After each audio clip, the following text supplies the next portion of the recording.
Hold on a minute.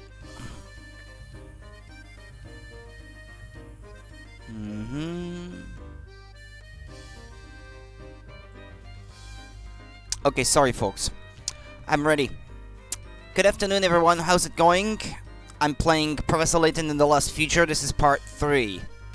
Let's continue where we left off yesterday. Oh yeah, I shall need my tablet now that I think about it.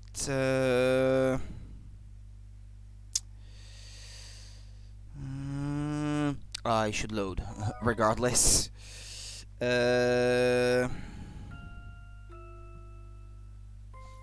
Well, let's recap the story so far. Layton and Luke return to their own time in order to get a better understanding of their case. Back in present-day London, they seek out Chelmy, who was also at the time machine presentation. The two set out for Scotland Yard in the hope that the inspector can shed new light on the case. Right, and from here I had to move to Scotland Yard and there to look for ink coins. Yeah. This is basically the point in the story that I had reached. Gonna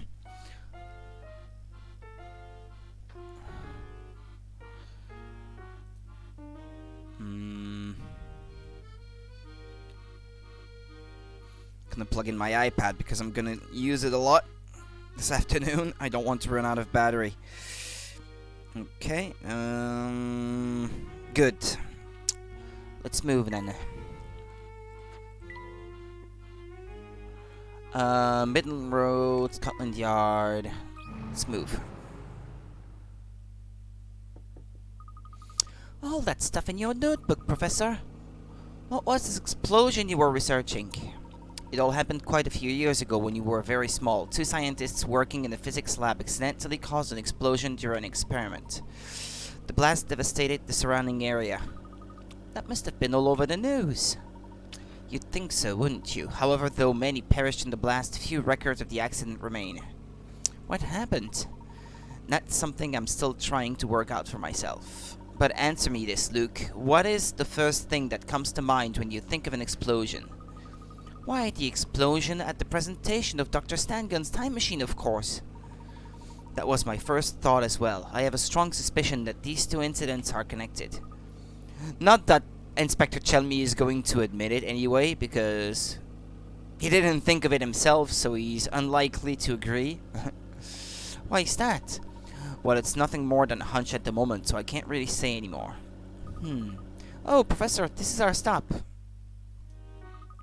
Here we are, Professor. Scotland Yard. There's no time to waste. We have to find the inspector. I wonder if this looks like the actual location. I think not, or unless it's really the older building, maybe, because I know that the modern building looks like very modern, like a glass tower or something. From what I know, anyway. Hi, Panda.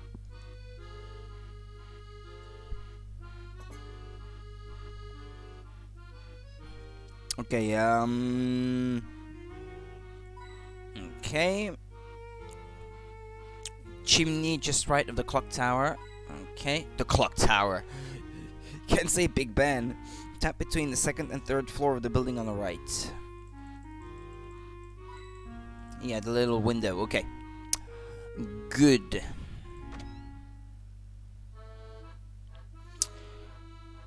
Reception. Tap on the plant on the left. Tap on the red light above the counter. And the bench on the right. Okay. Hello, sir. A puzzle already. Welcome to Scotland Yard, headquarters of the London Police Force. What can I do for you? I think Scotland Yard and the London Police Force are two separate entities, but I'm not British, so I don't know. I think they are, though. I think Scotland Yard are more like for big investigations, while the actual regular London police handles the rest or something. We're here to see Inspector Chelmy. Could you let him know that we'd like to speak to him? I see. While the inspector is always happy to meet the public, he is terribly busy at the moment. Furthermore, I'm under strict orders to issue this puzzle to all visitors. Where is this? In recent years, the city has been suffering from an increase in accidents and crime. According to a survey, there is one place in the city that has a higher average of injured people and death throughout the year than anywhere else. Where could it be? Circle the name of the place.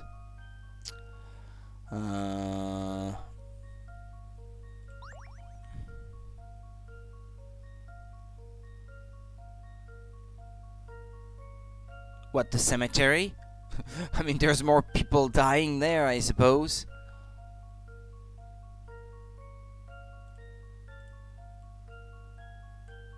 That seems like the obvious answer. Although you don't put the injured, not dead people in the cemetery, I guess.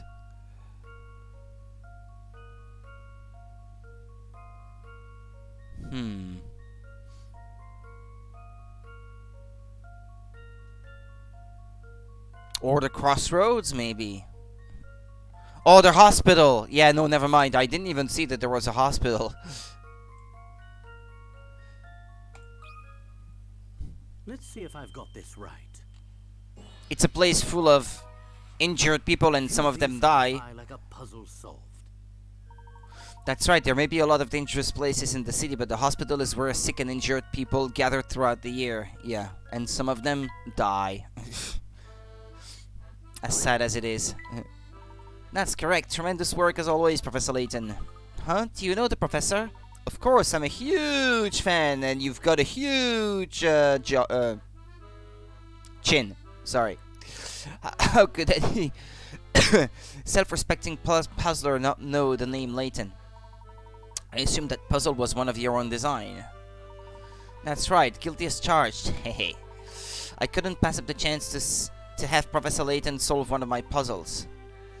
I'll call to let the inspector know you're coming. His office is just up those stairs. Thank you very much.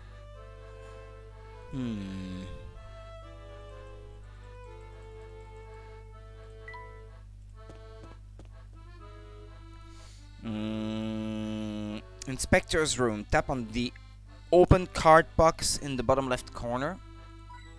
Cardboard box. Tap on the rubbish bin. And tap on the photo on the shelf on the right. Photo on the shelf on the right? Ah, here. Okay. No hidden puzzle? Like in the pile of documents, maybe, or...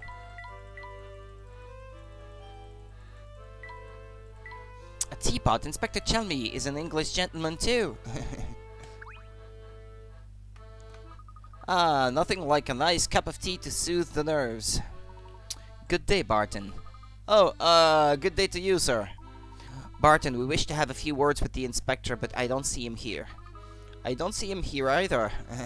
I was led to believe he was here in his office. Yes, he was, then he got up and left. It was all very sudden. I am puzzled by his sudden disappearance. Puzzled? Aha. Barton, I sincerely hope you're not spreading misinformation about me. Wasn't 5 minutes ago I told you I needed to pop downstairs to see the chief constable? Oh yes, you did say that, sir. Use your ears, constable. You'll never move up in the force if you don't learn to listen. Hello, Inspector. Sorry about that, Layton. What a surprise to see you. Welcome to my humble office. Forgive the sudden intrusion, Inspector. I heard that you're leading the investigation into the Prime Minister's disappearance. I am. And since it's you I'm speaking to, I'll be quite candid. This case has me baffled. Dozens of eyewitnesses, myself included, and not one blasted lead to work with. Since you were there too, I might as well hear your take on things. Have a seat. I was interviewed on the day of the incident, but maybe another chat will uncover some new theories. What's that last location that's listed here? A reference room? Oh, maybe this is where I'm going to move to afterwards. We've already established that you were there when the explosion occurred. Yes, I certainly was. Then you must believe, as I do, that there's no way anyone could have survived that blast. Not that stand gun. I really have a problem with this name. Not a staff, and though I hate to say it, not the Prime Minister. But what confounds me is that we haven't found a single trace of any of them. What do you mean? We went through the place with a fine-tooth comb and didn't find anything related to the victims. No bodies, no clothing, and no shoes. Not even so much as a pocket watch or ring. All we recovered from the scene was the 10 tons of scrap metal that used to be the machine. No people. There were 8 of them, sir. What? Did you just say something, Constable? There were 8 of them, sir. 8 people vanished. Ah, yes. According to eyewitness reports, 8 people vanished from the scene. That group consisted of Stan Gun, a handful of his assistants, and the Prime Minister. Now, how in the world do 8 people just vanish? It's like a blasted magic trick. Don't worry, Inspector. From what I've heard, the Prime Minister is still alive. Ah, young Luke, be a good lad and keep quiet, alright? The adults are having a serious conversation here. If you're bored, why don't you and Barton go and play in the lobby? Inspector, I assure you Luke isn't making this up. There's a very real possibility that Bill Hawks is alive. What? Well, don't leave me here scratching my head like a fool. Explain yourself, Layton. I will, but I must ask a favor of you first. And what would that be? Do you recall the explosion at the Institute of Polydimensional Research 10 years ago? What did you just say? I'll take that as a yes. It is imperative that I see any and all case files on that incident. It sounds like you're onto something here, Layton. What do you know? Nothing at the moment, but I have a suspicion your current case is somehow linked to this old one. I'd like to help, really I would, but those files are sealed and require top-level clearance. Even a high-ranking officer like myself would have trouble getting his hands on those. I see. I had hoped a man of your status might have the necessary clout to acquire those documents. Unfortunately, it seems I may have hoped for too much. I'm sorry to have asked the impossible of you. Wait just a moment, Layton. I just might be able to get you access to the case files. Excellent. I would be extremely grateful for that. Just one thing though, these documents don't come for free. I want to hear everything you know or suspect about the Prime Minister's whereabouts. Of course, once I've seen the documents and I'm sure my theory is sound, every detail will be yours. Barton, head down to the archives and find those old files. Tell them you're there on my orders. Right away, sir. Those files can't leave the archives, but you can read them down there. Take the stairs down from the lobby to the cellar. Much appreciated, Inspector.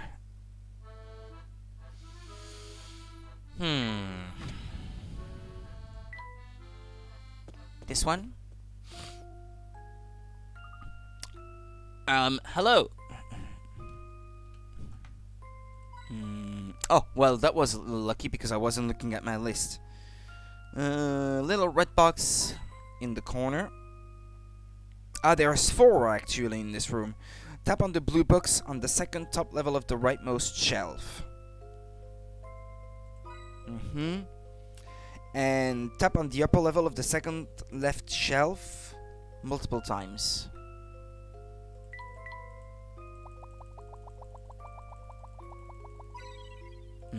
Okay.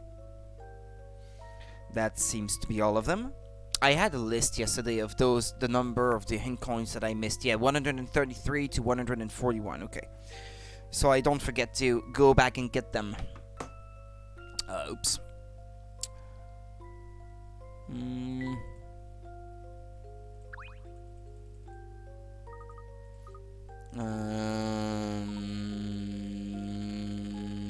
Where are they? Okay. Yuck! These papers are all mildewy and covered in dust. These files are off limits to most people. You're the first to touch them in a long time. I see. Hand some of those over and I'll help you look through them. Where should I start? I appreciate the offer, Luke, but I should handle these myself. They are top secret after all. Oh, of course, if you say so, Professor.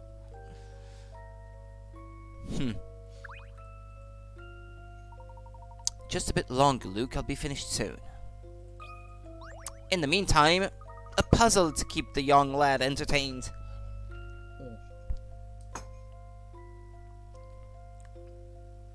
Don't you ever get tired of the inspector shouting at you, Constable Barton? Oh, it's not so bad. He only scolds me when he has a good reason to, which is often, unfortunately. Oh, I make a lot of mistakes, so I get shouted at a lot. He's always telling me I lack insight and don't pay enough attention. He's absolutely right. I get distracted very easily and then I make mistakes. ow, chin up, Constable. Everyone makes mistakes. I make them all the time. I have made some howlers, though. Just the other day, in fact, I found myself in quite a jam. And then you have to solve the puzzle. Park the car. 15. Well, it can't be too hard then.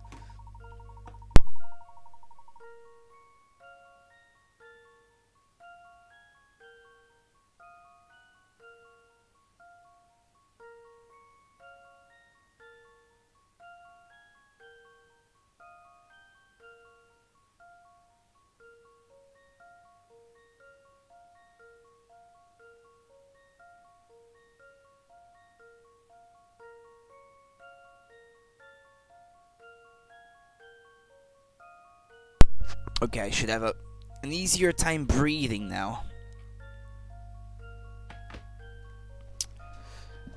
Draw a line from the police car to... Wait, let's read from the beginning. Barton needs to park his police car in the space indicated by the flag. When he encounters a cross, he has to turn left or right. When he meets a circle, he must keep going straight. Assuming he's not allowed to reverse the car, which route does Barton need to take in order to reach the parking space? Draw a line for the police car to the parking space. As you can see, the parking space can only be entered from one side. Uh-huh.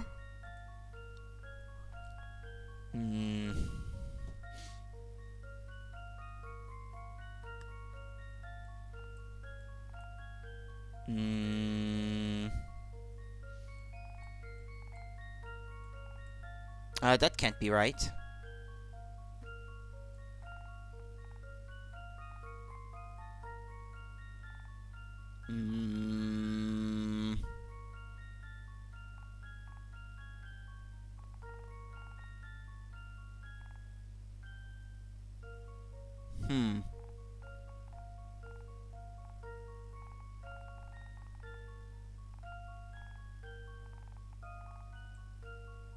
Like so. This one's as good as solved. I knew it!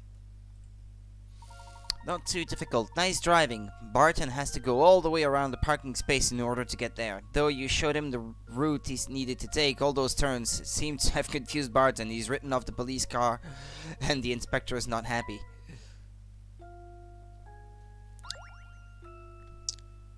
Park the car is now in your puzzle index. Wonderful work, Luke. I bet the professor never has to shout at you.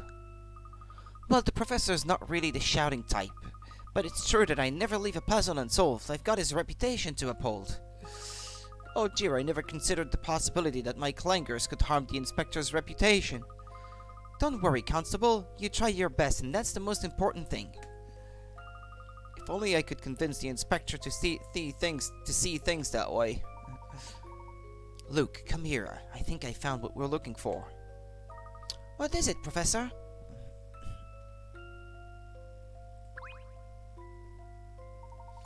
That file yielded some very valuable information, Luke. What exactly did you find out, Professor? Let's just say I'm very confident that the Prime Minister is still alive. The only way to save him, however, is to travel to the other London, well, where he's being held. You think he might be trapped in the future? Perhaps there is something we need to discuss with the inspector. No, perhaps. There is something we need to speak with the inspector. Yeah, right, well, whatever.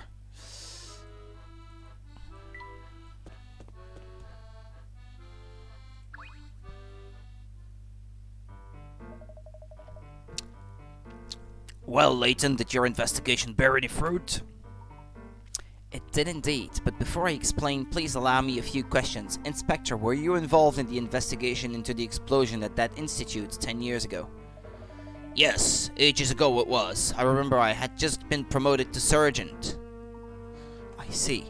And do you remember the names of the scientists, though thought to have caused the explosion? Let me think. It's coming back.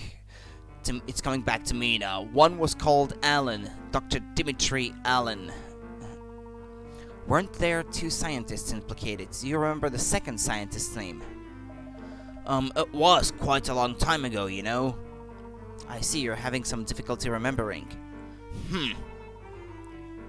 Well then, what about the victims? Do you remember anything about them? The explosion caused substantial damage to the area and destroyed a nearby block of flats. Several of the building's tenants perished in the explosion, as well as one of the lab assistants. Strangely enough, though, I think that both the scientists involved in the experiment survived. That was very informative. Thank you, Inspector. Right, now I got a few questions of my own. How do you think this old case relates to my current one? This is just a theory, but I think the Prime Minister is being held somewhere beyond the influence of Scotland Yard. Do you mean to say he is being held in another country? You may find what I'm about to tell you hard to believe, but I think Bill Hawks is being held captive in the future. If this is your idea of a joke, Layton, I'm not laughing. I can understand your skepticism. Well, thank you for all your help today, Inspector. Should I learn anything else about the Prime Minister's whereabouts, you will be the first to know. Come now, Luke, let's be off. No, wait right there, we had a deal. Surely you got more from me than that far-fetched theory. Inspector, I've told you as much as I know at the moment. Now, please excuse us. You ripped the Inspector off. That's not very gentlemanly.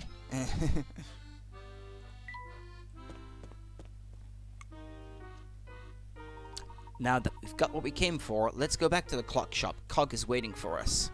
Righto, Professor.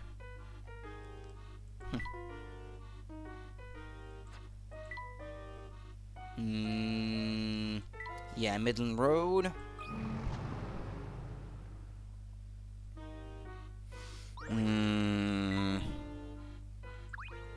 No puzzle for me? No.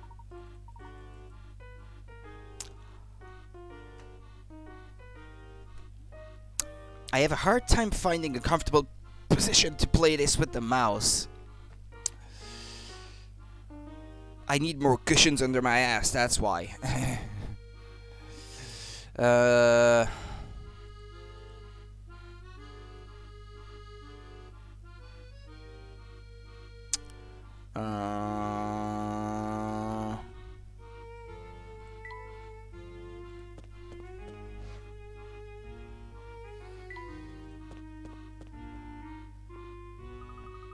I suppose we have to head back to future London now, don't we?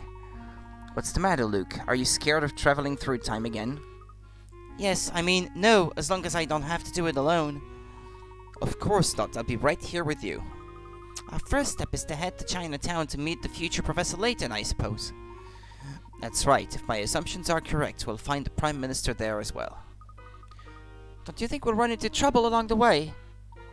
Considering the warm welcome we received from the family at the casino, I'd say anything's possible. Luke, there's no telling what kind of dangers await us in the future. Maybe it would be best for you to remain here in our time. What kind of apprentice would I be if I left you to face those dangers all alone? I'm coming with you, Professor. Let's go.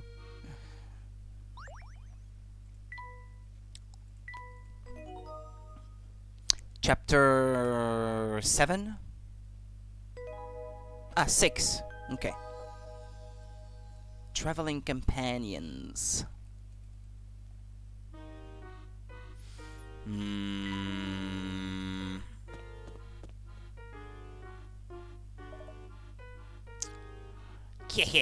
Alright, what mischief have you two got yourselves into now then? Excuse me, I don't know what you're talking about. No point playing innocent boy. Old Station's Carfin knows more than you think. They might be hidden, but I do have eyes, you know. And these eyes can see that the law's right on your tail. I don't think I understand. Say no more, boy. Just know that I'm always on your side. If you call me, I'll come running. Oh, well, thanks, I suppose. We ought to be off now, Luke. I have the feeling that things are about to get interesting.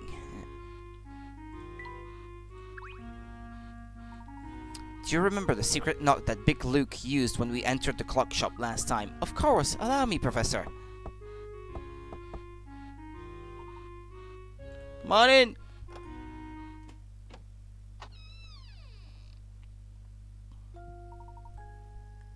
Welcome back, Professor.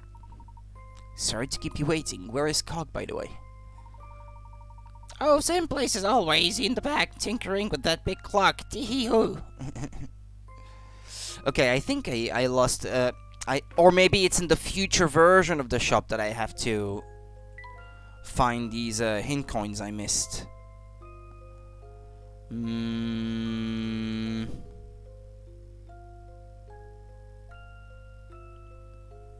Well, I don't know about that. Well, I'm not sure anyway.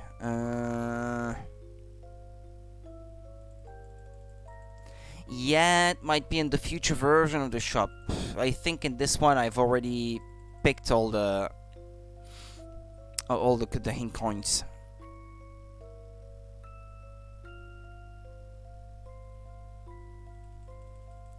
Yeah, probably.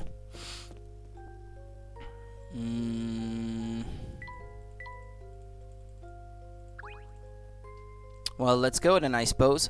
Welcome back. I take it you found the information you were after. We did. I hope Luke hasn't got tired of waiting for us back in the future. Yep, we mustn't keep the young sir waiting. Young sir? Oh, hey, did I just call Luke sir? Sorry, it's an old habit from being in service. My mind's just not as sharp as it used to be, you know. I often get a little muddled and... Someone's at the door. You can't just barge onto private property. It's illegal, not to mention ungentlemanly. But I, madam, am no gentleman. I am an officer of the law, and I'm here on an important investigation. What's Inspector Chelmy doing here? You tailed us, didn't you, Inspector? In which case, Spring is right. It is very unbecoming of a gentleman. Say what you will, Layton. The fact remains that our Prime Minister is missing, and if I have to step on a few toes to find him, then that's what I'll do.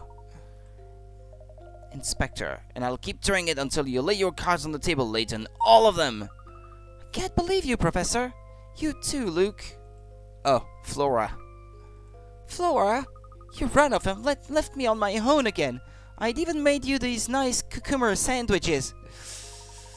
Flora, please, we just didn't want to put you in danger, that's all.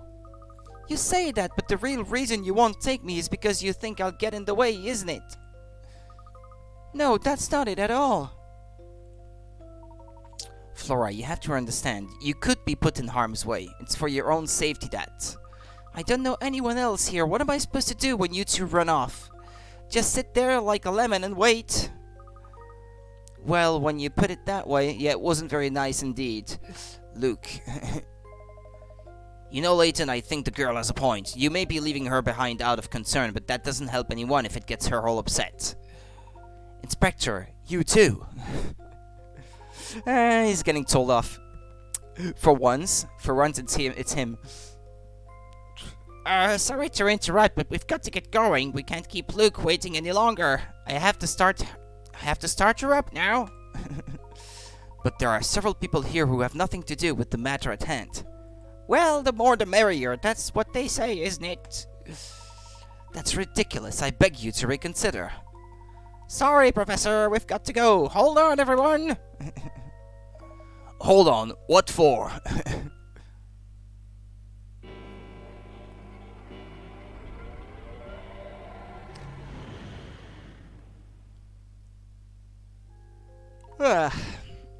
Okay, end of the line. Everyone out. What in the world? My stomach's doing backflips again. Hey, Layton, what just happened? Step outside and see for yourself, Inspector. That should serve as sufficient explanation. What are you on about now? Come on then, Barton, let's go outside. Just a moment, Inspector. I'm feeling a little queasy, very queasy, actually. Pull yourself together, Constable. We're going outside. Please, don't jostle me. I'm feeling a bit green. Are you okay, Flora? It was a rather bumpy ride. I know, okay, that was Layton's voice there, not Luke's. I'll say, the time travel really takes it out of you. I'm just a little dizzy. Oh no, Flora! It's these cucumber sandwiches. Tap on the top of the big clock. There's a hint coin, okay. Tap on the below of the big clock near the cable on the ground, okay. Tap on the lamp on the desk on the left. Okay, that's 3. Seems you've got your time-traveling legs, Professor. You don't look shaken at all. I suppose I'm getting used to it, though I wouldn't say I find the process pleasurable. Yes, squeezing yourself through a vortex in time and coming out the other side can be draining. You probably want to get going, but do come to me if you ever need to return to your time. You're a good man. We'd be glad to help you at any time. Thank you, Cog. We'll be back if we need anything.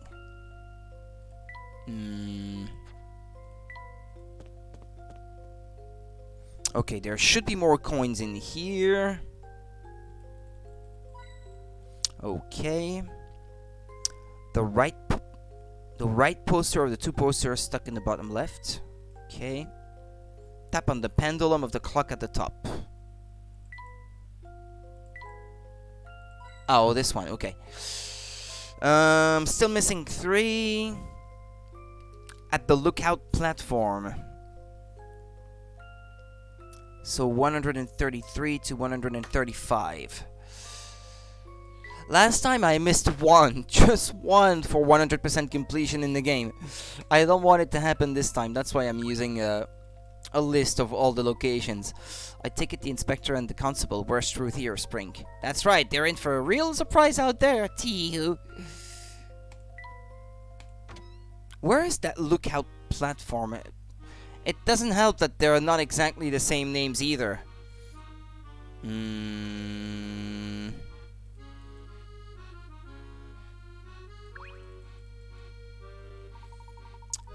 Thanks for fixing that board problem. Yeah, well, that's still from the thing from earlier.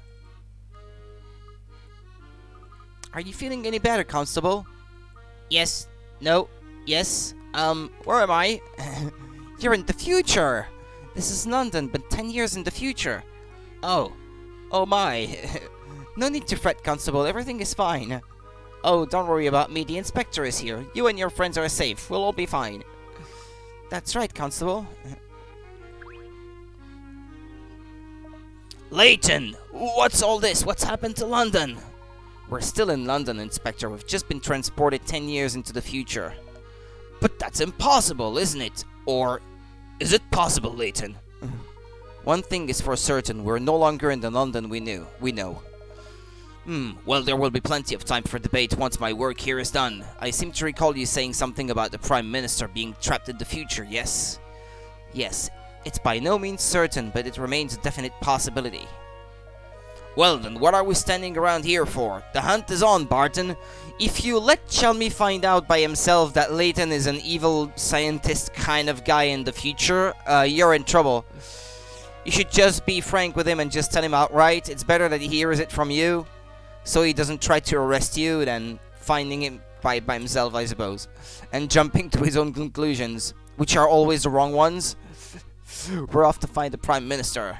You know, Inspector, we may have better luck tracking him down if we work together on this case. That's enough from you, Layton. The fact remains that you're a civilian. I'll handle this on my own. Well, I guess in the future, your badge might not be valid anymore, so you're kind of a civilian too, in a way.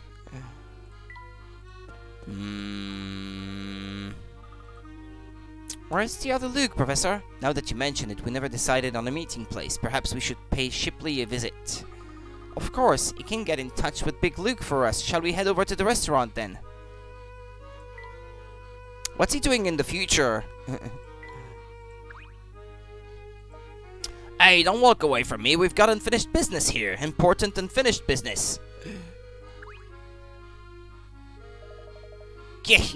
Well, well, look who's back. Mr. Stashen, the one and only, and who's your feathered friend there? Oh, you mean Jeff? Nice to meet you. Nice to meet you too, Birdie. Say, you seem like a dependable lot. Can I ask you a favor? I've recently become rather fond of mushrooms, especially those little red ones. They're delicious. That's where you come in. I'd like you to seek out one of those fine fungi and bring it back to me. A small red delicious mushroom? I haven't a clue where we could find one of those. Jeff knows. Jeff got.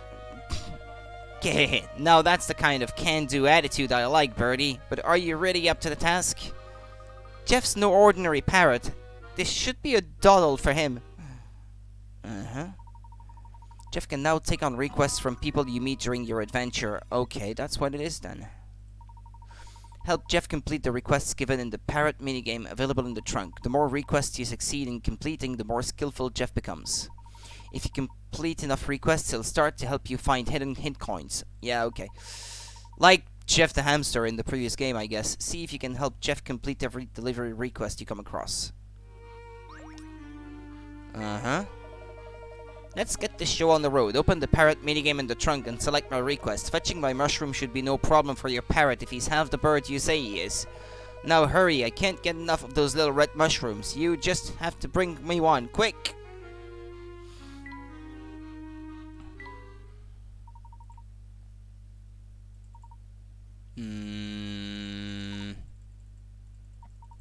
Well, isn't that the same explanation as last time? Why do they explain the minigame twice? I already played it once.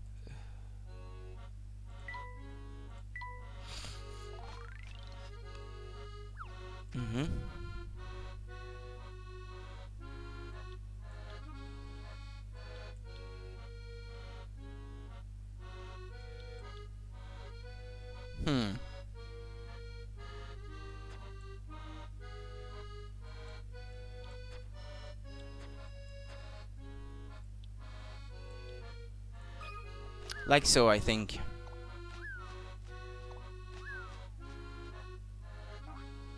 Ah! Too bad.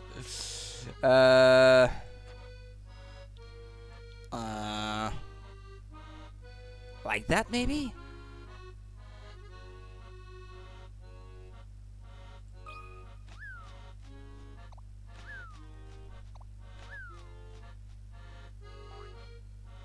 Oops.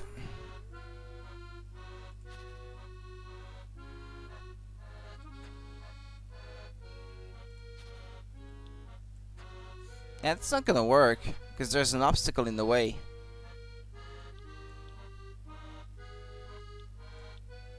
Or like that, maybe.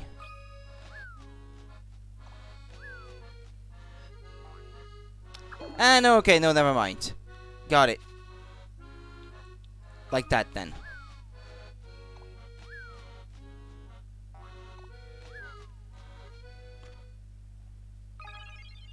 Delivery complete. Well done. You completed the request. Stashen's mushroom. Top work. I knew you were just a fellow for the job. This is a perfect specimen. Art specimen?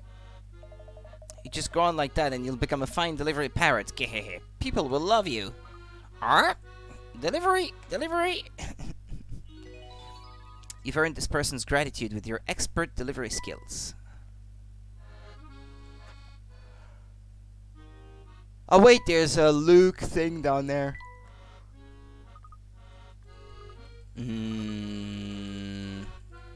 Oh, it's like the training segment, maybe, I guess. Yeah, it's the one I already sold, isn't it? Or is it?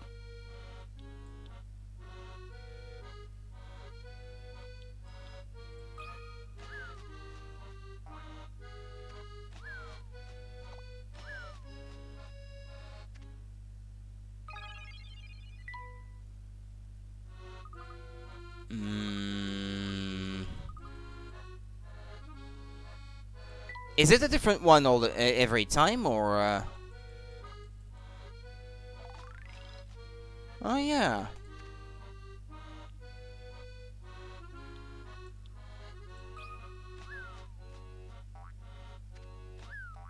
No, that's not working. Okay. It doesn't seem to. It seems to be randomly generated or something. So I guess there's no point in doing these.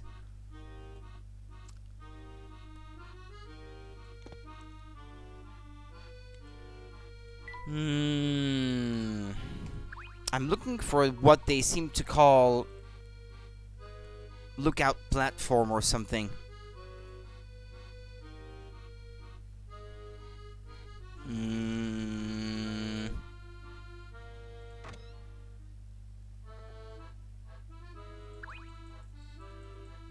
Ah, this guy's here.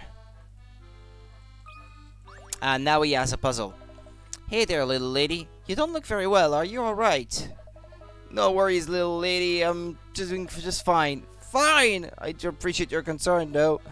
I mean, way of thanks for your kind words. And of this puzzle, it's been sitting in my back pocket, so it's just a little squashed, but it plays just fine. Fine! You?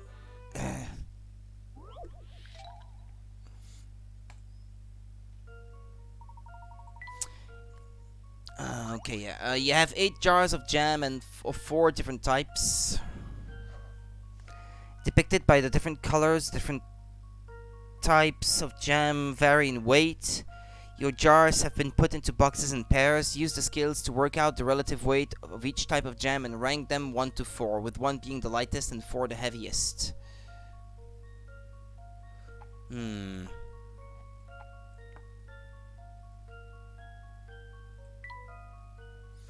Blue is heavier than green.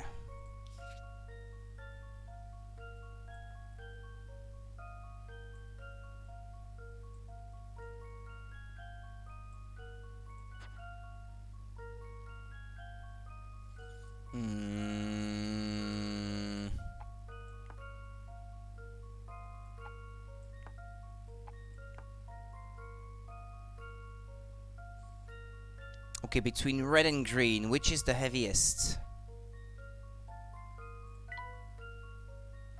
Green is heavier than red.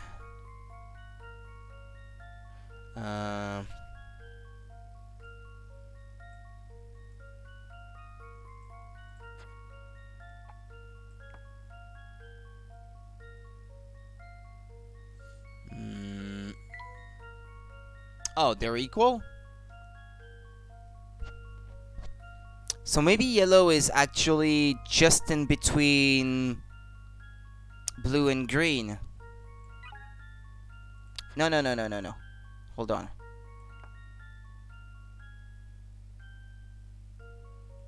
So I believe yellow should be heavier here. Yep.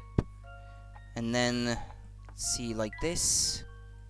Yeah, I think yellow must be right in between blue and green. If blue plus green equals yellow plus yellow, then I suppose it means that it should fit somewhere right in between.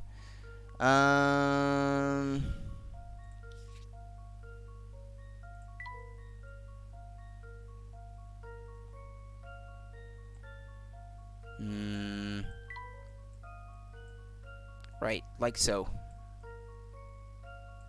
Okay.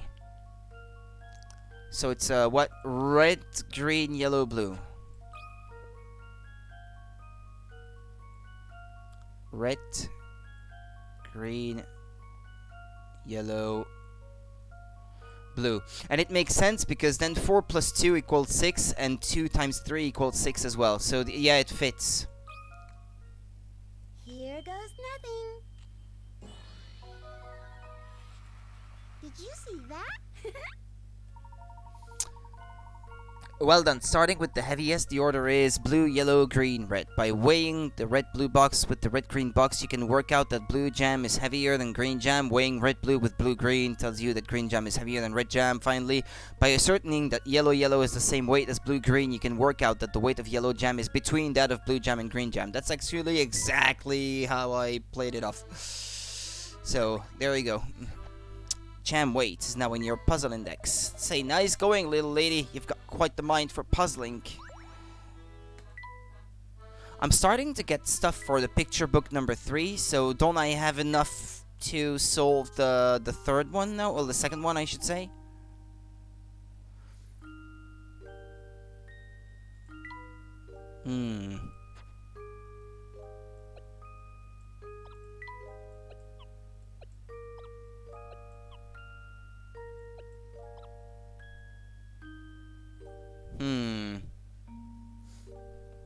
One day Auntie Lil had to go out for a bit and left me in charge.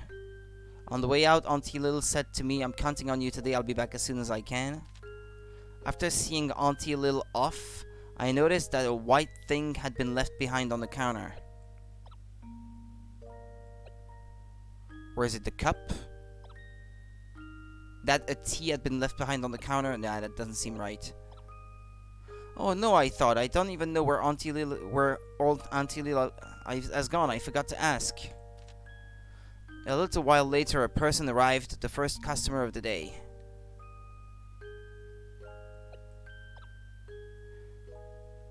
"What awful raid. I'll have a coffee, please. Making piping hot," said the customer, taking a window seat. I looked outside and saw that it had indeed started raining. The door flew open once again, and I could hear the sound of the rain on the pavement as the next person came in.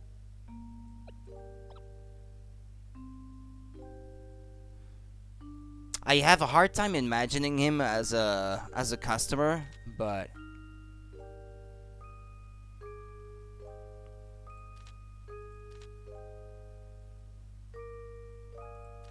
I'm still missing a lot, it seems.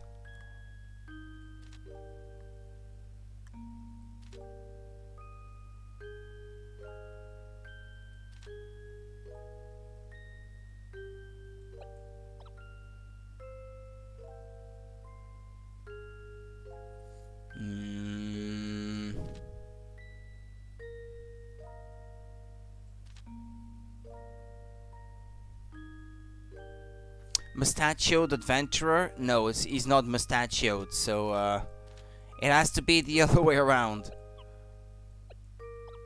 Perhaps.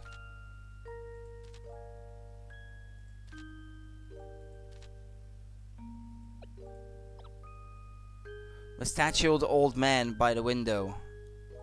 "Oh, but I don't like plain coffee. One needs a dash of milk, I guess, to make it palatable."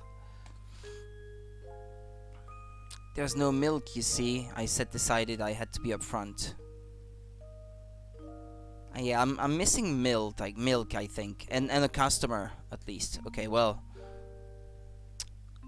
I can't solve this right now.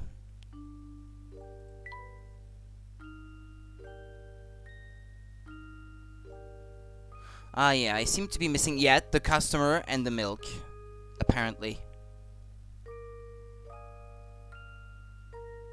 Yep, that seems to be it. Or maybe it's tea with a bit of milk, because I guess that's how they drink it in the UK. Weirdly, I prefer coffee with milk, but in my tea, I prefer it without milk myself.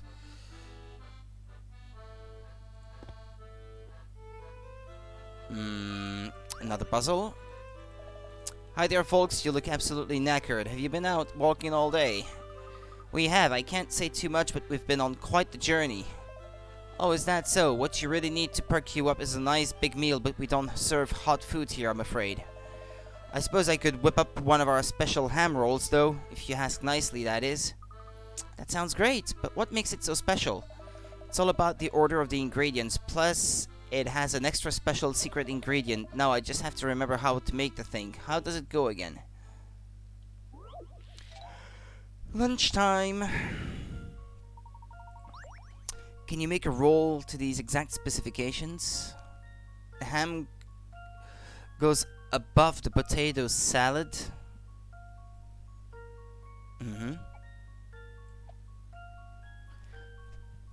"The only ingredient between the ham and tomato is lettuce."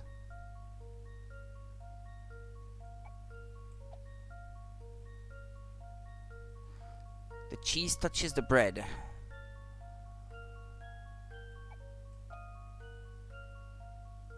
Like this? "The ham goes above the potato salad." Check. "The only ingredient between the ham and the tomato is lettuce." That's not check.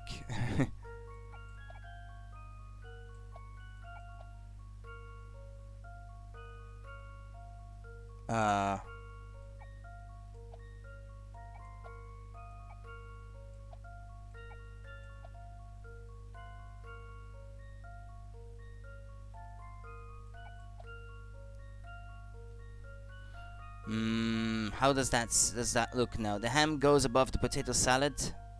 The middle layer is neither ham nor lettuce. Okay.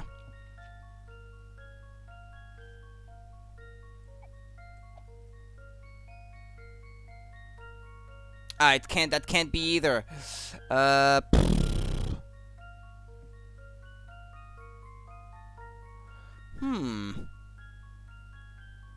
The ham goes above the potato salad. Yeah, that's correct. The only ingredient between the ham and tomato is lettuce. Ham and tomato.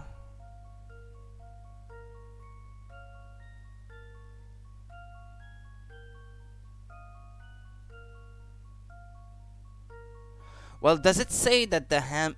Does it mean that the ham has to be directly above? Well, that doesn't change anything, because if I do it this way, then I find myself like this, and it's not correct either. Hi, Monica. Tired because the neighbors started making noise after I left the game either last night. And they kept playing their loud music till at least 5 p.m. because that's the last time I heard it.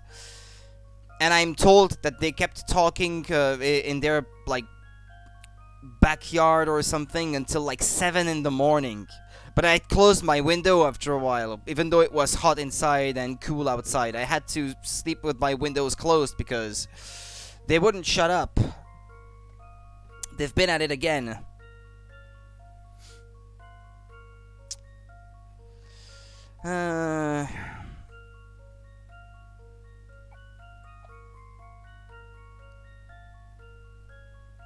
I don't get this puzzle.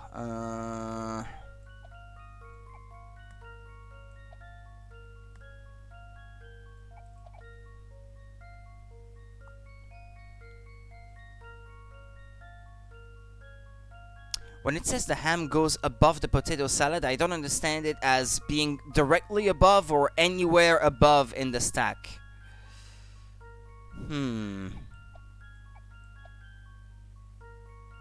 Because otherwise I could do it like something like this, maybe.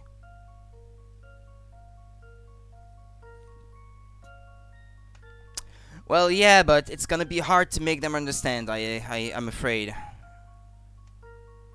I never know whether it is AM or PM, to tell you the truth, but I got what you meant, yeah. Don't worry. Midnight, if you like. Yeah. I never know whether it's AM or PM. The cheese touches the bread. Check. The middle layer is neither ham nor lettuce. Check.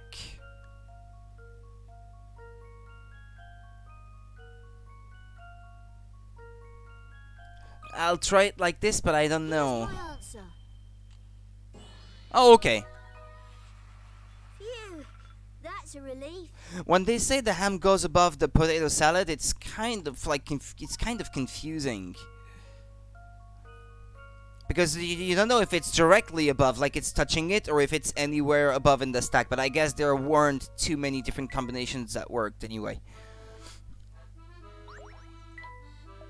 Thanks for the help. As your reward, here's your ham roll. We don't use the AM and PM, but I know how to use it, just not on 12. I'm the exact same as you. We don't use that here either. This is amazing. Who would have thought potato salad in a sandwich could be so delicious? And the crusty roll's a perfect match for the tomato and cheese. I love it. Not a patch on my cucumber sandwiches though, eh? Ugh. Uh-oh, did that last bite get caught in your throat? You shouldn't eat so quickly, you know?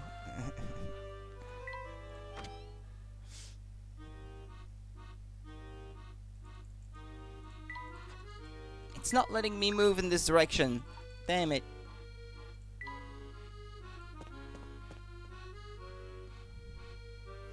Meet Chipley at the restaurant, it says.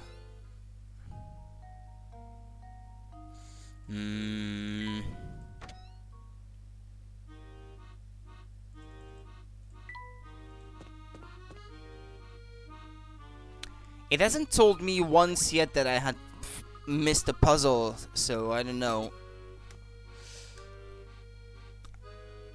I should have a look at my list to see if there's any gaps in the numbers.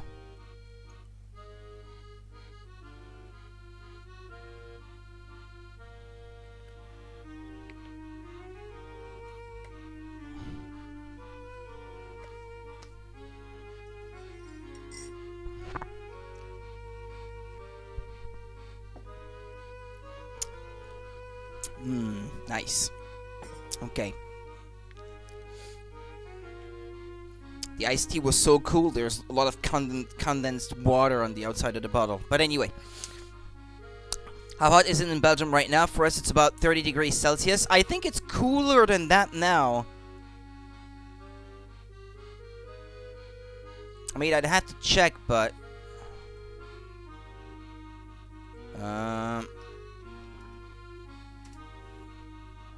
right now, outside, it's 28 degrees. So yeah, it's a good thing I have my window closed then, but it's not gonna be above 30 for a few days, apparently. And it's kinda cool out night. If I could have my window open, which last night I couldn't. I mean, I put a film on my laptop and set it to, like, turn off by itself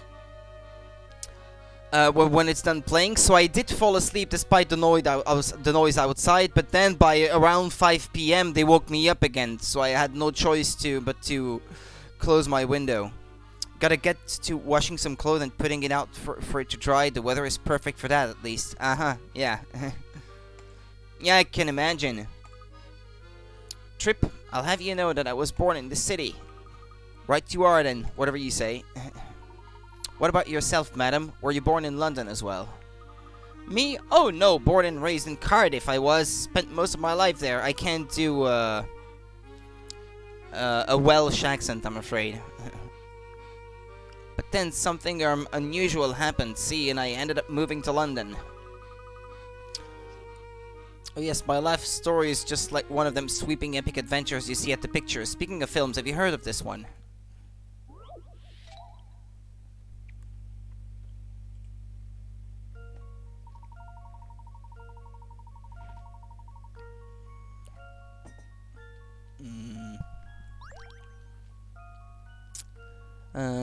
Six people need to be seated at the cinema. Your task as an usher is to find a seating arrangement that will make them all happy. A. I refuse to sit next to, behind, or in front of C. Okay. Well, let's try to start placing them, I guess. B. I hate the front row.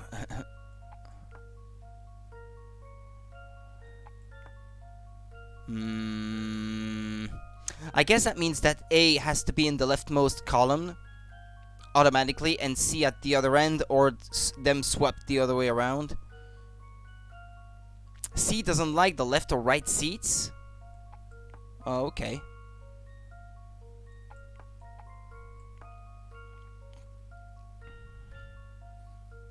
Or maybe something like that then. Next to, behind, or in front. Yeah, he's in none of these positions, so I guess it works like that. D. I hate the left side and the back, so he has to be in the front somehow. E. I prefer the right side. Okay, let's put them like this. Anything but the front or left seat, says F.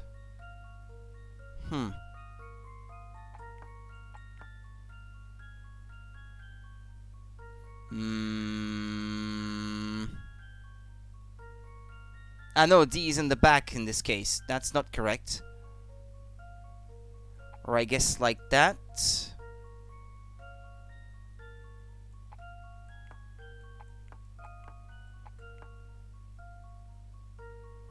No, F will not like it if it's like that. Ah, damn it.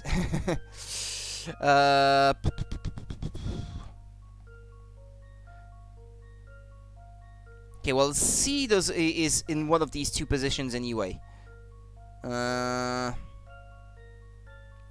E has to be somewhere on the right.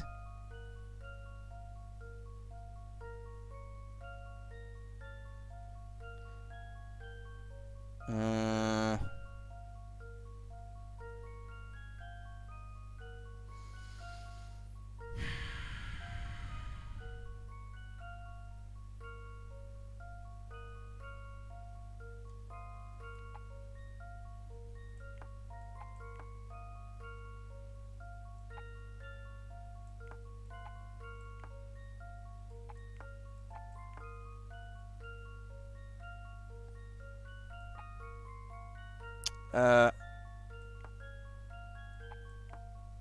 No! There's always one that is unhappy. A. I refuse to sit next to, behind, or in front of C. B. I hit the front row. That's where he is right now.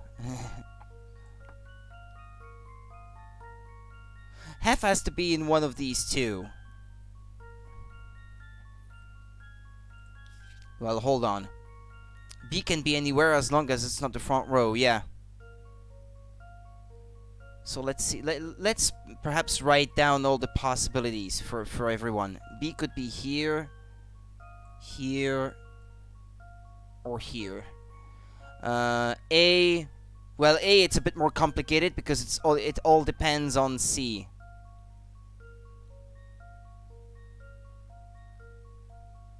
C has to be here or here. D, I hit the left side and the back. So D has to be either here or here. E, I prefer the right side, so E has to be here or here. F, anything but the front or left seats.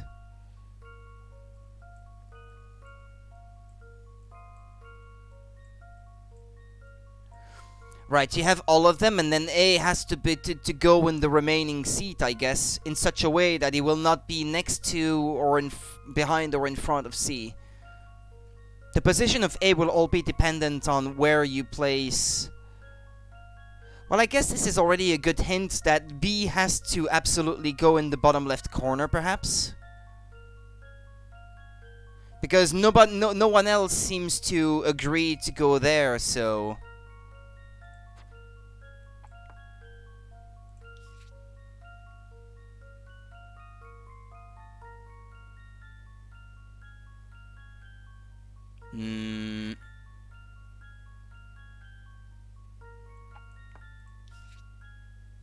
No, D doesn't like it here.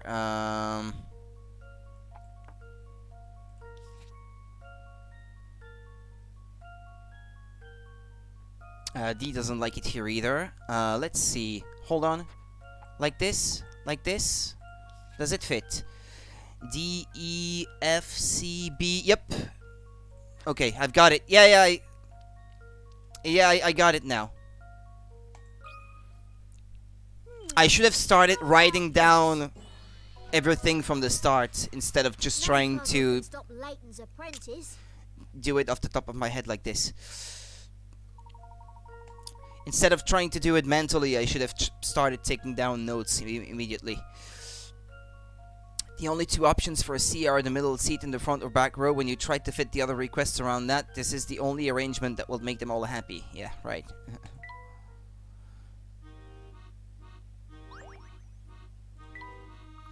Spot on, boyo. That's the answer, alright. Enjoy the rest of your visit to London, won't you? How many times do I have to tell you? I'm from London.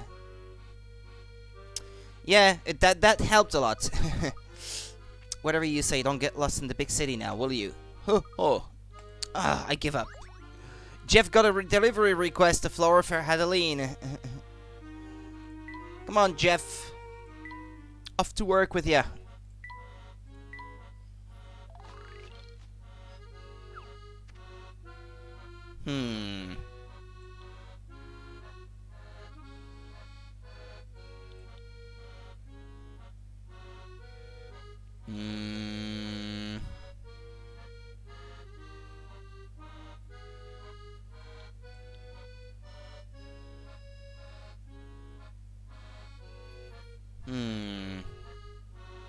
This is not gonna be easy. Let me just try it out just to see how he's going to behave.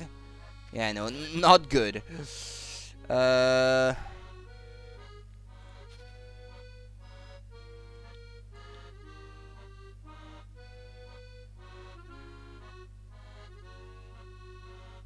This is complicated.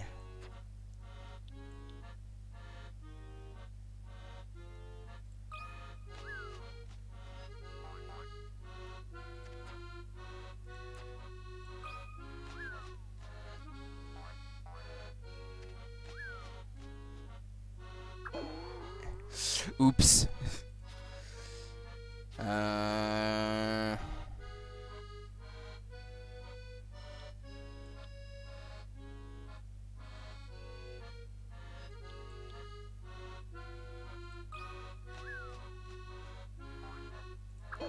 Damn it, I don't even know how to get started on this one.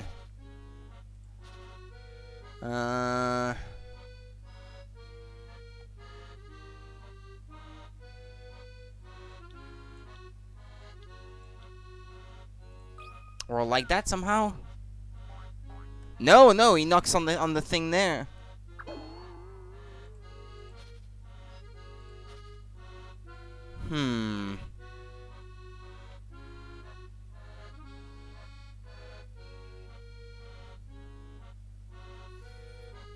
I honestly don't know how to do this.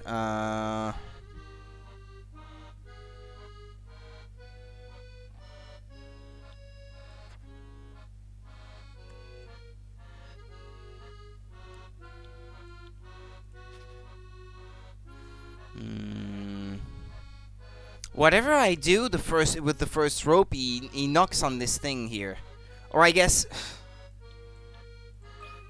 he's not gonna pass through it, is he? No.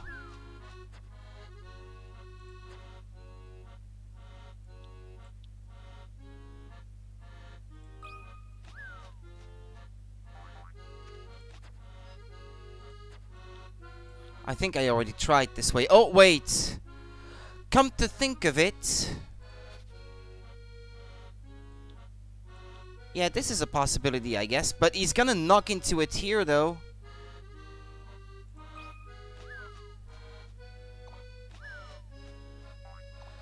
No, wait. Like this, then.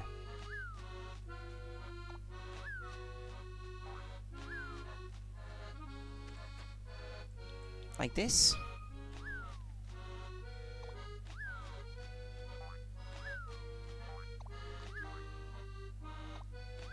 It's gonna work this time. Good job, Jeff. What a delicious scent. Spot on, my feathered friend. Thank you. Perfume? Well, talking to, is it? What a remarkable bird. Oh. You've earned this person's gratitude with your expert delivery skills.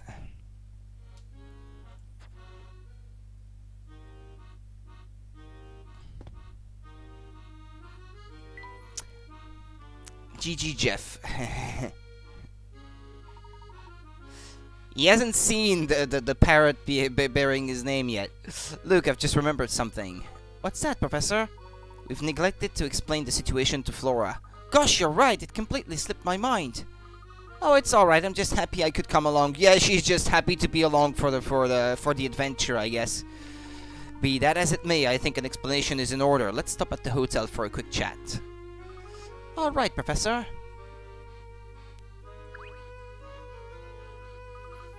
Ding ding ding, who's that lovely girl you're with? Oh, you mean Flora. Ding ding ding, correct, what a pretty name. You've got to introduce us. Who's this? Hi there, are you one of Luke's friends? It's nice to meet you.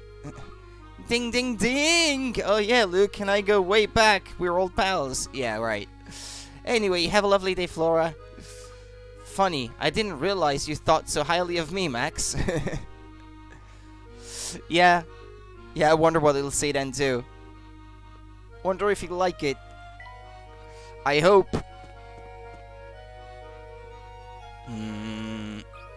Oh, a puzzle. Oh, hello, you're not from around here, I take it. I suppose you could say that. We're here on an investigation. Yes, and all this walking we're doing is really starting to catch up with me. Tired, eh? Well, you know what always perks me up? A nice chunk of chocolate. I've got some in my pocket, in fact. Would you like a piece? Like one? I'd love one. Oh my, it seems I spoke too soon. The chocolate's got a hole in it. How am I going to cut it up now? Would you mind if I had a look at it? I think I can help. Choc hole 8. Oh. Oh boy, it's another geometry problem. A 5 centimeters times 10 centimeters bar of chocolate has a 5 centimeter times 1 centimeters piece broken off from it. Uh-huh.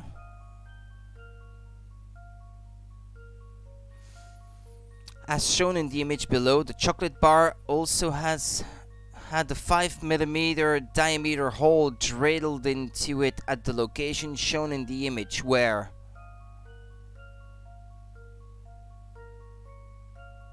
I don't even see it. Oh, here, that thing, that little tiny thing. Okay. Like here.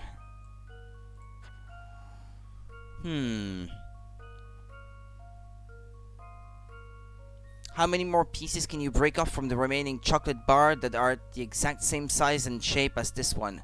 Any piece that contains even a small part of the whole can't be included in the count.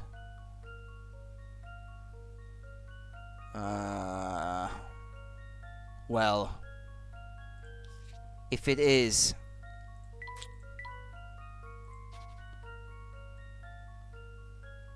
like 10 centimeters.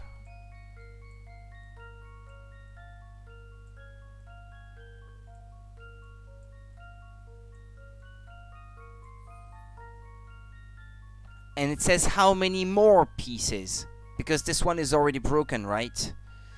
So let's see, you got like one more, I guess. 2, 3.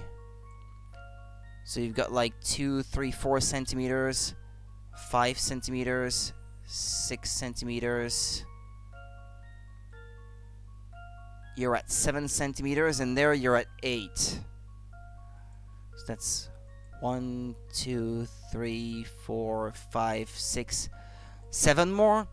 Because here you have the hole that is like cutting like 2.5 millimeters into this chunk and 2.5 millimeters into this chunk, assuming you were trying to cut down along this side. Yeah, so these two would have a bit of the hole in it. So 1, 2, 3, 4, 5, 6, 7 more pieces.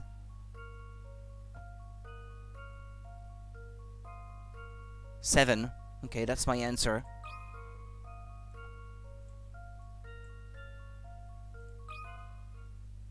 Here goes nothing. No? Okay. Oh, don't look at me. Try again.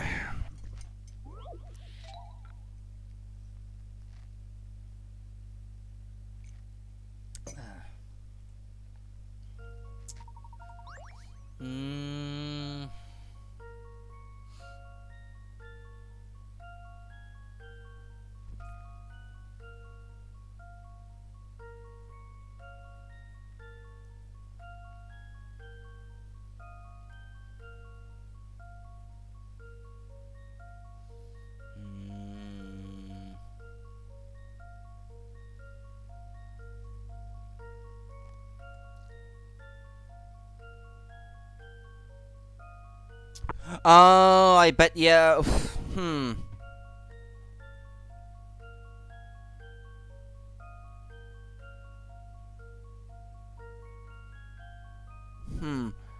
Well, no, I don't think you could work it out this way. I was gonna say, perhaps if you start cutting it like in maybe a slightly less obvious way.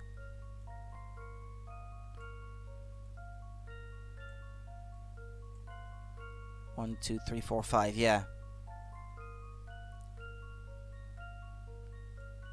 Yeah, but no, it doesn't change anything.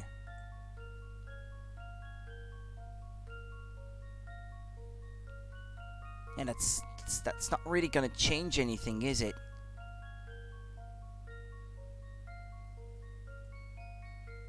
The problem would still be the same. Here you have 5, and then 6, 7, and then you would be where the hole is. No, that doesn't change anything.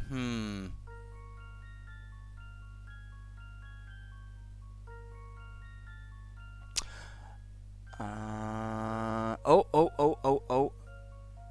Wait a minute. No. if you cut from this side, one like this, one like this, you ignore the one that's here, that's got the hole in it. Oops.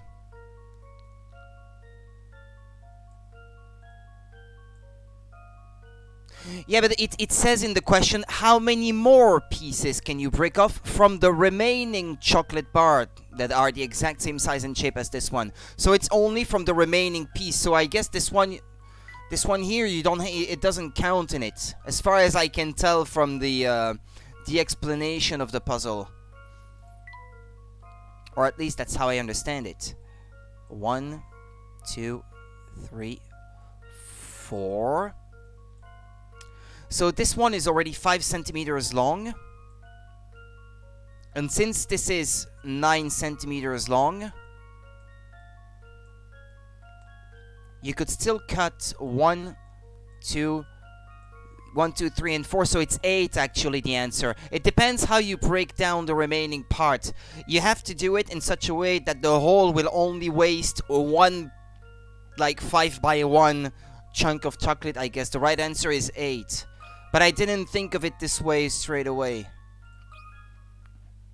Here goes nothing. I'm pretty sure of my answer this time, yeah. Okay. Take that, puzzle. Take that, puzzle. Yeah, there we go, yeah, well. Correct. 8 pieces. You should break up the left side of the chocolate bar horizontally as shown in the image. If you make sure the entire hole fits within 1 piece of chocolate and exclude that piece from the count, you're left with 8 pieces. Yeah, there we go. This is what I should have been able to think of right away. Lovely, now everyone can have some. Here you go, you two. Thank you very much. It's delicious. If only I had a glass of milk to go with it. A delivery request, okay. More work for Jeff.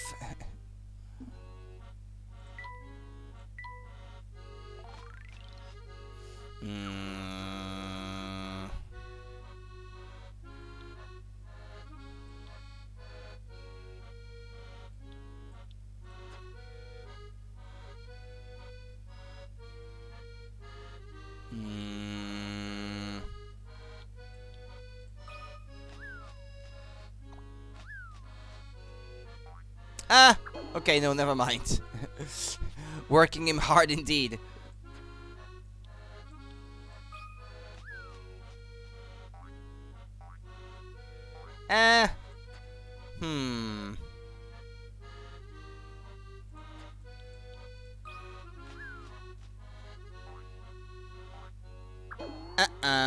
Okay. Fun fact, milk is my favorite drink.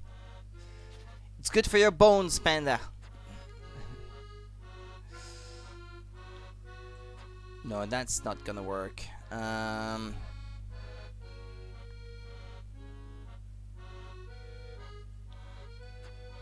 Unless it's like that. How is he gonna react to this? Oh. Yeah, milk is good.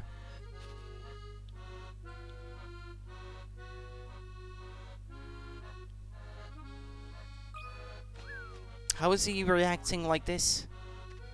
Oh.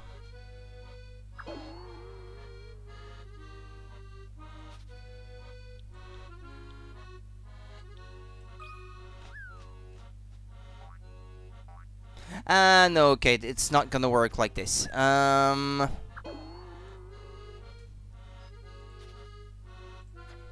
Like this, perhaps. No, it still knocks his head on it.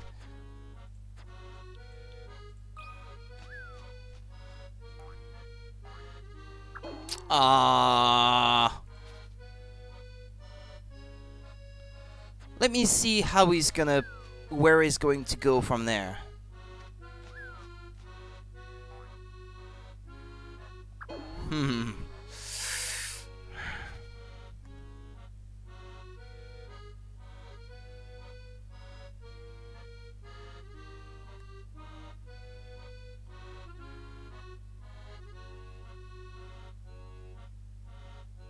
the far right, and the top one.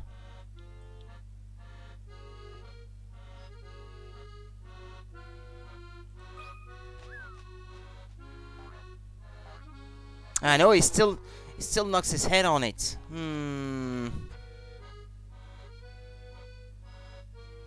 Well, I need him to cross that gap at the start anyway, unless I start it like this, maybe. No, that can't be it, because otherwise he just bums. So, the first one has to be...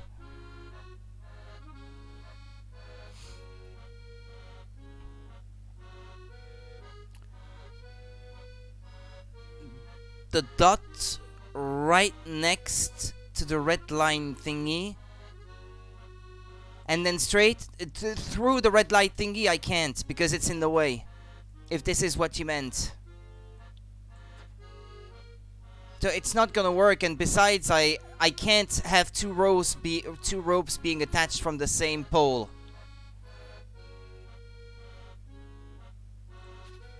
These two? Hold on. You think like this, perhaps? Haven't I already tried this? Oops. Sorry. My bad. But...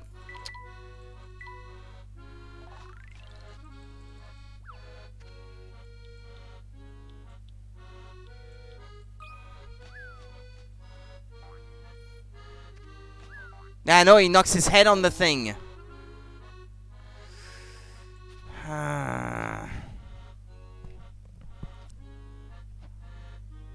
Yep, bummer indeed.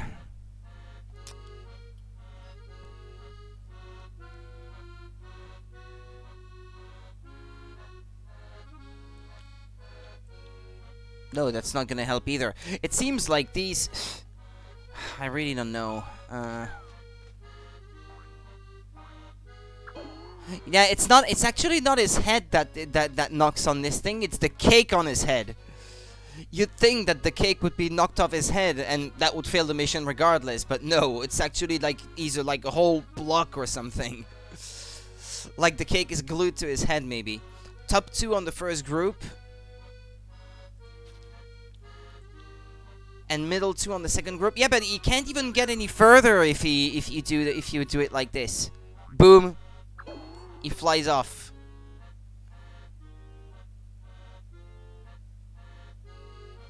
I think... No, hold on. I think... Yeah, I didn't see that this was possible. I wonder what result it's gonna have, though.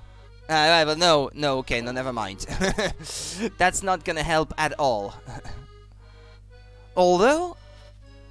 I guess... Maybe that's gonna prevent him from falling. No, it doesn't do anything. Oh boy.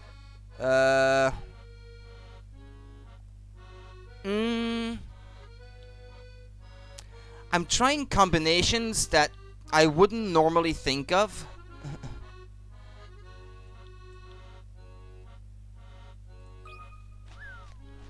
Trying to think out of the box, if that makes sense.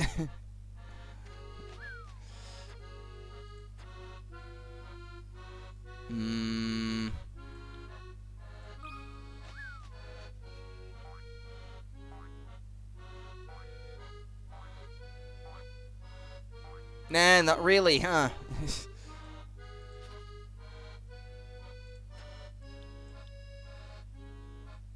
I don't see how that's gonna help, but...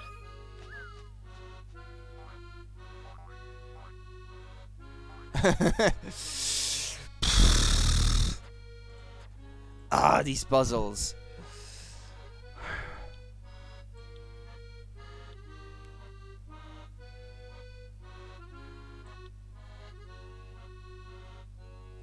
I think, yeah, that's what I already tried earlier, isn't it? No, it doesn't change anything. This is wrong. You can't use this a connection like this. Whatever you try, it's always wrong. Because he never gets any further if you try this.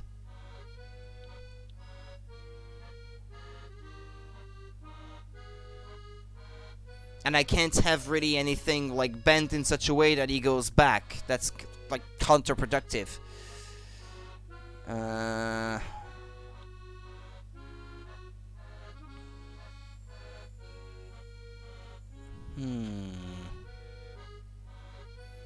think you're right about thinking outside the box. Well, yeah. I thought to myself, well, maybe it's something that is like entirely not obvious.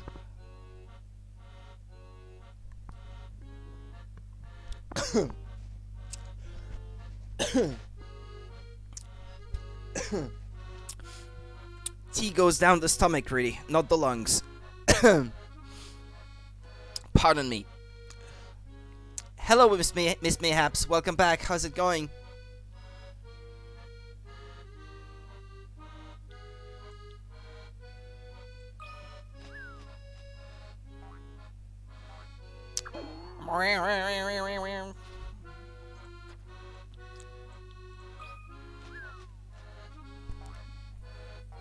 This didn't seem to be going so bad at first. Nope, they can't cross, no. I think I already tried like this, but I'm gonna try it again. Yeah, no. No, it's not gonna work like this.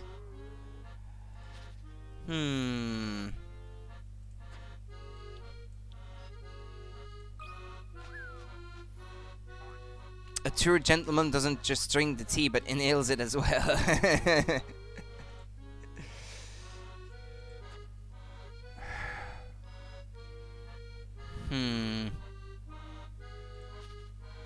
I haven't really tried like this, so I really don't know what that's gonna... Yeah, no. It's not gonna work. Would that even work? Nah, it just drops down. Yeah, no. Not a chance. I haven't really tried like this, I guess.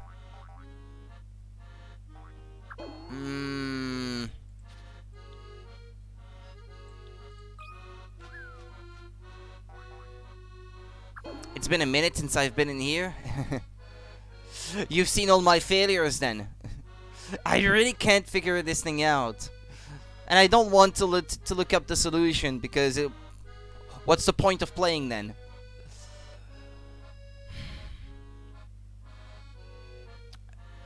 I just can't accept being outwitted by this thing.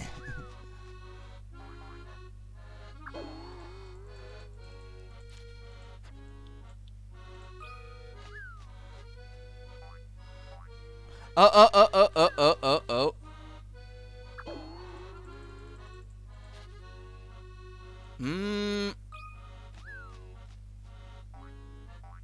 No. I think I was onto something here. Hold on.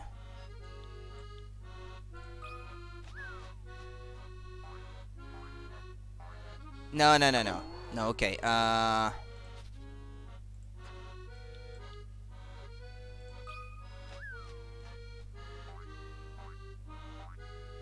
No.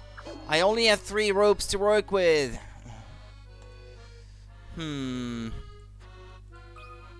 Where does he land exactly when I use it this way? Yeah, okay.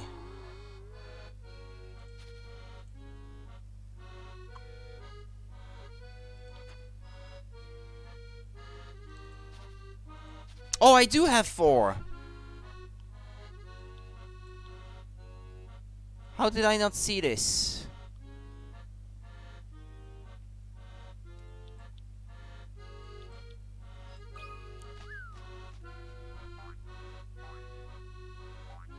No, not like this, Rudy. Hold on then.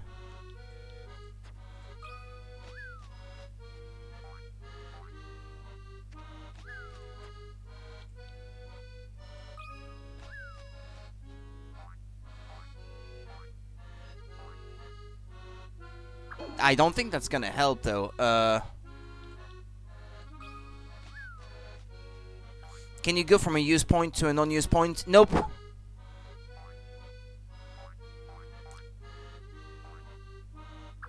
Yeah, time's up. Because you have to do it within 10 seconds too. Uh...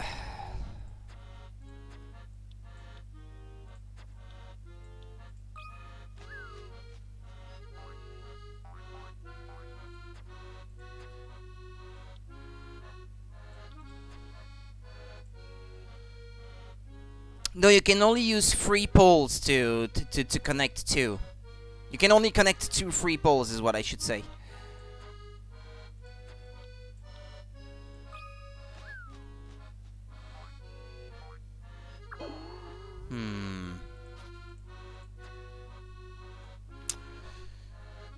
Come on, I shouldn't stay stuck on this for so long. Can you just do 1 rope, 1 the first group, put the left one higher?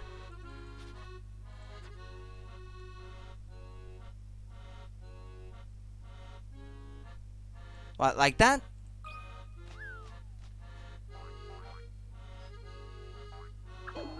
Yeah, but he doesn't go anywhere though if I do this. Shoot. Okay. And no matter what I do with this, it never seems to work, so that can't be.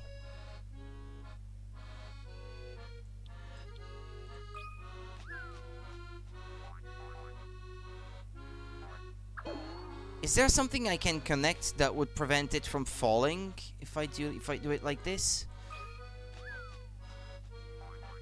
No. Okay, I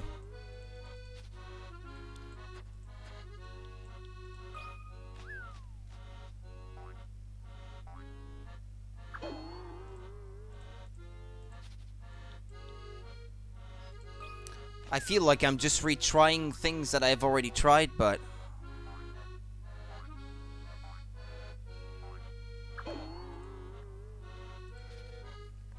I don't think I've been able to do it even once with all my failed attempts. Hold on a minute. I haven't tried it like this to see where it would land. Oh ho! Yeah, there we go, Panda. Oh, come on, Rudy, no. I hadn't tried connecting these 2 first vertically. No, I actually have 4, so... Which I didn't realize at first. Yeah, 4. Yeah. Let's see. What does that do like this? Ah! The solution is actually pretty simple, but... I didn't even think of connecting the 2 first poles, like, vertically. Yeah, well, that took me long enough. Earl Grey, Earl Grey.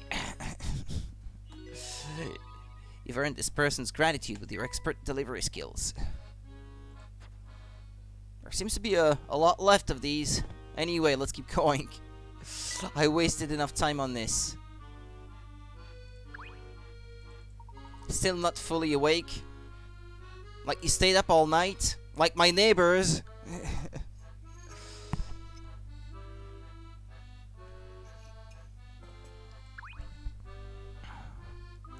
Welcome back to the Hotel Duke. Oh, hello there, young lady, and who might you be?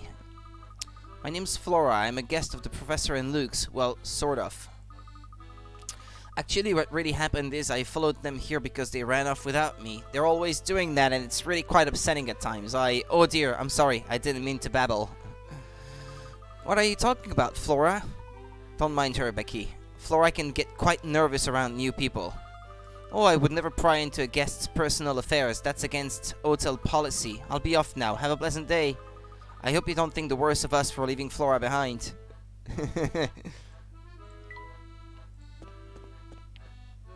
Not all night. What a charming room. I'm glad you like it, Flora. Your room will soon be ready as well. Oh, no need for that. I'm happy to stay in this one with you too. We'll just put up a screen. Luke, you're the smallest, so you can sleep in that chair there. Then I can take one of the beds and the professor can take the other one. That's not fair. I'm far too big to fold myself into a chair. We can't discuss sleeping arrangements later. For now, let's bring you up to speed, Flora. Alright, I'm all ears. We are currently in a city that looks very much like London, but is fundamentally different. The city may appear similar to our London, but make no mistake, it's a far more dangerous place. How so? What he's trying to say is that we've traveled through time. This is London 10 years in the future. What? We're currently working with a young man who identifies himself as the future Luke. According to him, in the 10 years between his time and ours, I became a rather unsavory individual. And here in the future, I rule over the city with an iron fist. This young man is working with us to try and stop my evil future self. Wow, that's an awfully complicated story.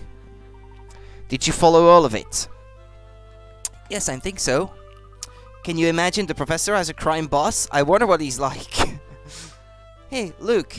Yes? If both the professor and you have older counterparts here, I should have one too, right? Well, yes, I suppose so. It's true that we haven't encountered future flora either. But you haven't seen a future flora here. Nope, not yet anyway. But didn't it strike you as strange that you hadn't seen me? You know we've had a lot going on since we got here, so we haven't had time to, Well, I'm curious as to where my future self could be anyway. I think we should move on. You know, Flora, the restaurant we're going to now is said to be one of the best in town. Oh, is it really? Let's go then. Phew, good thinking, Professor.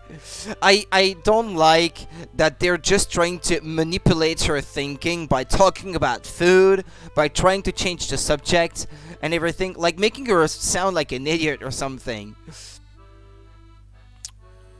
Where is future, like, right now? I guess so, yeah, if the game was... But I don't know, actually. Because it doesn't look like futuristic at all. Like, it's the future compared to an undisclosed year, like, way in the past. So it's the future, but compared to us, I guess it's, like, still in the past or something. If you look at what places look like. But in their present day, they have, like, cars and traffic lights and stuff. So, future Luke. I don't know, actually. We're supposed to contact him now that we're back in the future.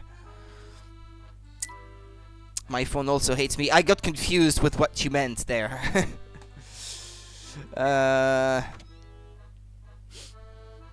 You're using the one that your dad handed to you now that he has a new one, isn't it? I think you mentioned that at some point. Dean Delmona. Oh ho, fancy seeing you here, Herschel. Have you been keeping well? Very well, thank you. You're looking rather well yourself, if I may say so. Spry, even. Oh, goodness no, this old man is growing older by the day. My hair has gone completely white, see? Ah, yes, I thought there was something different about you. I didn't notice. Some people say silver hair makes a man look distinguished, but I was partial to my crop of brown. Now listen, Herschel, London's full of people quick to sully your name. Rest assured that I don't believe a word of it. That was quite a shock, Professor. We saw the Dean a few hours ago, and now he's aged a full 10 years. Yes, time certainly appears to have left its mark on Dean Delmona. I really couldn't tell a difference. Yet, it's still the same kind, just newer version, and has more gigabytes. Yeah, more storage. More RAM, perhaps, as well. Not at all, I just needed a moment to think. Let's be on our way.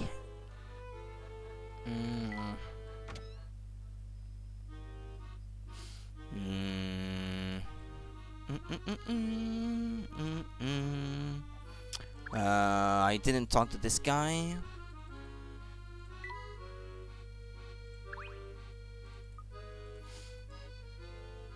They're really not letting me explore it anymore at the moment.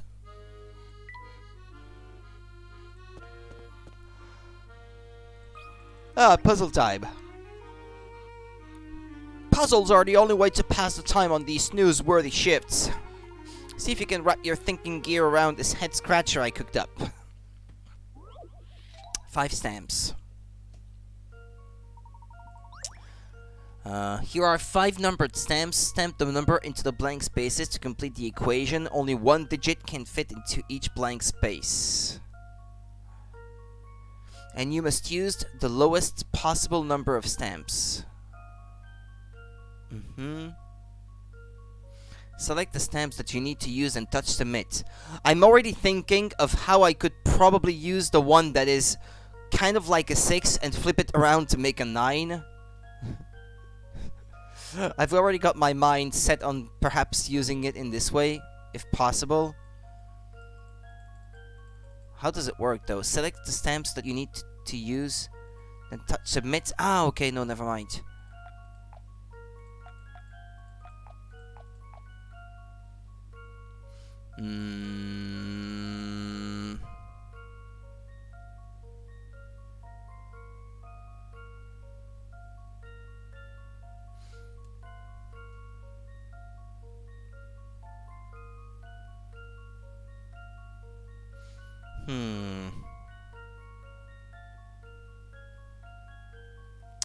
Let's see, what could work?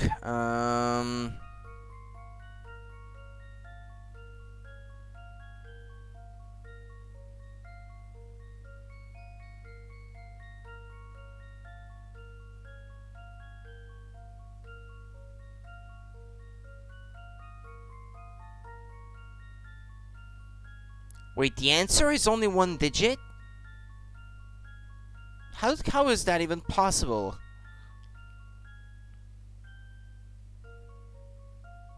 Since they're flipped, it's confusing my eyes. Well, the 3 can only be a 3. The 4, as far as I can tell, can only pass as a 4. I guess you could probably flip the 5 to make a 2 with it. Like 3 plus 4 plus 2.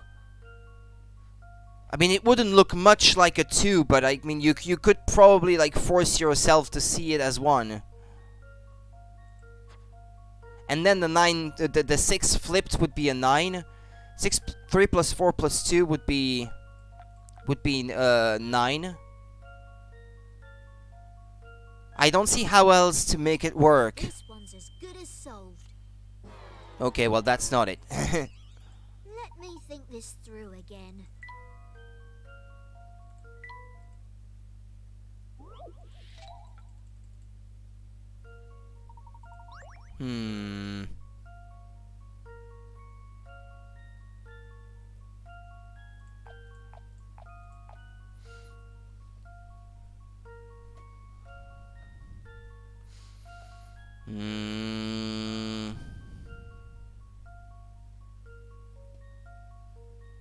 At the lowest possible number of stamps? Good day, Everinian. I don't have to fill all the spaces?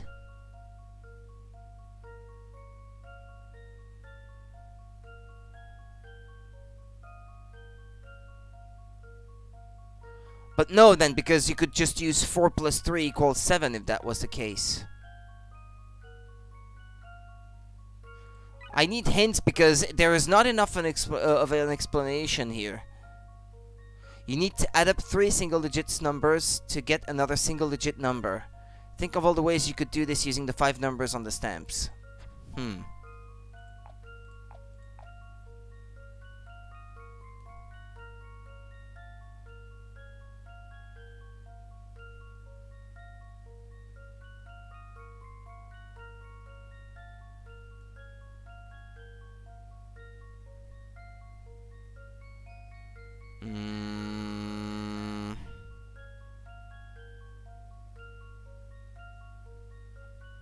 I guess if you rotate the 7 in a certain way, it could be a 1. Also, but it wouldn't really look like a 1 to me. Like, how often do you see someone making their 1s looking like that? If you like. It's not a... It's a bit of a far-fetched expectation. Because then I would pick 5 plus 3 plus that supposed 1 to make a 9 with the 6 flipped upside down, and that would kind of work, I suppose, but... Yeah, not me, not really. Neighbors made noise again, like I was explaining earlier to Monica. Remember that you need to use the lowest possible number of stamps to complete the equation. Using the same stamps more than once Reduces the total number of stamps that you use. Oh. Well, these two then. 3 plus 3 plus 3 equals 9. Here's my answer. That's what it was. I didn't think you could use the same stamp multiple times. I didn't even stop to consider this for 1 second. But I did think of flipping the 6 to make a 9, though. If you rotate the 6 stamp, you can use it as a 9. You can then use the 3 stamp 3 times. So you can complete this equation using only 2 stamps. I had like half of the solution, I guess. Huh? You solved it? Oh, great. Now how am I supposed to get through another boring day on the job? Boring? Don't you work for a crime syndicate? If your job's boring, you're doing it wrong. I must be hearing things. I could have sworn you just told me how to do my job. Eek! Oh, no, I didn't mean anything by it. Just ignore me. You work for a crime syndicate. If you find your job boring, you're doing it wrong. and this coming out of Luke's mouth.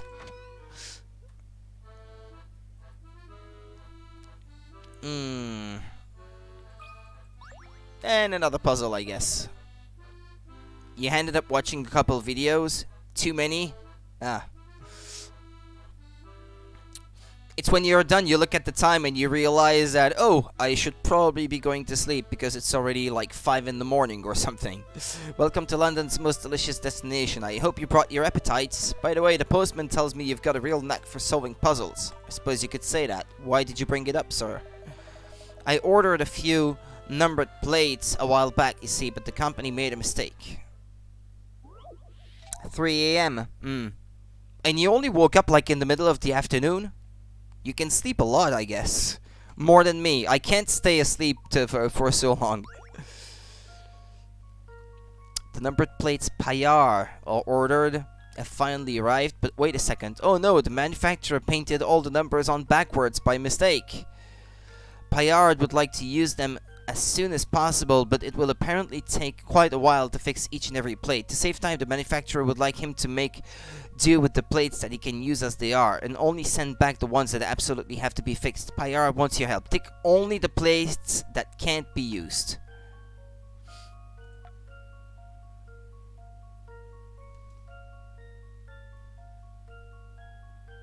This one you could flip around and make a 2 with. This one, no matter how you flip it around, it's always not going to look right. This one, I don't know. I guess it kind of looks like a 7, so you could use it. And this one would look like a 6 if you rotate it. No, it would not look like a 6, I guess. No, it wouldn't. It was nice and cool in my room last night, but the wind slamming my door woke me up. Oh.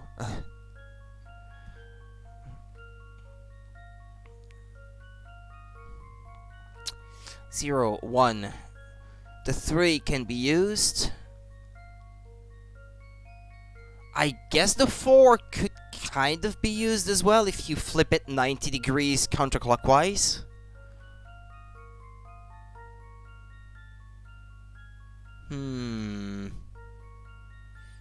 I'd say these.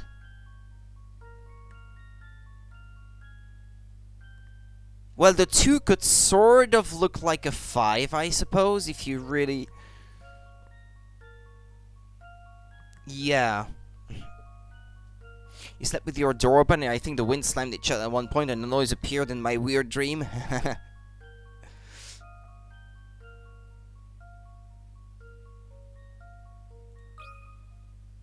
Let's see if I've got this right. And okay, oh, I got it right. Just as I suspected.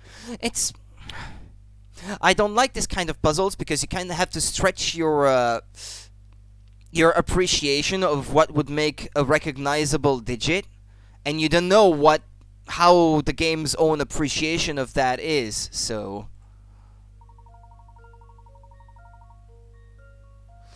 Yeah, 6 and 9 definitely won't work. 0, 1, and 8 are symmetrical, so they're clearly okay as they are. The 2 and 5 can replace each other if they are rotated 180 degrees. And rotating the 3, 4, and 7 as shown allows them to work just fine. Well, it's like that 7 looks weird to me, you know, so, I mean, that 7 to me is not really a 7, and I guess the 4 looks a bit weird as well. I was setting myself up for failure again. Yeah. Well, I expected failure. Looks like I asked the right fella for help. Cheers, I won't forget this. There will be more than a little extra gravy on the next pie you ordered here, believe me. Ah, a request for Jeff. Let's do it.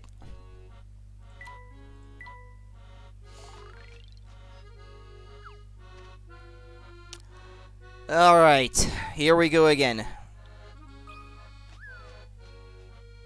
Boink, boink. Well, too bad.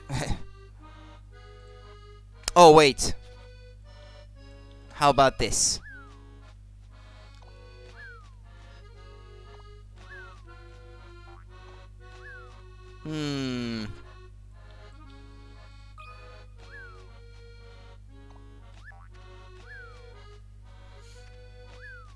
Yep.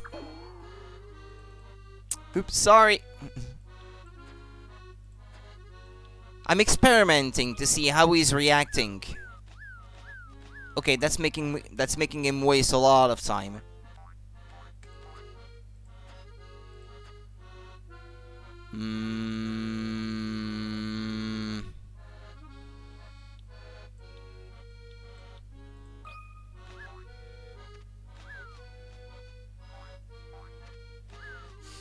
That's completely pointless.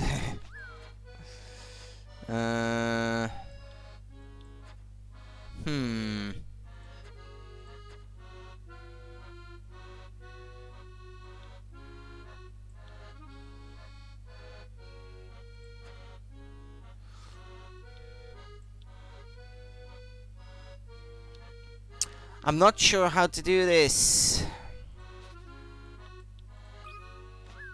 I'm getting the feeling that this is the only way to get started.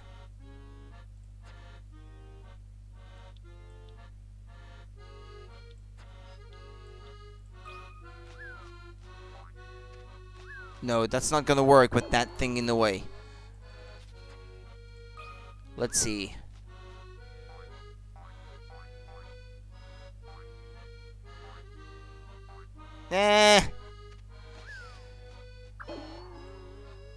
Well, time's up anyway, so no, not gonna work.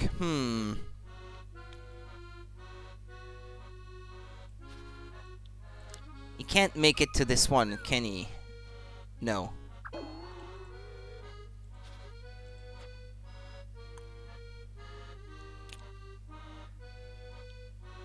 I'd say this mini game is a lot harder than the one with the hamster in the previous game.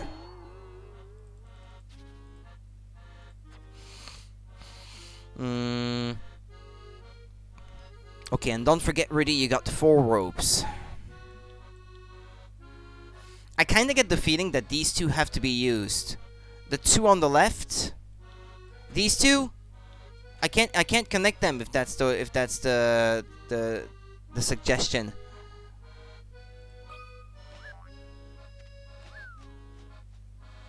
Oh wait. Like this maybe. Because that way the first rope is forcing him to make a little step forward. Yeah, like this. Like this. Do it! Do it! Do it! Oh no! Oh! No!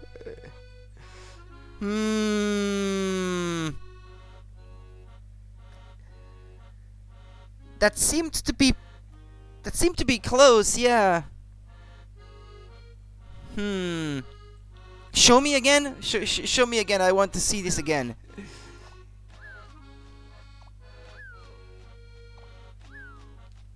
Yeah, he lands right on the corner of the platform. Damn it. Hello, Scarab. How are you today?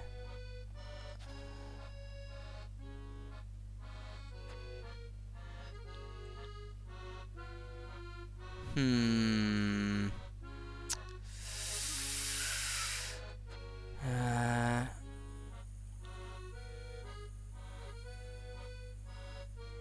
This is completely pointless the way I see it, but oh! I actually didn't need that rope. It just needed to bounce off the top of that pole there. Okay, well, never mind. As long as it works. Brilliant. Just in time. Cheers, feathered fella. I owe you one. Arr! And 1 terrain of tomato supreme. The secret ingredient is chickpeas. Want to try some? Tomato? You've earned this person's gratitude with your expert delivery skills. Thank you, Panda, for your suggestion with the first rope, because that was an important part of the answer. I knew that left one was suspicious. Yeah, you were right. That was a fair assertion. Okay, the milk that I just got.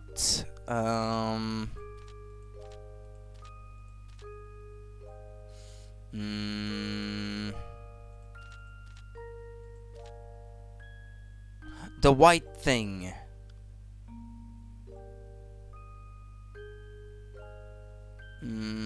Place the milk, I guess.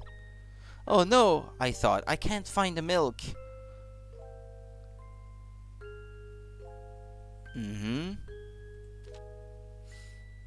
Yeah, I'm still missing a customer though to complete this picture book, so I can't finish it. Okay, let's get back out.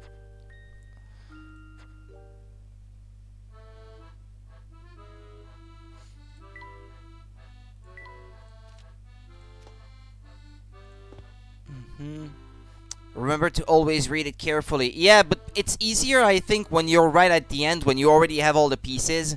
It's easier to see what doesn't really fit, because you can easily think of an alternative.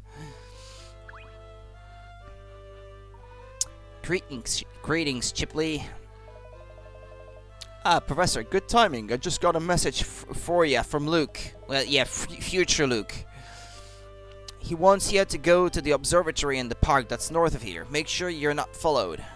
This park is just off the path that connects Flatstone Street to Midland Road, correct? That's the one. Luke will be waiting for you there. Why do we need to make sure we're not followed? It sounds as though someone there may be monitoring our movements. Are you paying attention to this, Flora? It's very important. Of course I'm listening, Professor. Moving around in a group of 3 will make us more conspicuous. I know you don't want to be left alone, but I think it would be best if you waited for us at the hotel. What? As soon as we've caught up with the other Luke, we'll come and get you. Sorry? Or you'll have a little girl twirling your beard? Yeah. Yeah, that happened yesterday. Coming with you.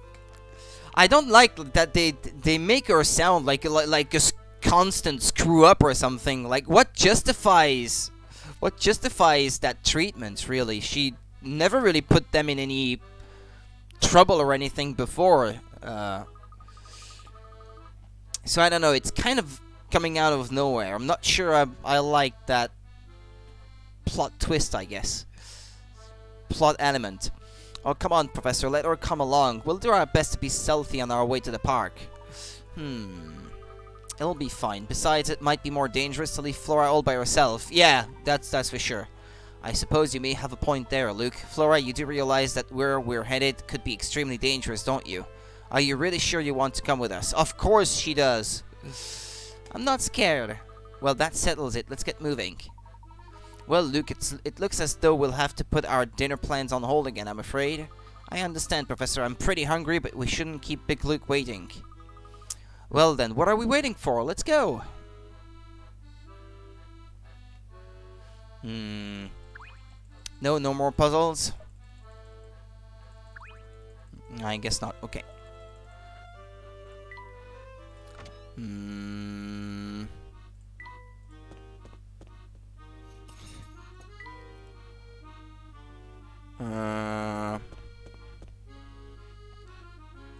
I should keep going the other direction instead of trying to go back to the shortcut from before.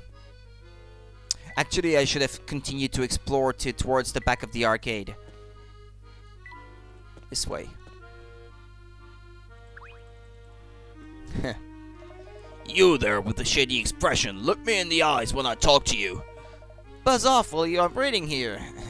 Is Conquer over? I saw there's 2 videos, but haven't finished the first yet. It's only 2 videos, yeah, it's not a very long game. It probably has to do with the gentleman way she's a small little girl who has been in trouble before, but it is still really mean. Yeah. Yeah, it is. It's not always great to be a gentleman, then. Listen to you, hooligan. I'm acting under the authority of Scotland Yard. I demand that you comply with my investigation. Scotland Yard? Pfft. It's been years since the police had any power in this city. No power, you say? You do well to take a close look at the man before you. The very sight of this face sends thugs running for the hills. Water, settle down. Somebody help me. This oddball is getting too close for comfort. Inspector, please calm down. Luke, not now, lad. I'm putting the screws on this dubious character here. Inspector, please, I can vouch for this man. He's just an ordinary citizen. Oh, so he's a friend of yours, Layton. You should have said so earlier. You're off the hook, newspaper boy, but listen well, because I only say this once. Thanks, I'm listening. The soul of Scotland Yard and what it stands for is immortal, even in a corrupt pit of depravity like this. Now, if you'll excuse me, I've got an investigation to attend to. Good day, Layton. Phew, thanks for saving me from that loon. What was all that gibberish about Scotland Yard? Oh, the inspector doesn't mean any harm. He just tends to get a little worked up.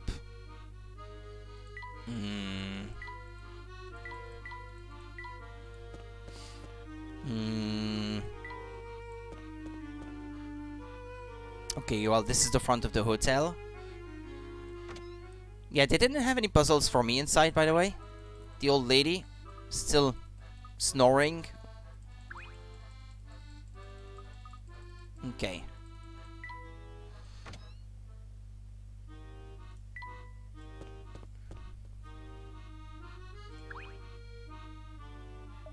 Come by and pay your sweetheart a visit anytime, Fluky. I'll be here waiting for you.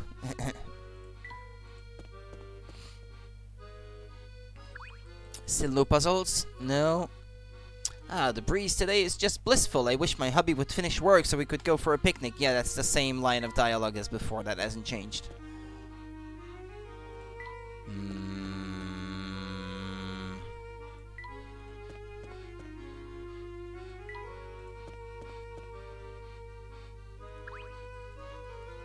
This is totally not the way I'm supposed to go, but I'm still looking for puzzles I might have left behind. So, there we go.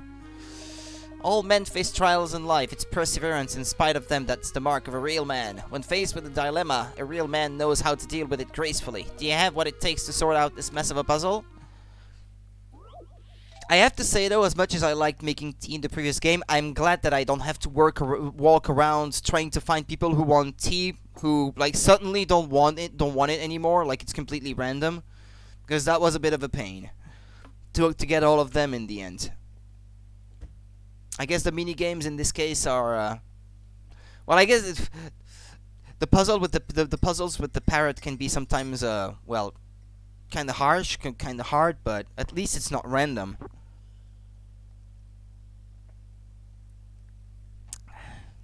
Okay. Before we can meet future Luke, puzzles. 4 siblings inherited a large plot of land. They've each built a house in their favorite spot without thinking about how best to divide up the rest. They've decided that the fairest solution is to split the land into 4 identical 6-square portions, with each one containing 1 house. Each portion must touch but not contain the well in the center. Which sibling's property will end up containing the star? Circle house A, B, C, or D, and then touch submit. Well, gonna have to try to divide it up then. I would say D, automatically. Because it's probably the only way that its patch will be able to touch the well. Although I don't know, maybe this is not necessarily automatically true.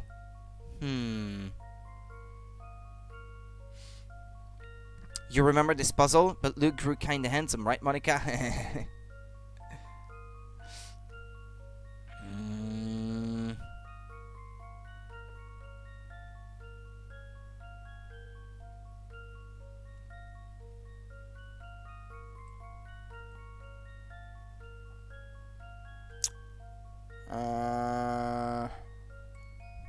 No, wait.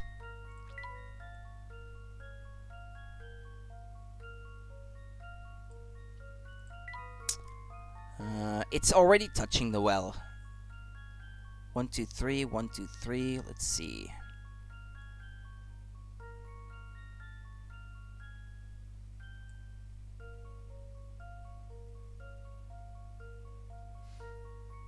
One, two, three, four. Wait, 1, 2, 3, 4, 5, 6. Well, I can get it to work like this. If there is only one way to divide it up, I just did, and in such a way. Ah, but no, one of them is apparently too small.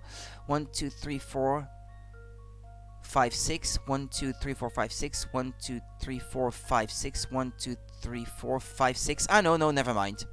No, this is correct. The way I see it, it works. They're actually all even the same shape from what I can see. Yeah. I'd say A then. Let's see if Okay, I've sorry. got this right.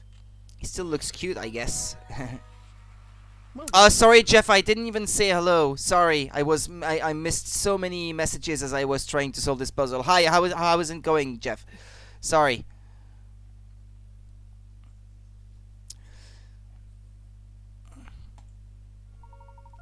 Sorry, I didn't even say hello. You're a superstar. Sibling A's property will include the star. The plot of land will be divided as shown in this diagram. Yeah, still a bit tired because I didn't get all the sleep I was supposed to get.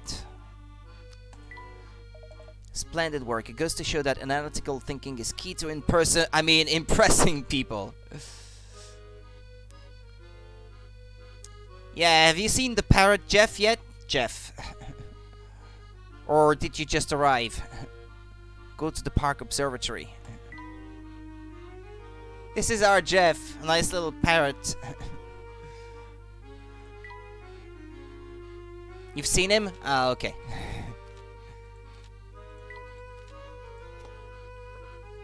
Nice then.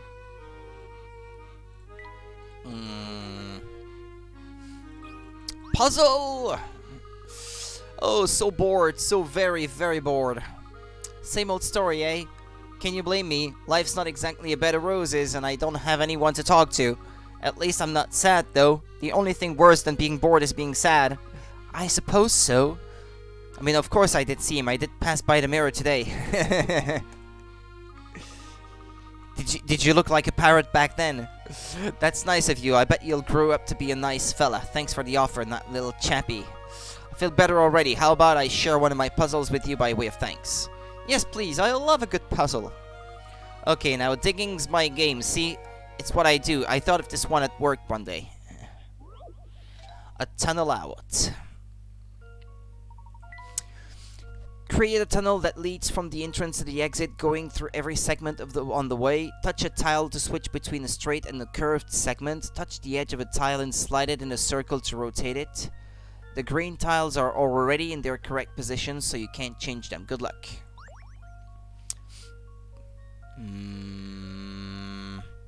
This reminds me of the mini game in No More Heroes.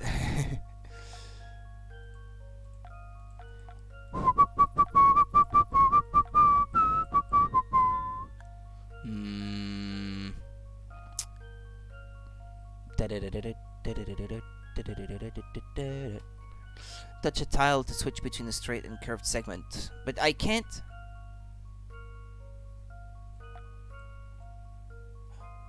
Oh.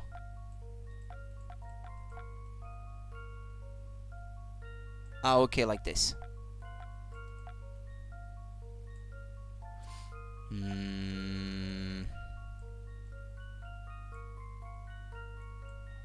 Wait, what?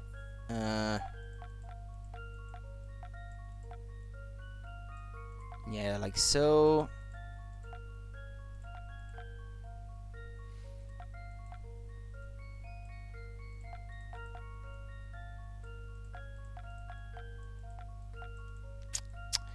Yeah, the rotating thing and the rest are not exactly super easy to play. Used to love these sorts of puzzles. I'm sorry for these past days. They have been horrible for me. Sorry for not coming and everything. Well, you do you. You have to take care of yourself, man. If life is not going exactly as great as you like, you do have to take care of yourself and take the time that you need to do so.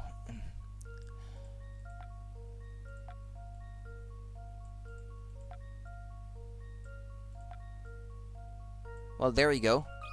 Problem solved. How about this? No puzzle can stop Layton. I don't think it was worth 40 because it was not exactly hard, but good work. Crikey, that was a project and a half.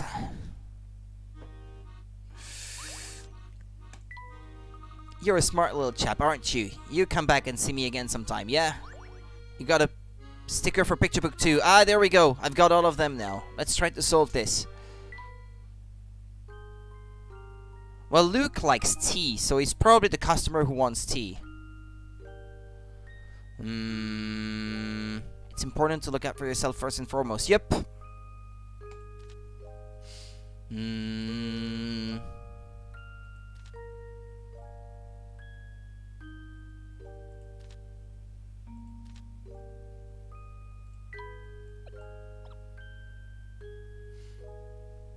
But when I turned around, I saw that it was actually a boy, a regular at the cafe. We came to sit at the counter as usual. I don't know. Would he go around picking mushrooms, I wonder?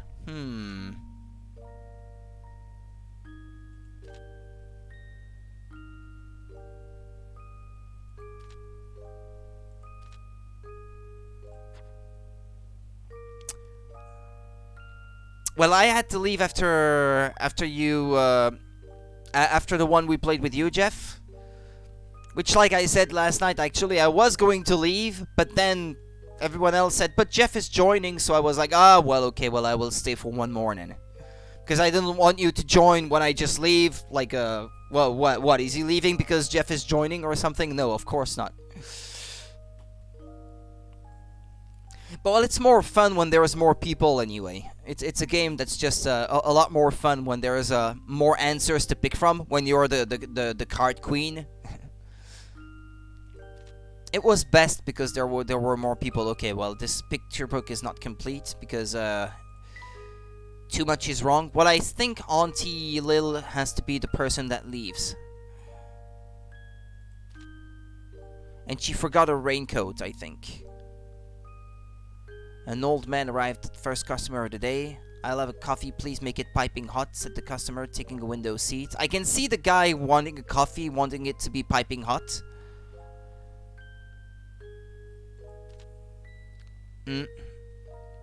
Coco. I guess that could be Luke, maybe, instead of the adventurer.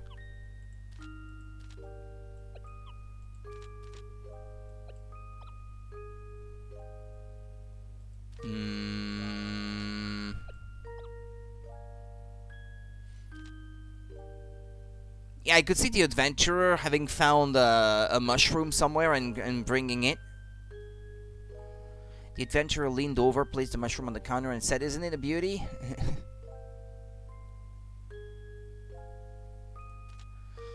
It certainly is. However, I'm afraid I can't make you a tea. There's no milk, you see, I said, deciding I had to be upfront. Overhearing my apology, the mustachioed old man by the window said, "Oh, but I don't like plain coffee. One needs a dash of milk to make it palatable." The boy sitting up in the corner piped up, "Proper English cocoa can't be served without milk." Then okay, here that has to be tea. The boy has ordered tea. And you can't make cocoa without milk anyway. So yeah, okay, I've got to reverse these two, I suppose.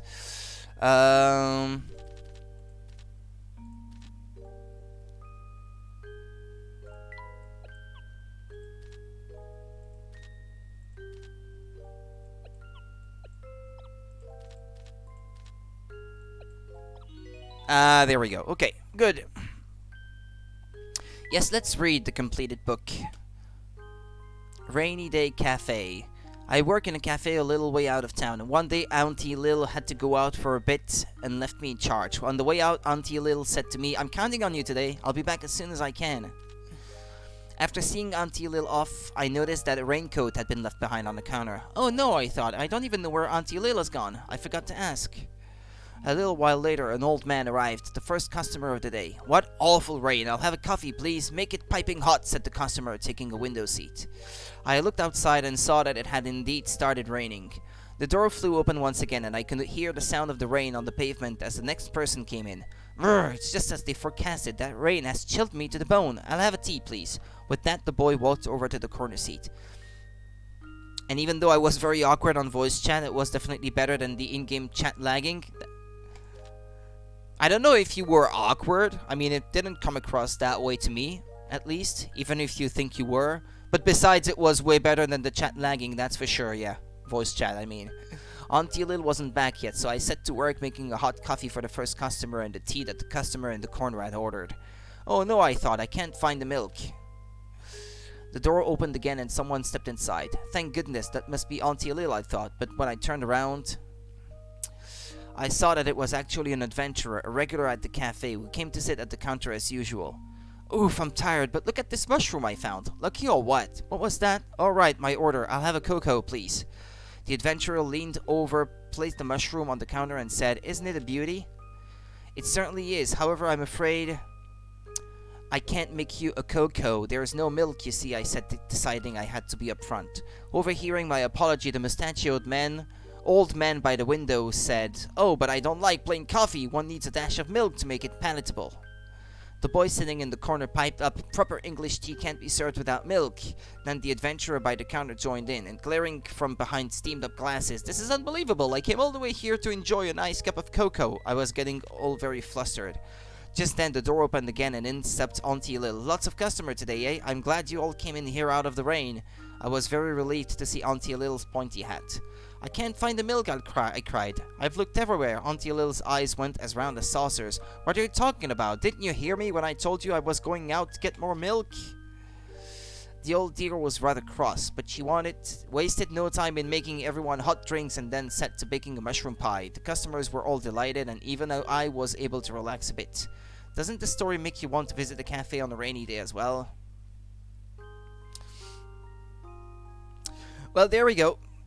Sorry. Yeah, this is a safe place, Jeff, so make yourself comfortable. You felt very awkward. Talking English is fine when I'm used to talking to someone. Otherwise, I feel like I'll make so many mistakes. I mean, none of us are natives, so we make mistakes too, I'm sure. And so, it's not gonna sound too weird to us, so you don't have to worry about it with us, at least. Panda is, yeah, but Panda wasn't around last night, though. Would have been cool to have you, though, Panda. The adventurer looks like your dad. What? His looks or what he's wearing or something?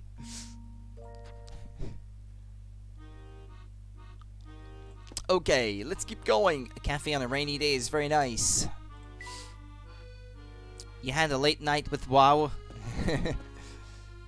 When do you not get a late night with WoW? Maybe same life story as Scarab's dad. Perhaps a new cravat is what I need to seal the deal.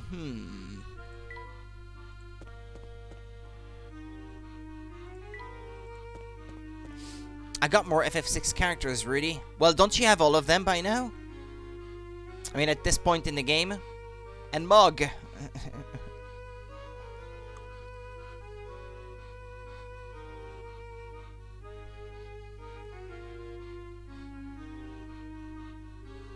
Ah, emotes. Okay. Just these emotes. Lock. What is it? Celeste, maybe? And Mog?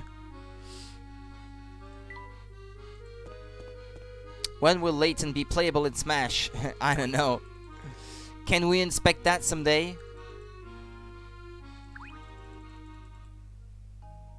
No, but I have grown up with English speakers around me, so I feel like I have to be perfect. Get on with it! Okay, well, I haven't left a single puzzle behind so far.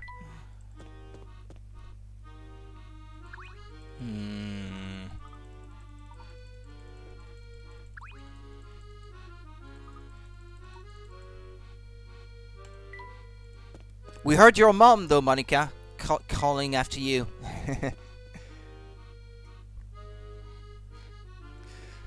Couldn't quite make out what she was saying, but...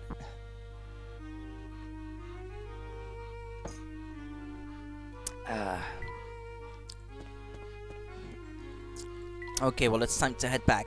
I know, but it's just something that is ingrained into you. No, she did not call for a Simone. No.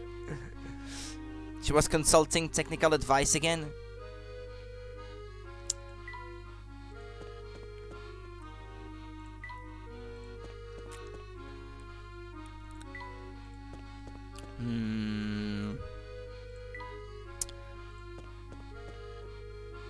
Ah, yeah, no, I already tried this way. She was leaving and the dog had stolen one of her shoes.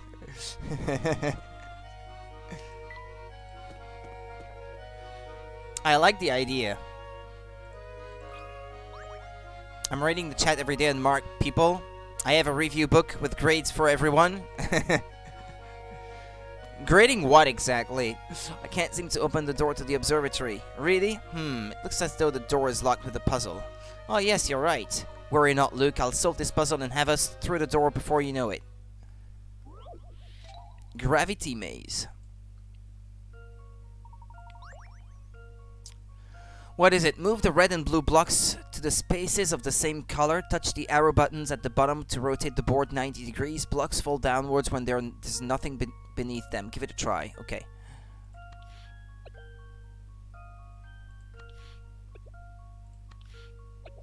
No. Restart.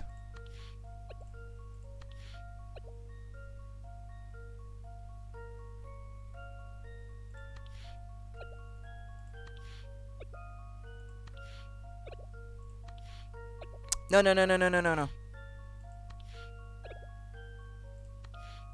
There you go.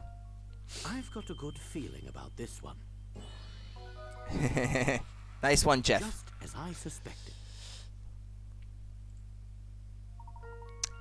How many moves did it take you? Could you do it in 5? I did some unnecessary moves, so I could probably do it if I really wanted to try, but I didn't want to try hard enough. There we are, Luke. The lock is disabled. And the door is open.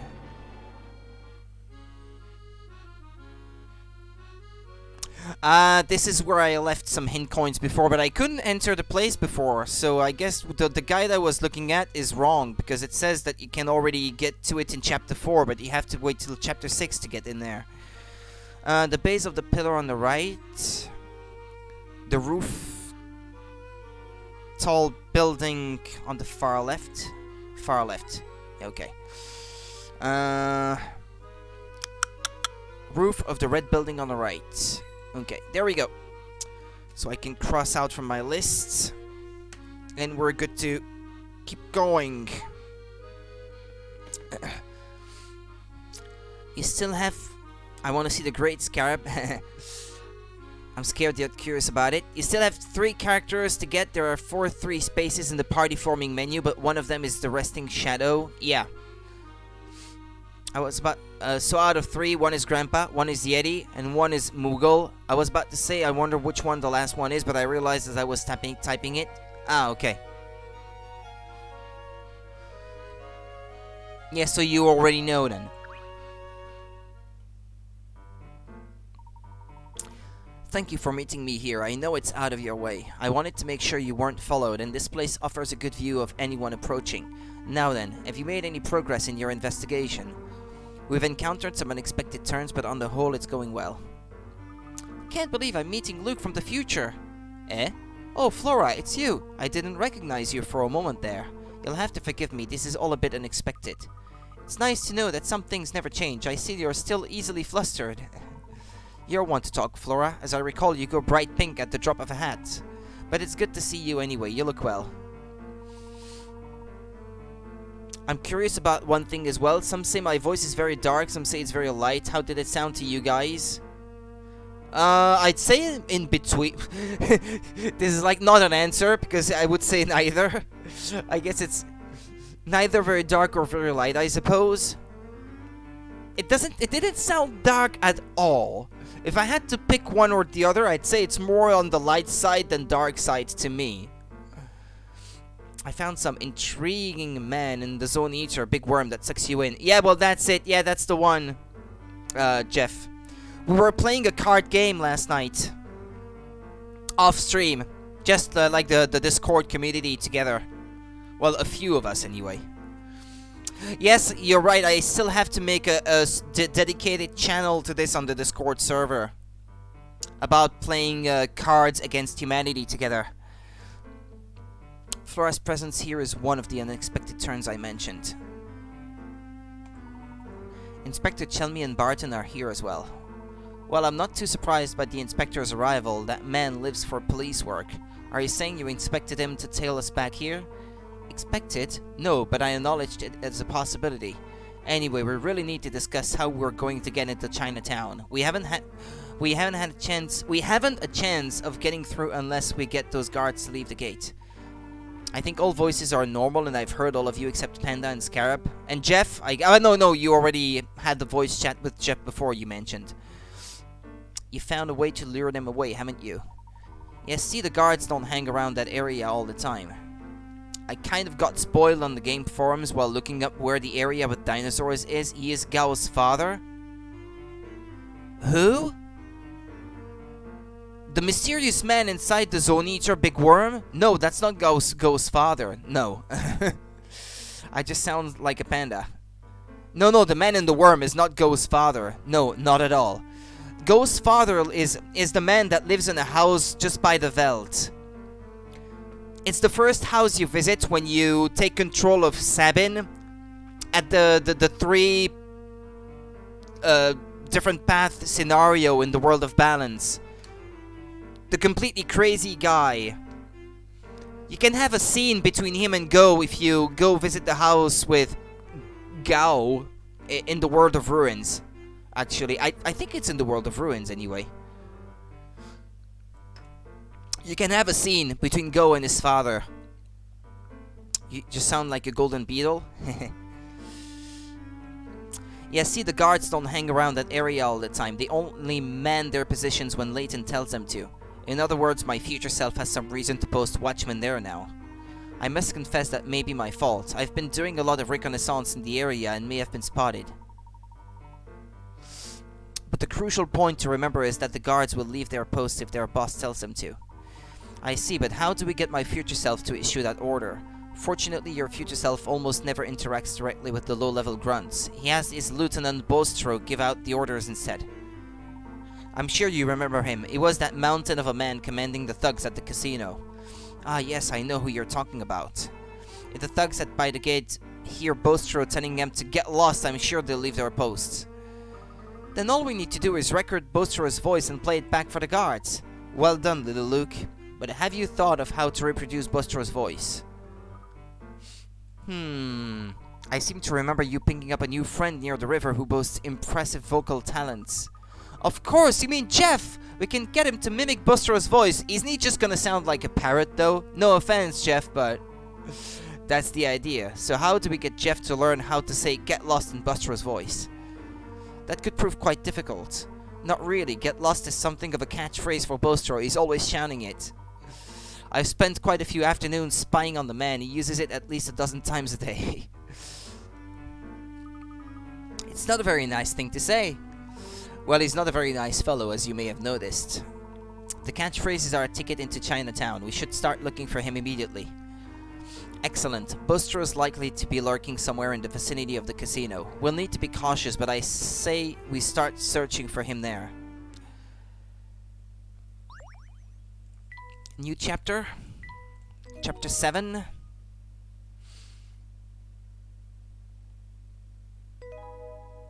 I feel like I'm not progressing fast through the story. If I've only solved 50-something puzzles up to this point. Oh, I did miss a few puzzles, it seems. The missing block and the chessboard. Okay, well, let's go back then.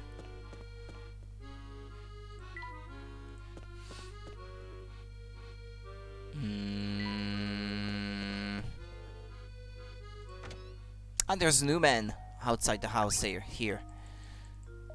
Puzzles you've left behind are packed inside that bloom. Go on, get to it. Get to it! The missing block.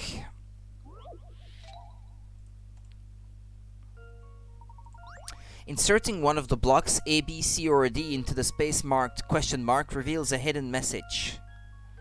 Layton. B. I don't even need to read any further. Few things satisfy like a puzzle solved. That immediately popped in front of me. I didn't have to think hard on this one. Chessboard. Voice acted B. I like his voice too. It's a bit of a shame that you don't get to hear it more. Here are 3 sheets of transparent plastic with different patterns painted on them. If you layer them correctly, a chessboard pattern appears. What can I say? What can I say? Not to boast or anything.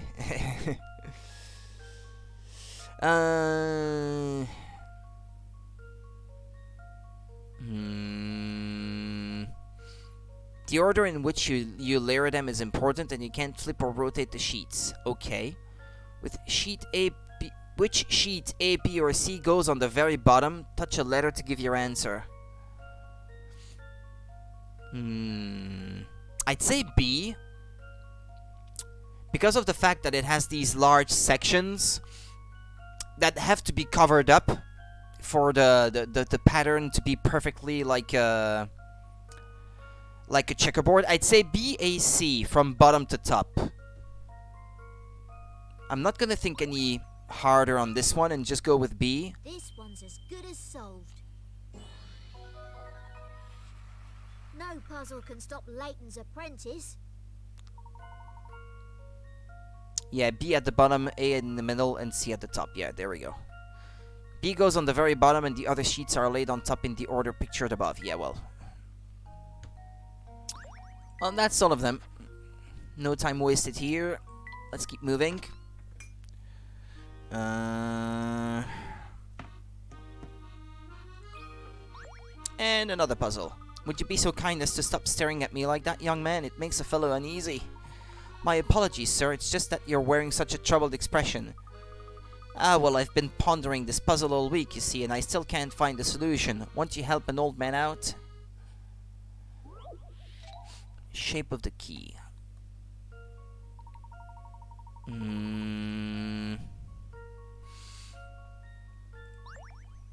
Oh. That's actually the Layton hat that I had to make in another puzzle earlier. This is a Layton-gram. To reveal the key, you must fit the 5 pieces that make the top hat into the shape of the key without overlapping the pieces or leaving any empty spaces. Can I can't rotate them, can I? Can't I? Okay. I did Science Dream, and oh boy, it was the hardest thing so far. The last boss I couldn't beat. I just used Banish because I saw it in a YouTube video. But if I were to not have Banish at that time, how would I have beaten him? I don't know. Yeah, I think I can sort of remember what you mean. I struggled against it in the stream as well. Yeah, green to the left.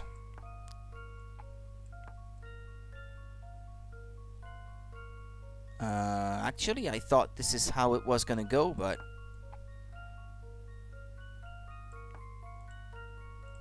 yeah, because I can flip it. Yeah, okay, there we go.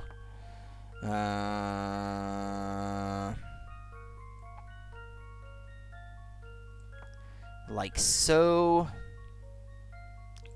This one, but flipped, probably. And this one rotated. There. Allow me to present my solution. Yeah, Success. I see which one you mean, Jeff. Yeah, it was really annoying, and probably the most annoying boss in the whole playthrough that I had to do on stream, actually, come to think of it. Well done, now you've got the key, all you need is a lock. Shape of the key is now in your puzzle index. Yahoo! I can finally sleep at night without that blasted puzzle tormenting me. Thanks for going out of your way to help an old man. Not at all. It would have been terribly ungentlemanly of me not to try and help. Okay, I want to re-talk to everyone to make sure that they don't have any puzzles. Now that there's a new chapter.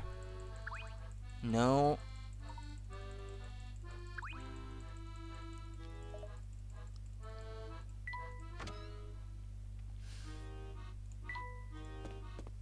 I tried to go beat Leviathan, but it didn't go so well. It just one-shots my whole party in one turn with his area of effect magic attacks, even with shell active on everyone. Oh, it's gonna be a cut the plank thing again. Cut the board, making another cut. Yeah. You check the wiki and apparently he is level 91 and you're 50.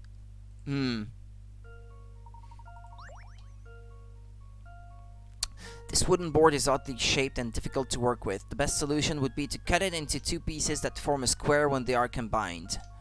However, the grain of the wood means that the two pieces can't be flipped or rotated after being cut. Yeah, don't forget to bring Mog for that fight too, if you haven't learned his dance in the World of Balance.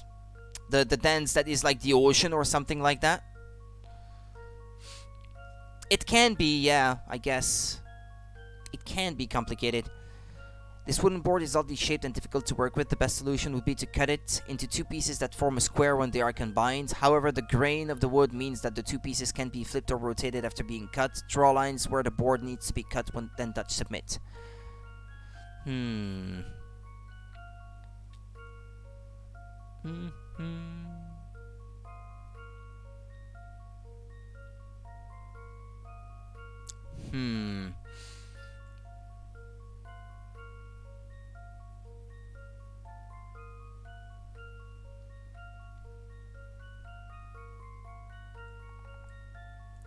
Would it work if I cut it like this? No, it wouldn't work. I'm trying to think of a way to fill in this part here.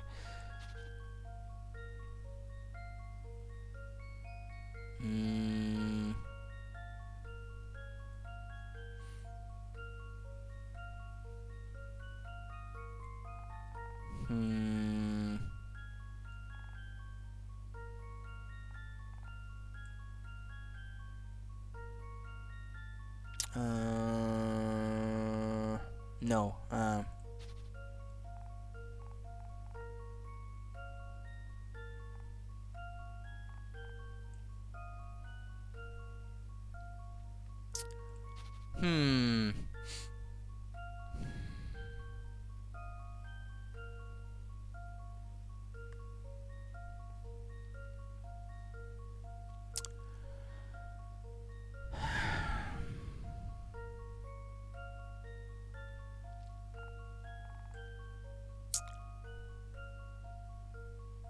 It's a hard one, isn't it, this one? I kind of have the impression that you have to cut part of the left so that when you put it on the right side there, that it's gonna fit into there somehow.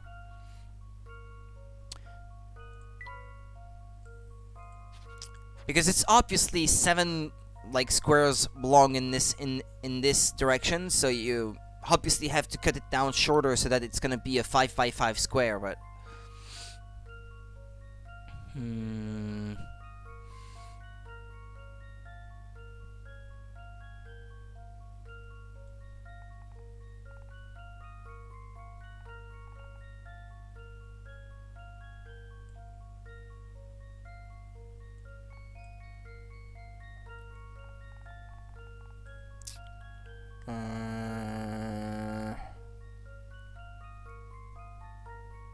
I can't rotate it. Can't you just cut the 3 off?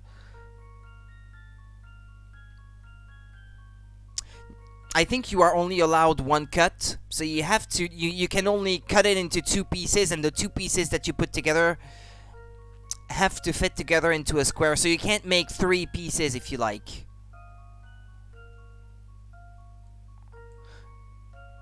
Like, that would have to fit in the hole then, if you know what I mean. Going by the instructions given for the puzzle anyway.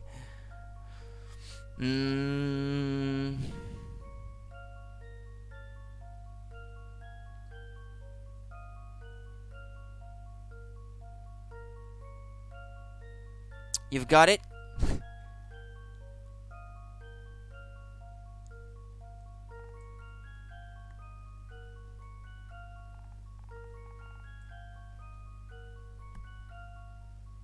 I know that wouldn't work. The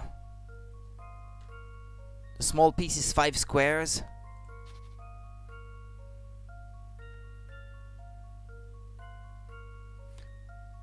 Keep in mind you can't rotate them, right? You can't flip or rotate the piece that you cut. Yeah.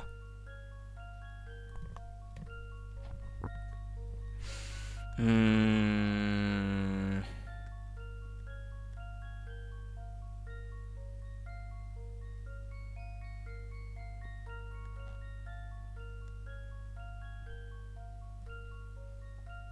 I'm gonna get hints because you don't need to make any cuts on the left side of the board. Okay, well that's what I was looking for, so I guess the gap is 3 squares long. In order to fill it, you need to find a place from which you can cut a piece of the same shape.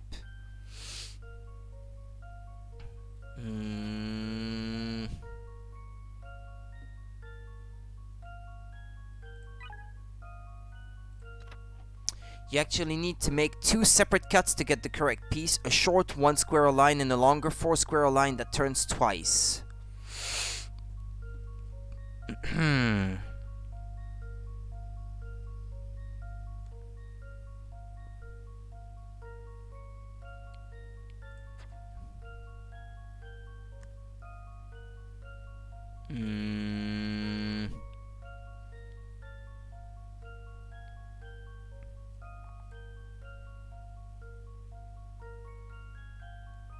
No, I think I was right, you say.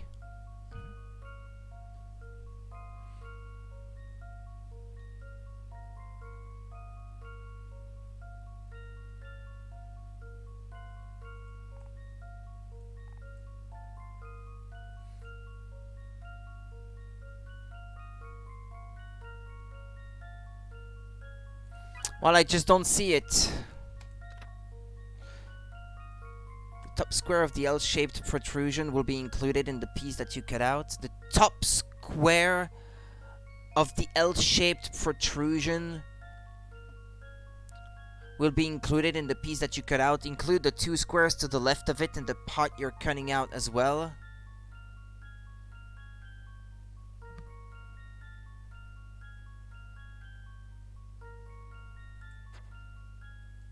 I still don't get it.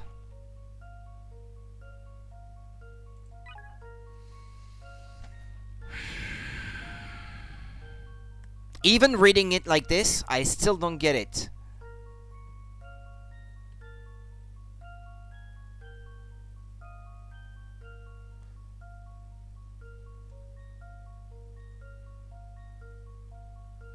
I can only make 1 cut and you're talking about 2 cuts, Monica.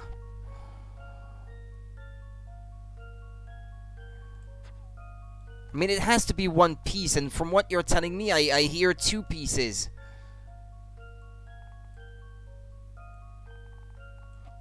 I don't see. Well, that's how I understand it, and it's not making any sense to me.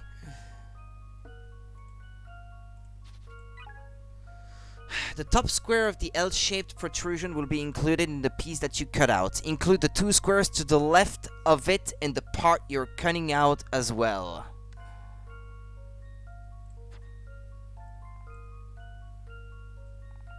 I don't know, like that?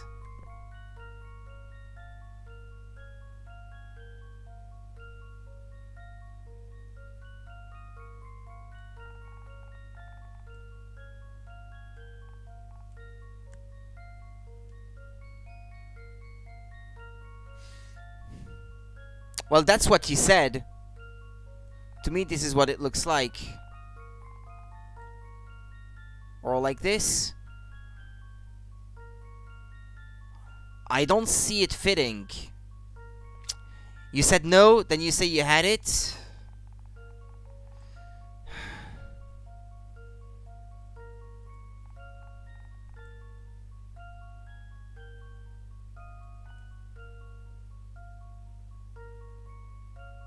Yeah.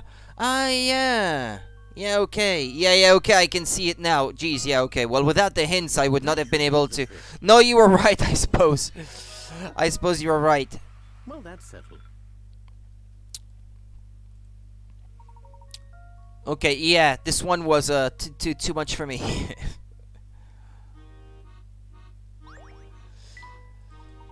Thanks to you, we're that much closer to giving Midland Road the refurb it deserves. A trowel. You slept well so you can carry? If I talk to them, can I get more puzzles? I guess if I talk to this guy, he's not gonna give me a puzzle. He's gonna send me back to the present, and I don't want that right now.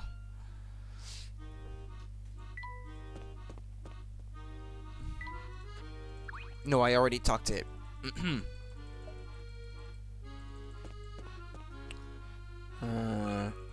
There we go. There isn't any crime to be organized in a peaceful park like this. How terribly boring. If things are too slow for you here, why not move somewhere more, exciting? Yeah, what if I could, boy, but I can't very well leave my post here, can I? In that case, I hope you're using your time here to do something productive.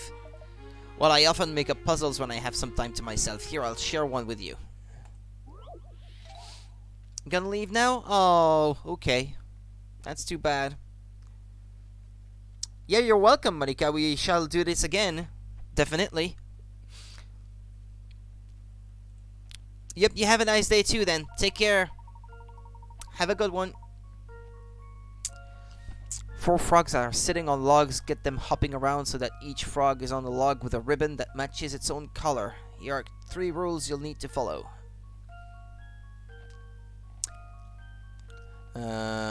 Frogs can hop to any empty adjacent log. Frogs can leap over an adjacent frog to reach an empty log. Frogs can't leap over 2 frogs at a time.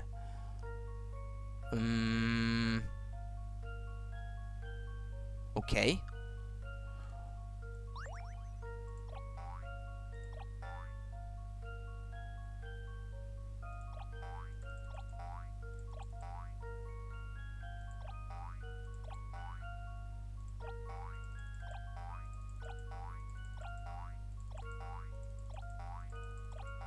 Well, that's maybe a few too many moves, but...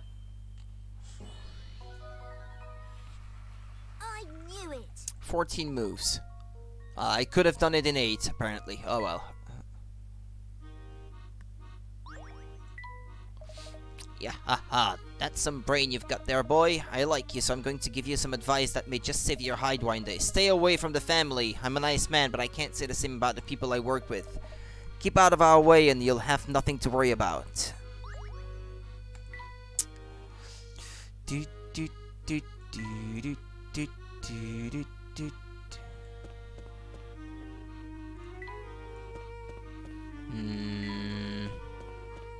That advice was very threatening.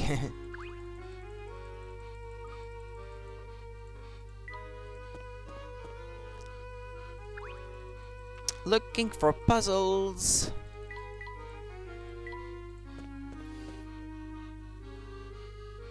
No one's here. This one doesn't have any. No. Ah, there's Flora. She stayed at the restaurant. We're finally going to have a meal. Victory! What are you going to have, Luke? How about this? Oh, and this. And we've simply got to try that. It all sounds amazing. Hehe. Oh, look, you always order half the menu. Drop by any time. I've got some new dishes in the works that will leave you both stunned and full. Har har. I just noticed there's 5 of them traveling together now.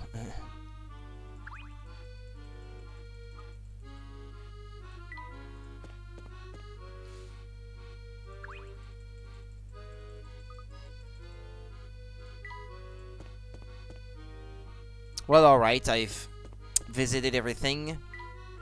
Except the hotel. And in front of the hotel, I guess.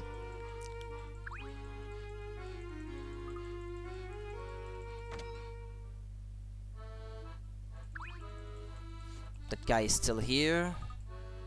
Ah, sorry, maybe this is important. Likewise, Floral, was it? I'm very bad with names these days. Oh, and Mr. Delmona will suffice now, dear. I'm, retired. Yes, retired for some time now. Now, do excuse me, I'm waiting for a friend, you see, and he'll be here any minute. Bye now. Goodness, Dean Delmona seemed awfully flustered there. Yes, I noticed that as well. He froze up the second you started talking to him. I'm sure he was just confused. I mean, here we are 10 years in the future, and Flora doesn't seem to have aged a day. Yeah, I think you're right, Luke. Oh ho, that would certainly give a man pause for thought, wouldn't it? Becky is absent again. Okay, well, let's go back out then.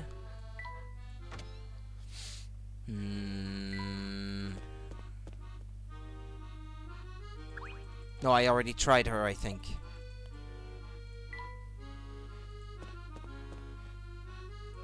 Let's try towards the casino.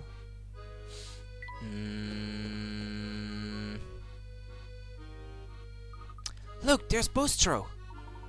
Shieg.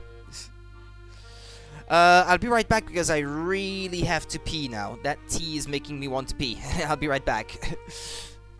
Just a few seconds.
Really used up all his PP.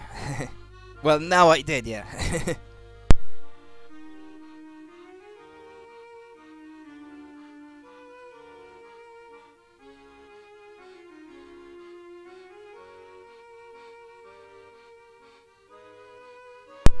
Didn't have to go far, Jeff. Just a quick rinse, yeah.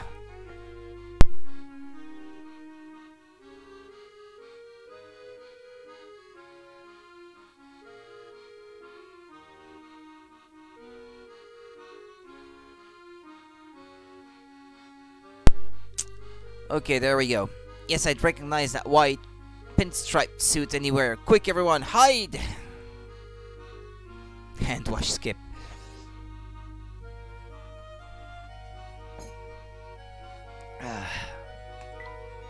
What were they thinking, wrecking their own casino? You're supposed to be on guard duty, you clown. Stop slacking off. I wasn't slacking off, Bostro. I was just... Grrr, you know the only thing I ate more than a loafer is a loafer who makes excuses.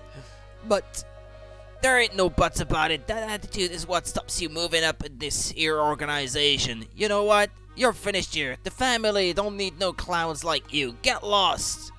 Oh, come on, Bostro. Don't kick me out. I ain't got nowhere to go. There, did you hear that? Yes, I heard get lost loud and clear. What about Jeff? Did he manage to pick it up? Yeah, did you manage to pick it up, Jeff? Did you hear what that big man said, Jeff? Get lost? Get lost? That doesn't sound like Bostro at all the way I do it, but I guess in their own mind it sounds like Bostro, I suppose. It's uncanny how much he sounds like Bostro. Thank you, Jeff. A performance like that is sure to fool those two guards at the gate. Let's head to Chinatown.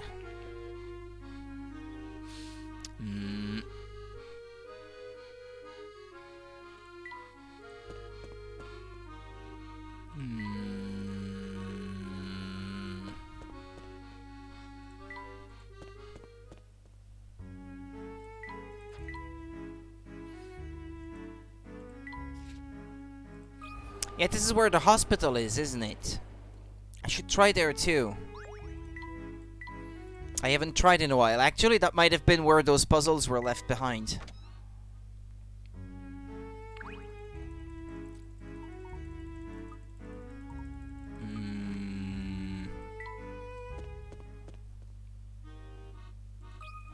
Ah, there's a puzzle in the Layton mobile. The Layton mobile certainly is in a sad state. Poor thing, the tires are wonky and half its body is covered in moss. No wonder it wouldn't start. It's been neglected for ages. And I took such good care of it back in our own time too. What a shame. Taking the Layton mobile for a tune-up will be the first thing I do when we get back to our time. But while we're on the subject of automobiles, have you ever heard this one, Luke? 25. How long? Apparently it's a puzzle I should have done a long time ago. Talking about how long. From here, a one-way trip to your destination takes an hour. The plan for the trip was to divide 12 people into two 6-seater cars, but one of the cars broke down, so you can only use the other one. Assuming that the journey back takes the same amount of time as the journey there, how many hours will it take to get all 12 people to your destination using one car? Is this another trick question?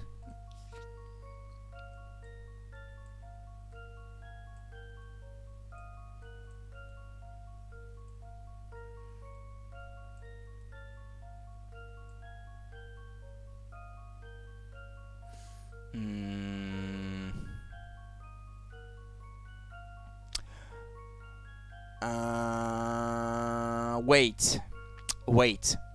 You have to count the driver. This is where things will probably be a bit tricky. Because someone always has to be in the car to drive. The car can't just go back to its starting point by itself, so 1 hour. 5 people get off the car.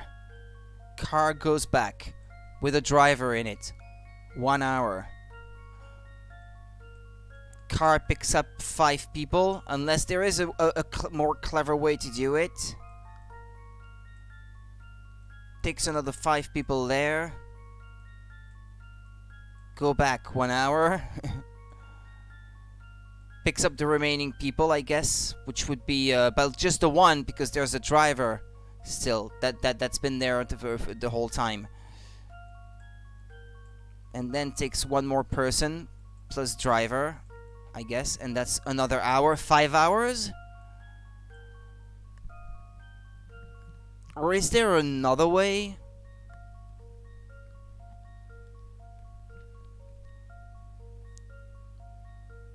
I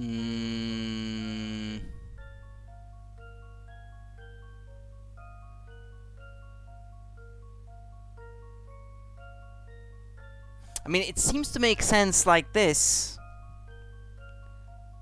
but with this game, you're kind of always like pushed to try to look for a more complicated solution, and then sometimes I just try to make my life more complicated than it needs to be. So maybe I should just try it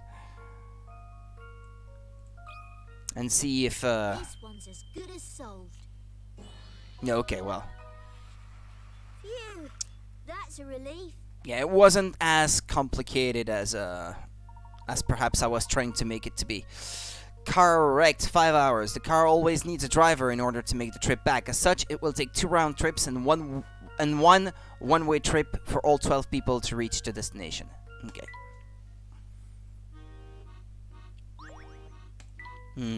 It's amazing how you seem to have a puzzle for every situation, Professor. I'm sure it'll be the same when you get to my age, Luke. Besides, I needed something to take my mind off the decrepit state of the Layton mobile. Okay.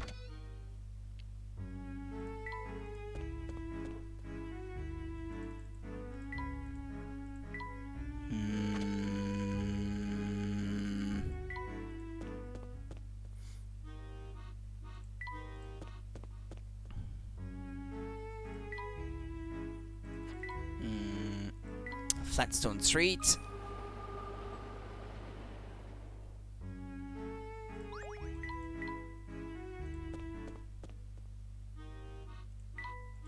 This way, up the stairs to the right. Do you know the statue, Luke? Hmm? Oh, the one with the man that looks like the professor. Of course I do. Seeing it just now got me thinking about, you know, the future. One thing in particular occurred to me. You know how everything is going to turn out. I mean, you're me, so you already went through this scenario 10 years ago, didn't you? Well, in a way, yes, but I can't tell you what's going to happen.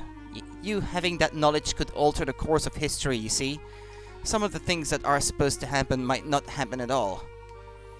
Time travel has changed the way events unfold here, and look at the mess it's made. We wouldn't want to add to that chaos, would we? I never really thought about it that way. What's more, knowing about your future self could actually change who you become, and just to complicate things further, it's probably worth noting that technically you aren't me. I'm not? Then who am I? That's a tough question. The fact that we've met has changed things for both of us. Only the past is certain. Therefore, I was you in the past, but you may not be me in the future, do you see? I think I do, but time travel really is complicated. That's why it's probably not possible. Or too risky, or too dangerous, or just not worth it. Phrase it however you like.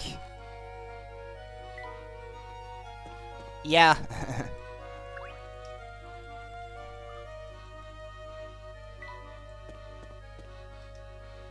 Doctor! Just like in Steins Gate.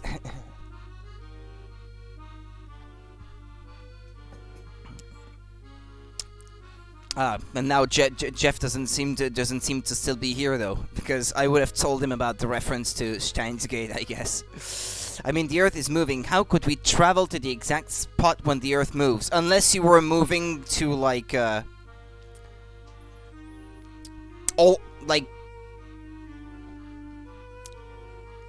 But even if it's moving around the sun, it's never actually every year in the same spot because the universe is expanding. So yeah. You would probably end up in outer space anyway, because the solar system itself rotates around the galaxy, and the galaxies are moving away from one another as well, because the universe is expanding. So yeah, it would probably not be possible, like you say.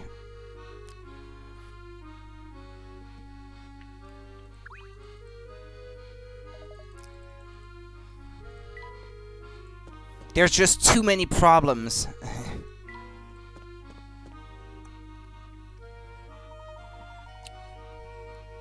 Salutations, mine amigo. I'm afraid I'm a little bit lost. Hello there, Pavel. Fancy meeting you here. Where are you trying to get to this time? I read a magnifique article about the underground caverns of der Welt and decided to come and see them.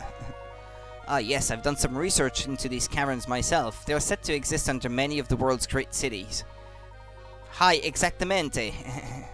I was on my way to discover the subterranean ruins of Rome when I got lost. Wait, you were on your way to Rome and ended up here? Yeah, the road to a traveler is long and winding. Nevertheless, I'm sure I'm heading the right way. Seeing as how we bumped into each other like this, though, how about a puzzle pour la route? Lunar leapfrogs. Oh, it's another puzzle like this? Okay, well that's gonna take a few more moves, I guess. Well, it's the same rules as before, it's just gonna take a few more tries. It's the same, like, pancakes puzzles from the previous game all over again, I guess. Boring. No, wait.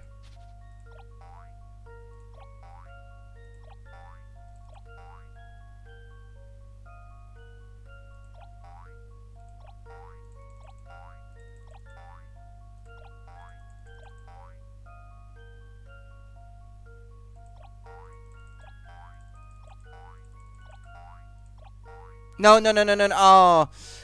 Well, I could have done it in 15. I could have done it in 15 if I didn't make that last mistake. How many moves can you do it in normally? Layton's apprentice. Ah, they don't tell you anyway, so yeah, it doesn't matter. They must be preparing for the Frog Capella. This reminds me of Zelda, actually. Both Ocarina of Time and Majora's Mask with the singing frogs.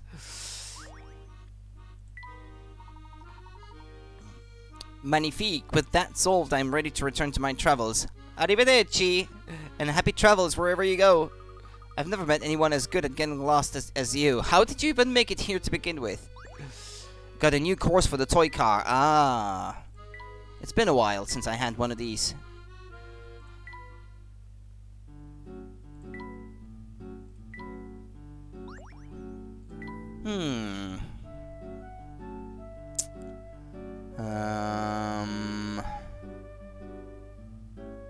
What's with the white tiles? Oh, niet! I'm lost again, and this time in the desert. I've got to get to the coast for some agua before I dry up like a prune. But how? Oh, bitte, amigo. Help me.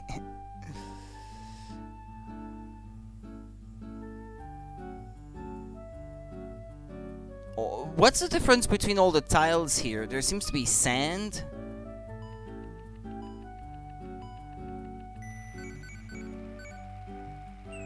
Oh, it doesn't seem to matter. Oh, bitte. Rip car. Well done.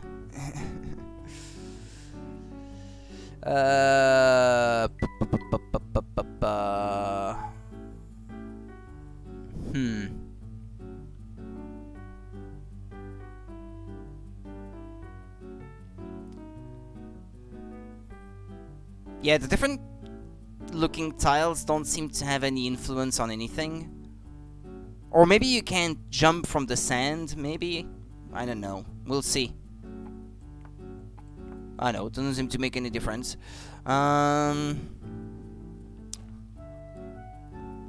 Considering you can't go back down more than once, you probably have to start by collecting those that are at the bottom, I would imagine.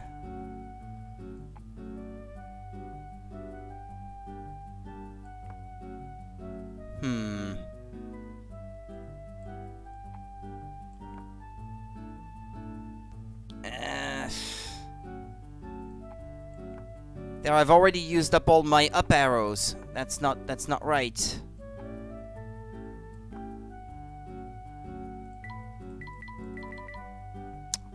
Come to think of it. Maybe you only need to come back down once.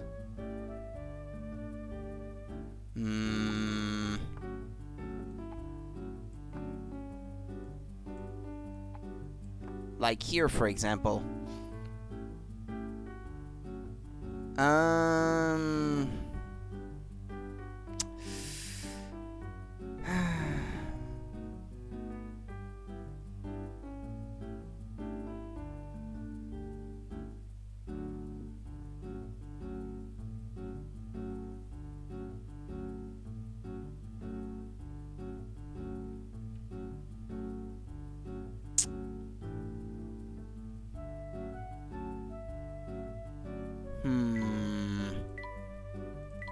Nah, I can't imagine it being that way, because once you start going down like this, you would bump into the wall because you can't change directions like after this.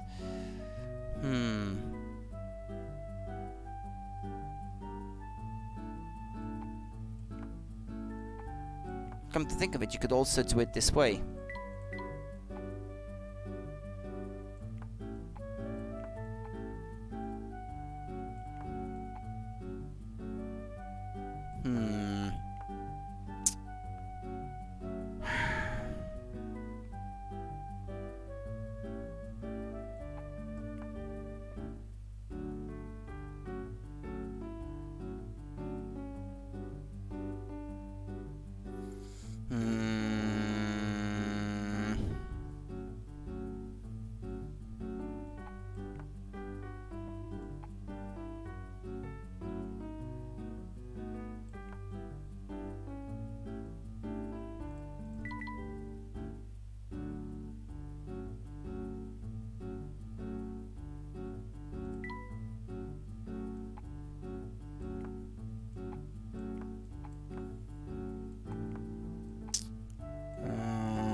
No. Damn it, it's not easy.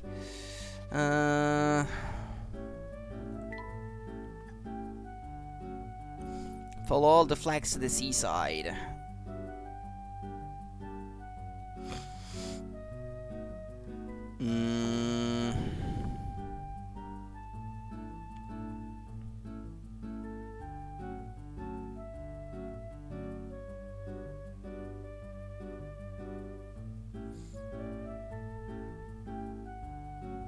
These flags at the bottom are really annoying because there's only one way to get them. It's to travel left or right. And it's probably to the right, I imagine.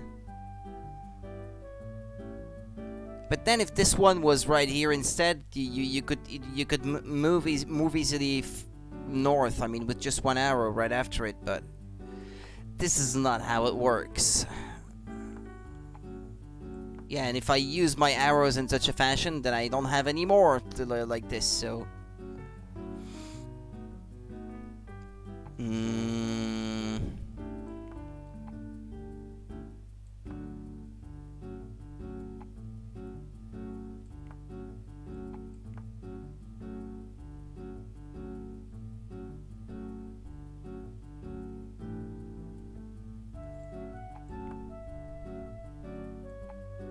I have a lot of right arrows for some reason.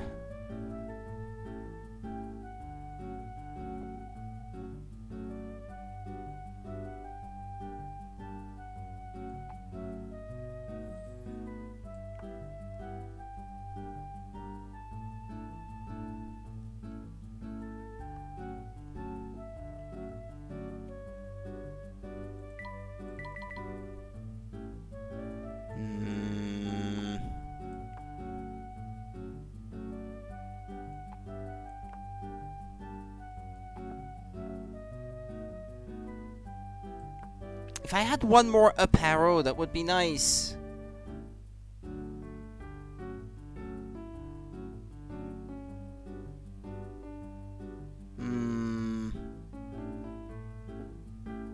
Unless... Hold on. Clear everything. One arrow left. One arrow up. One right. One down. No, that's not gonna work either. Damn it.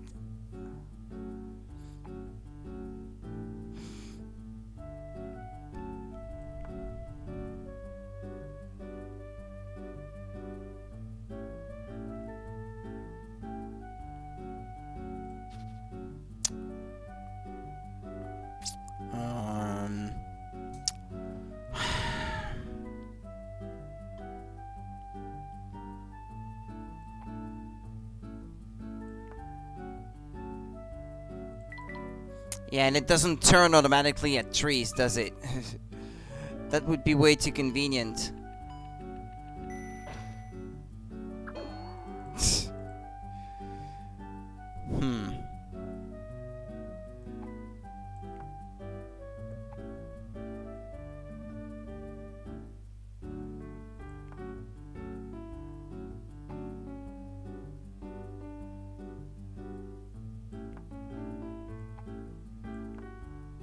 No, this seems completely like a big waste.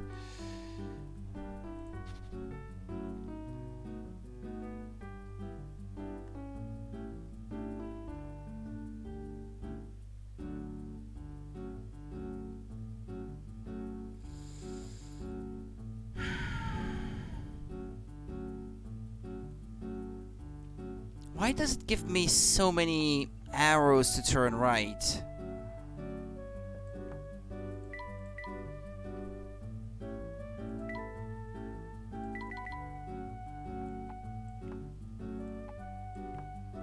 It's a shame you can't get any hints on these puzzles.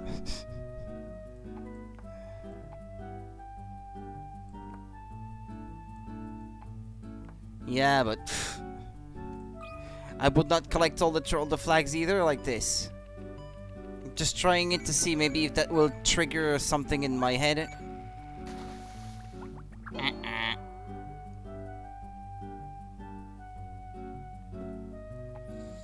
Hmm.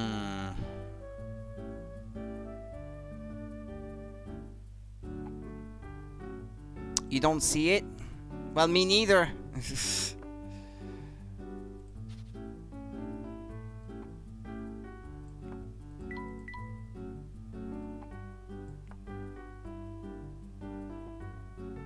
The fact that you only have one to get back down kind of suggests to me that you have to try to get as many as you can at the bottom as you start. So that's why I immediately concluded that you have to start this way, but the fact that you have to go up to this flag is really annoying. Unless, oh, but you can turn around, come to think of it. Now, this is something I didn't really think of.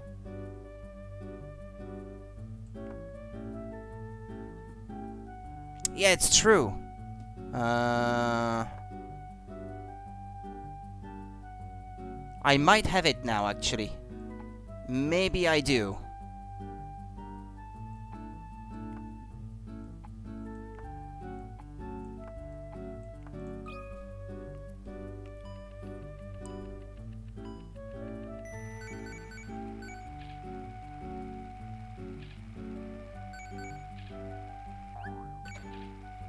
Yeah, that's good. Okay, well, about time too. Don't know how much time I wasted on this, but... Okay. The parrot. There's a new one for Jeff.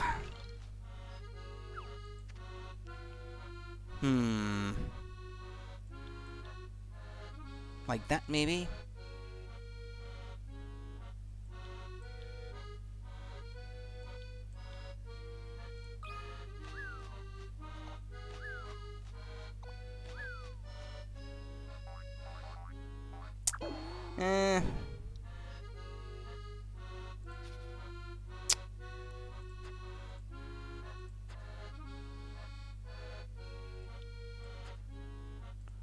Where does he land exactly? On the pole here? No, okay.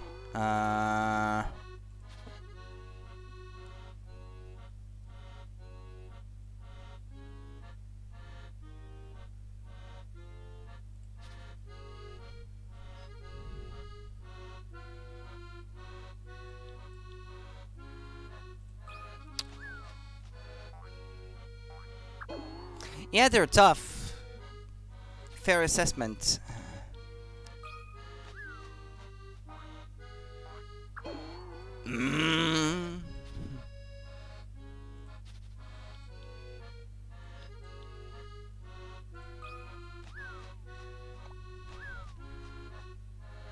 No. Now the first one kind of seems to be like it has to be a flat platform. But from there...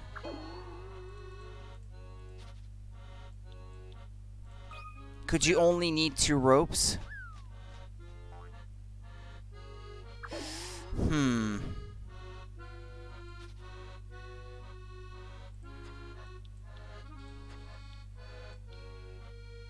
think I already tried this, didn't I?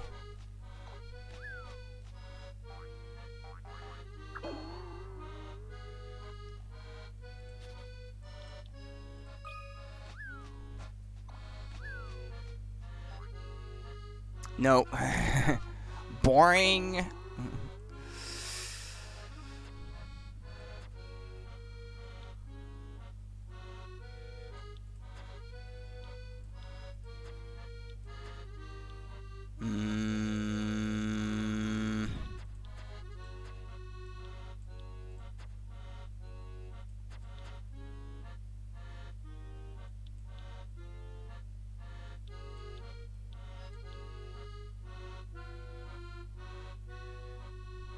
I only have 3. I wonder why there are stored these poles up there. Well, I don't see the point of doing that because that would completely block the path to the exit.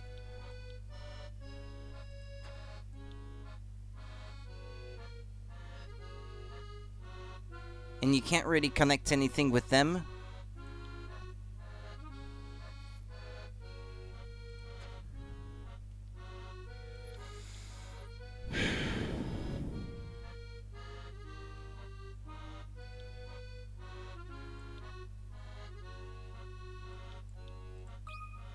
No idea. Oh, okay. Okay. Well, I'm glad it turned out this way. Got a bit lucky, so you got me the coffee and not a drop split. Oh, I love the smell of freshly ground coffee. Superb. I can't thank you enough, parrot.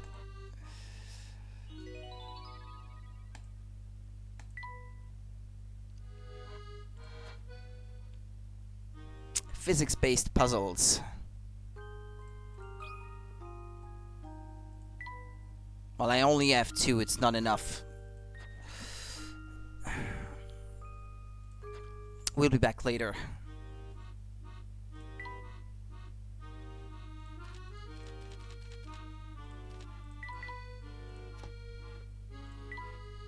Save.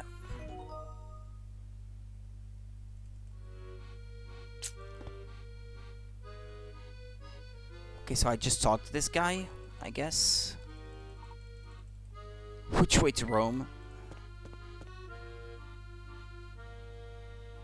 No puzzle from the cat? No.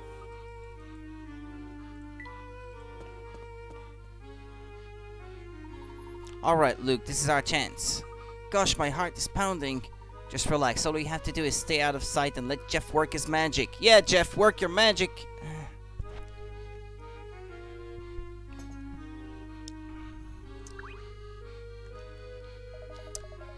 This post is the pits. I can't wait to clock off so I can get my laughing gear round and a hot meal. Sounds good, bruv. What I wouldn't give for a piping hot pasty with some mushroom gravy. But hey, keep it down. Boaster will tan our hides if he hears us talking food on the job. It's like all he does is watch us to see if we mess up. What a rotter to have as a boss. Alright, Jeff, do your thing. Psst, Jeff, you're on. Get lost! Get lost! Did you hear that, bruv? It was Bostro. Yeah, he told me to get lost, or was he talking to you? I think he meant both of us. Both of us. I think you're right. Aye, Bostro, you don't need to tell us twice, we'll get lost immediately. Nice work, Jeff. What? Excellent, I think we can finally get into Chinatown now.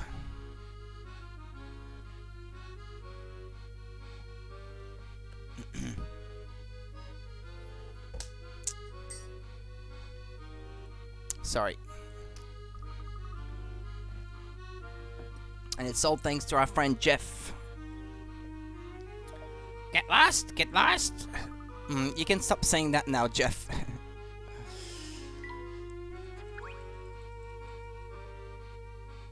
What's this device that's stuck to the door? Oh no, that's a puzzle counter. Oh no? Why oh no? These things count how many puzzles you've solved. The door will only open for people who've solved the required number of puzzles. Here, have a look at the display on the front of the machine. It says 50. You've got at least 50 puzzles under your belt, I hope. I don't know, but I can't wait to try out the machine. The future's just full of fancy gadgets. Zeep, puzzle count confirmed. Access granted. Phew, I was worried there for a second, but it looks like we can go through now.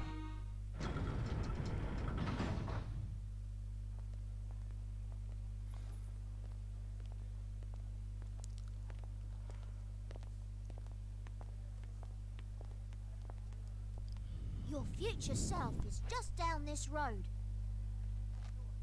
Don't you find it a bit unnerving? It's quite a peculiar sensation, I must admit. Yes, quite. I still can't believe there's another Professor Layton running around. I assure you, the man is real. You'll see soon enough. Okay. Jeff is, pointing me at the hand coin. That's nice.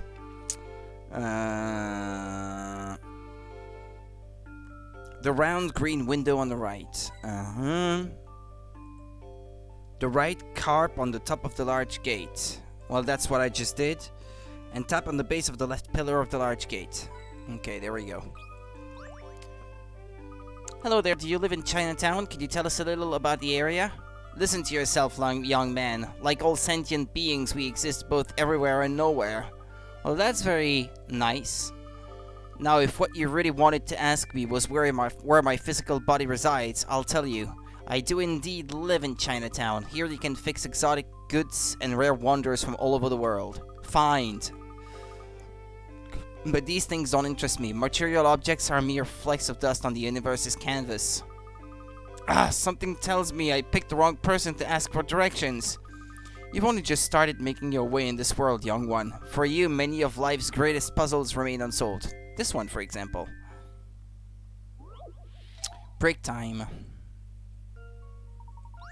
One of these students broke a window, so you ask each of them who did it in order. I didn't do it. A is telling the truth. D is lying. It certainly wasn't me. The one whose story sounds fishy is the culprit. Who is it?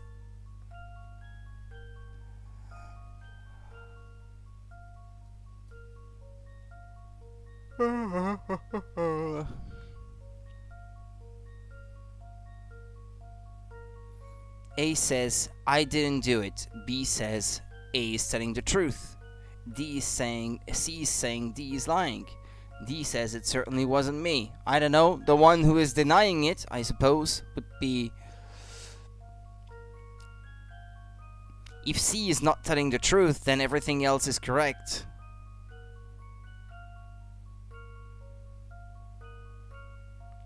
Yeah, C. Everything can be correct if he's lying. This.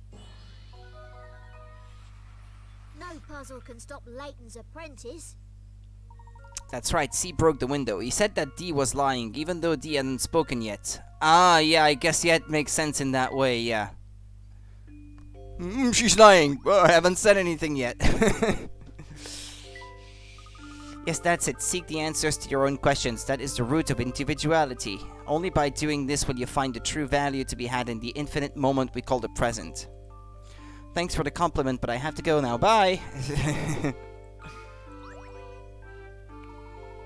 Good day, whippersnappers. Tell me, have you ever stopped to admire this marvelous ark? It was constructed to welcome lucky spirits into the area. It certainly is a breathtaking piece of art. I take it you're familiar with this part of the city? You mean Chinatown? You could say I know a thing or two about the area, I suppose. As the name suggests, it's full of restaurants and shops selling goods from Asia. One thing most people don't know is that the buildings here aren't that old, despite their appearance. I've also heard that the family's headquarters are in the area. Whoa there, keep your voice down, will you? The fact might be common knowledge, but it's not the kind of thing you talk about in public. What the professor wants to know is if you can tell us how to get there. Oh ho ho, you don't mince your words, do you, boy? I admire that. I'll tell you what I'm going to do. If you solve my puzzle, I'll point out the family's headquarters for you. Which finger? When counting on his fingers, this eccentric man counts in the order you see in the picture below. After he's counted from 1 to 5, he returns to his thumb and goes on counting in the same order, starting with 6. If he continued counting in this way, which finger would he land on when he got to 763? Circle the correct fingertip.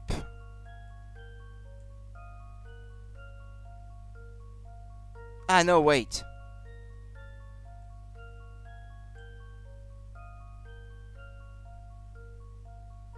Yeah, the 3. That's a weird way to count on your fingers, by the way. 1, 2, 3, 4, 5. 1, 6, I guess, 7, 8, 9, 10. And so on and so forth. 11, 12, 13. Yeah, well, this has to be correct. Well, that's settled. High five, that's right, he'll land on his little finger. No matter how high the number he counts to,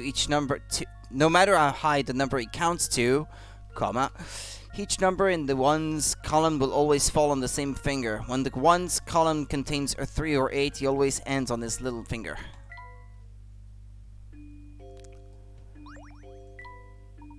Oh, you made short work of that puzzle, so here's your reward. See that tall building? The one over there? That's the one. It's called the Towering Pagoda, and it's the family's base of operations. The person in charge is said to be more a monster than man, and he's got a hat just like yours. But enough of that unpleasant topic. Enjoy your time in Chinatown. Good day. It's probably just Don Paholo again. This guy that's Professor Layton.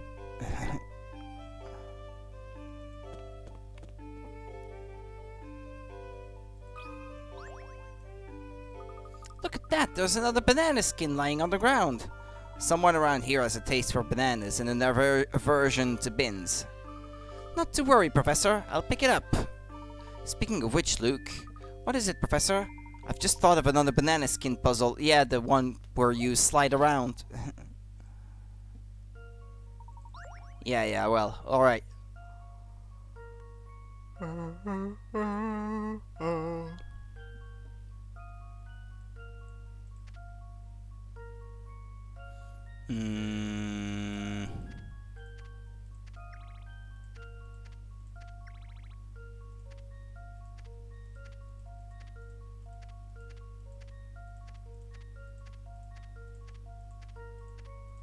Keep going, Layton.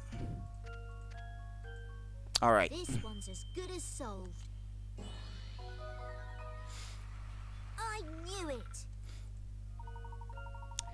Bonanza! Sweet and delicious, most people are used to eating the common Cavendish bananas raw, straight after peeling them. In the tropics, however, where most of the world's bananas are produced, there are many less sweet varieties that are often used in cooking.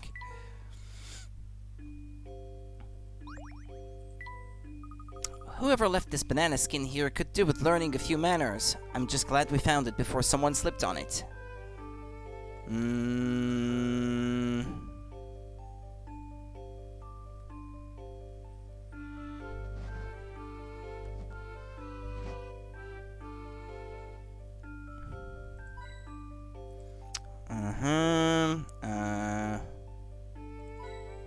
This one. Alright, there we go.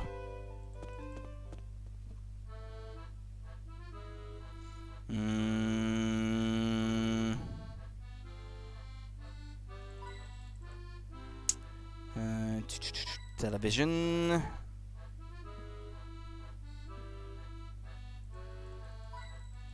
Okay.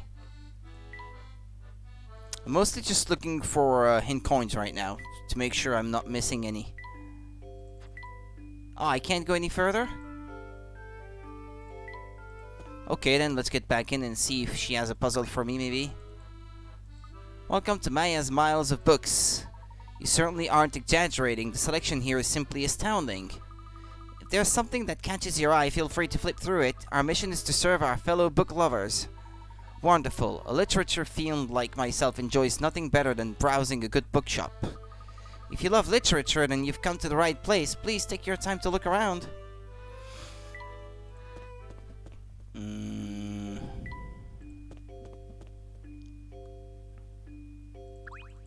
He's not gone.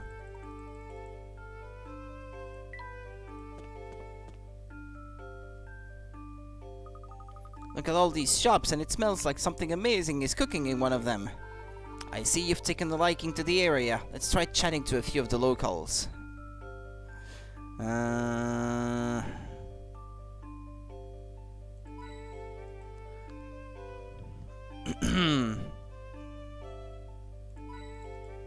Okay. And then, what is that, everything? There's only 2 on the Red Street? Okay, or Scarlet Street, I guess. Huh. Well, that's a bit weird. Okay. Let's talk to this lady first, then. Hello there, young lady. Oh, hello there, sir. Hiya. And hiya to you, too. Oh, wasn't that wonderful? I do enjoy a nice round of greetings, don't you? Well, you'll always get a proper greeting from us. That's what gentlemen do. Oh, the world would be a nicer place if more people were like you too. People around here are so, what's the word, uncouth? That's what Mother calls Londoners. Oh, do you live around here? I do. Father moved out here and brought Mother and me along, but I think the move was a rather terrible idea. Father hardly ever comes home these days, and it's putting Mother in a terrible mood. What kind of work is he doing that keeps him there all the time? I have no idea. All I know is that I'm never going to become a mechanical engineer or marry one. So your father is an engineer. That's right, father moved us here after somebody bought his old company. Isn't that amazing? Can you imagine buying an entire company? You'd have to be ever so rich. You certainly would. You know, father told me a great puzzle about a rich man once. Flower vases?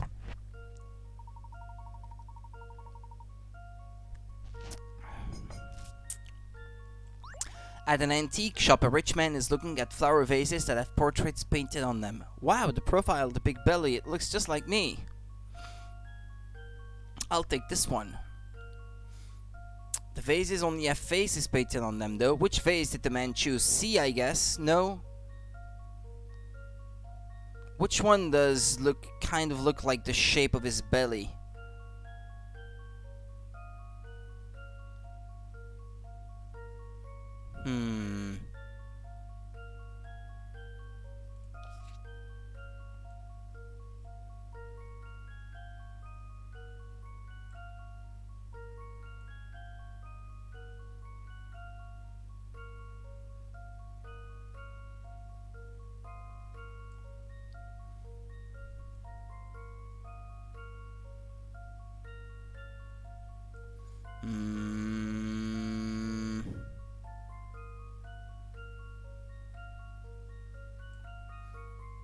This one, if you put it, see if you put it upside down, maybe. Looks like his legs and his belly.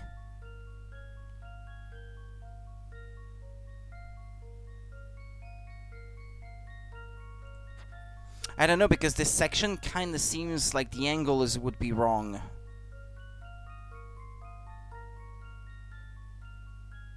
The one that has the shape that looks the closest to his belly, I guess, is this one.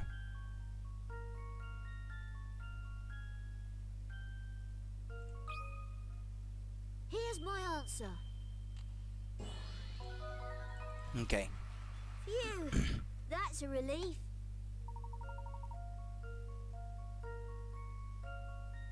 Ah, and you actually flip it upside down, so I was kind of wrong there then. Okay. That's right, it was vase A. Turn it upside down and look at the contours. They fit the man's profile perfectly. You need a bit of luck every now and then. Oh, you got it jolly good.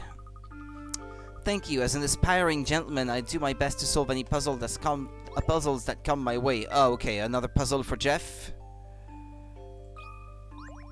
Well, we'll have a look at it after. What's up, fellas? You don't happen to know anything about the man who owns the towering pagoda, do you?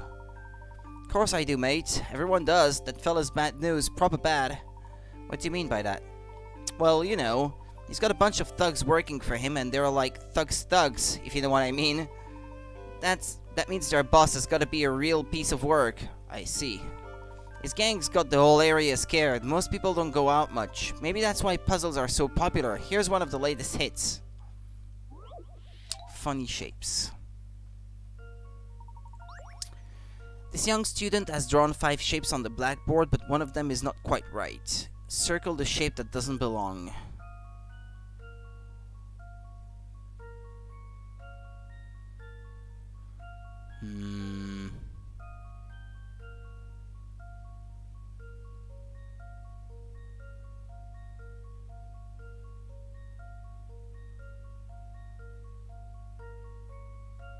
I think I've got it. Yep. This one is made up of 3s.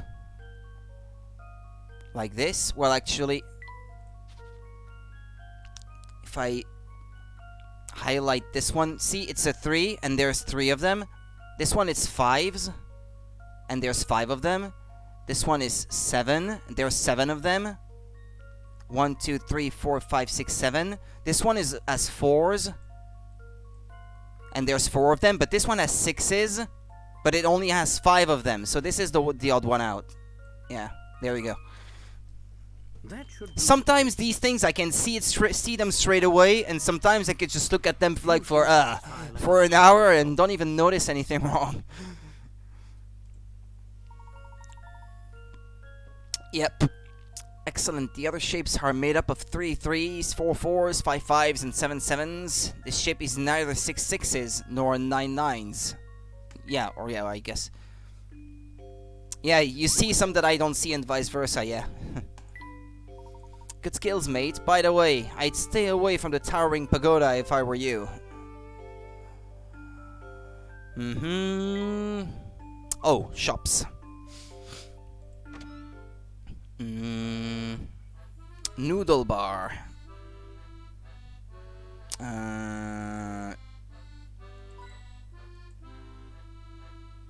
They call it a noodle bar, and in the Japanese version, apparently it's called tea shop. For some reason. Light on the ceiling. Cash register. Okay. Whoa, hey, don't sneak up on me like that. You scared the living daylights out of me. Can't a man loaf in peace no more? Westerners don't know what a tea shop is. Yeah. Oh, China has noodles, right? What else do they have? Not much. Welcome to Pepper's Noodle Palace. Yeah, if any Chinese people is looking at that, I'm joking, of course. It's just sarcasm. Just in case that doesn't get across. I'm Pepper, and if you're in the mood for tasty treats, you've come to the right place. That sounds delightful, Pepper, but what we're actually hungry for is answers. Would you mind if we asked you a few questions? I'm up to my ears in prep work here. Why not order something? We can talk while you eat. Alright, what do you recommend? We've put a London twist on the traditional Chinese food. Wow, what does that involve? All sorts. Fish and chip shoy, spotted dim sum, and our specialty jellied eel noodle soup. Oh, and the special today is pork noodle soup. We've even made a puzzle about it. I wonder if the puzzle is different too then. Bowls of plain noodles and pork noodles are lined up in a row on the counter. With the minimum of fuss, line up the bowls so that bowls of plain noodles and pork noodles alternate along the counter. What is the lowest number of moves it takes to accomplish this task?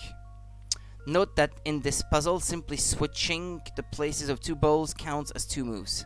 Okay.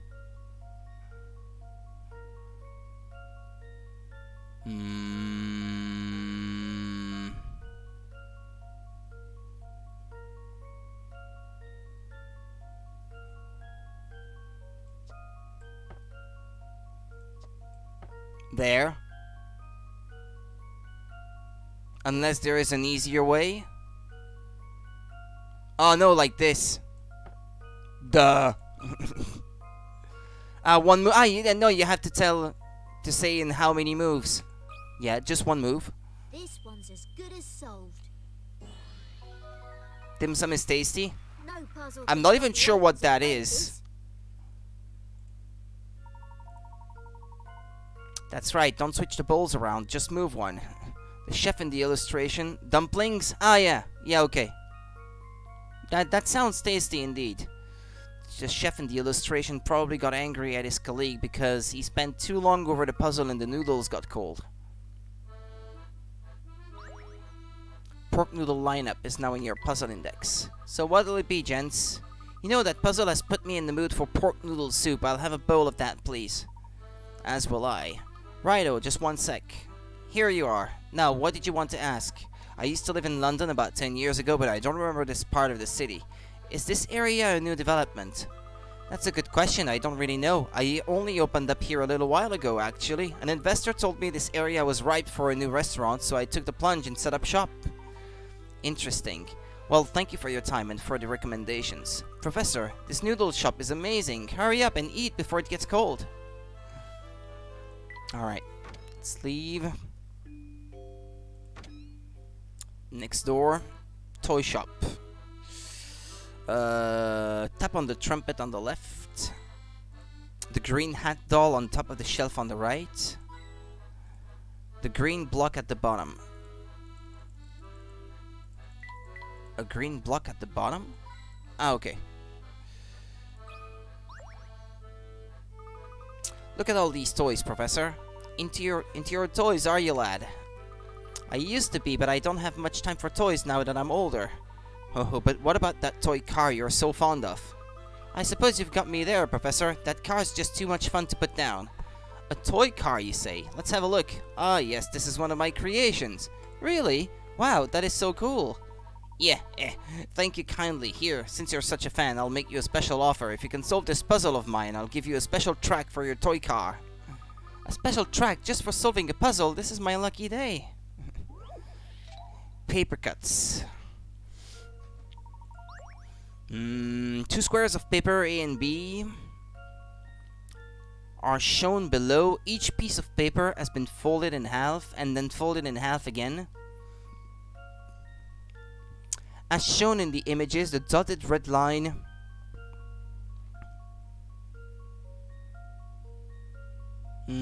wait, hold on. The dotted red line on the rightmost image of paper A shows where a cut will be made.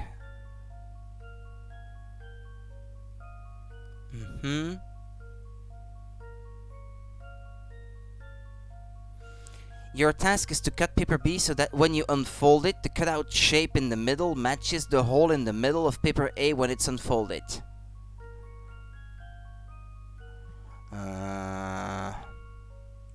Isn't it simply like this? No, perhaps not.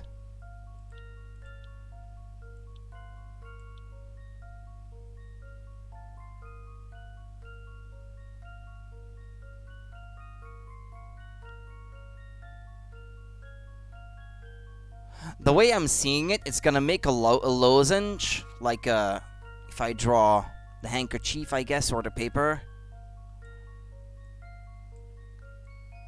It's gonna make a hole kind of shape like that in the middle on A. That's the way I see it anyway.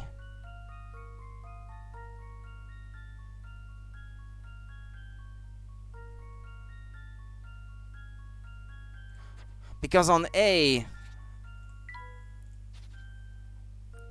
this is the length of the whole square.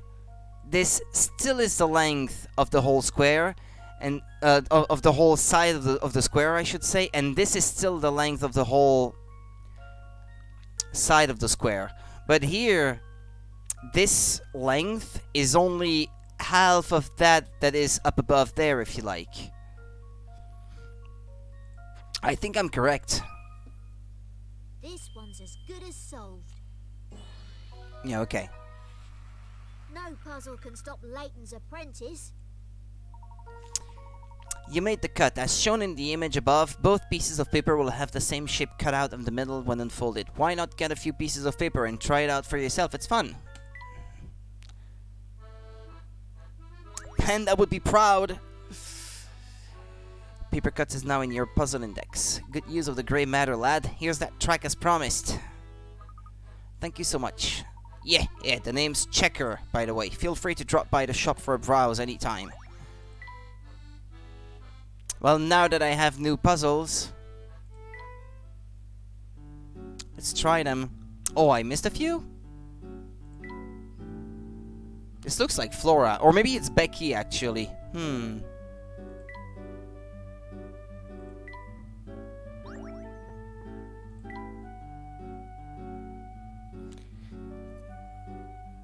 Pick up all the treasure, it says.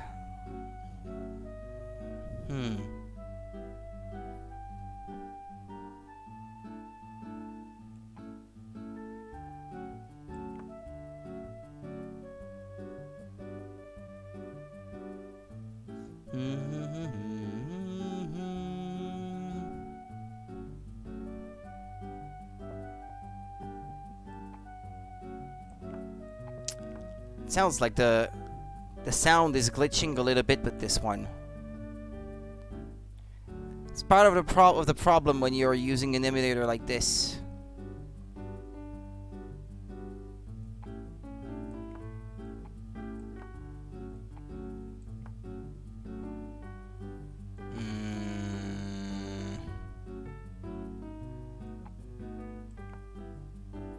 Let's see.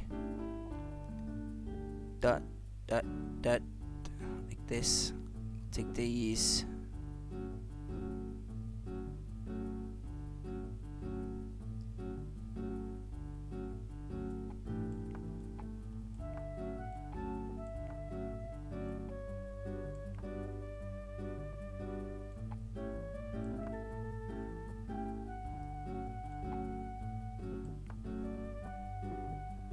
Hmm.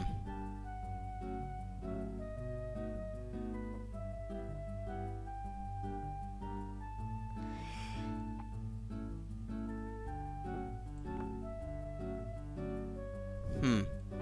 Hold on.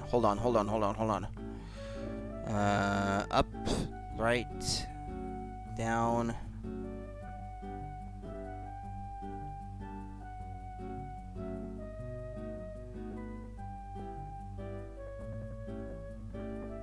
Ah, this sound glitching out is really getting on my nerves.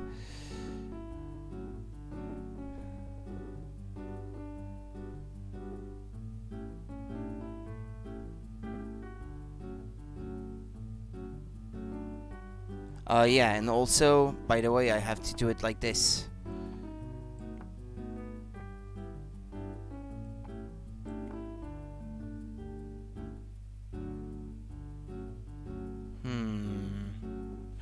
Apparently that's not it.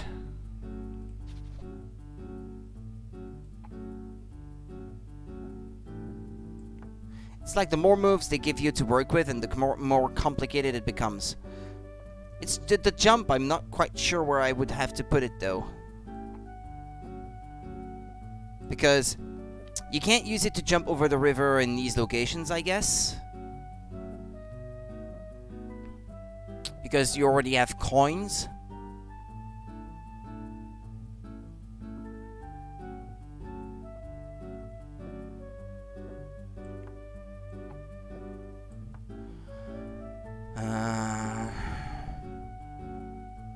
Unless you want to use it from the bottom, maybe. Like to get on the island, so to speak. But then I can't turn if I...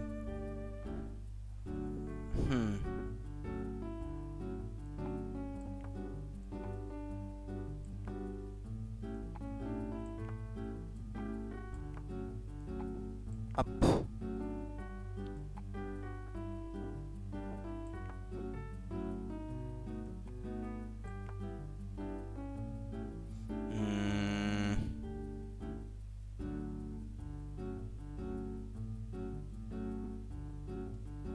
That doesn't seem so correct, huh?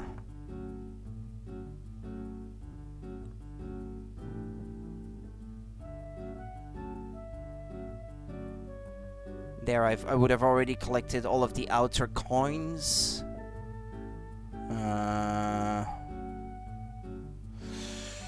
It's like the more moves they give you and the more complicated it becomes.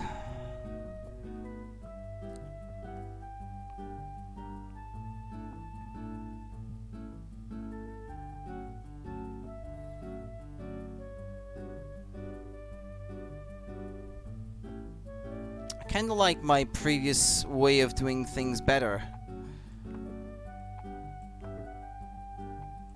Like that, I suppose. It seemed to be working a bit better.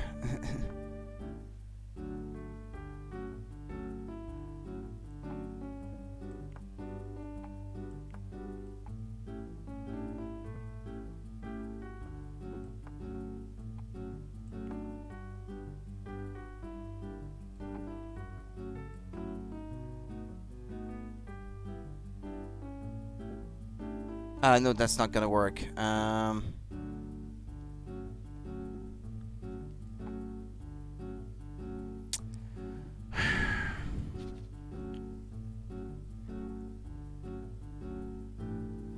kinda wish I could place notes to sort of draw the path, because it's kinda hard to imagine in your head.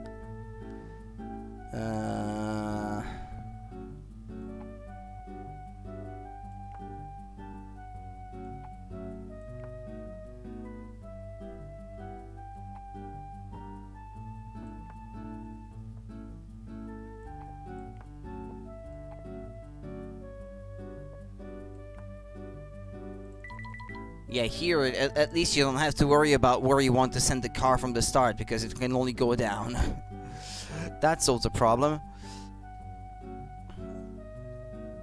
Mm.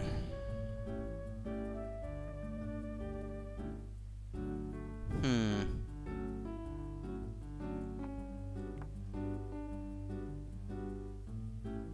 That's not gonna work if I try to do it this way, by the way. There's no way it could work. Because once you're on the island, these arrows that you put in the corners here to steer the car, they would be gone anyway. So that can't be. I'm starting to think that maybe you don't even have to use this one. Except maybe for jumping above the switch at least once or something like that.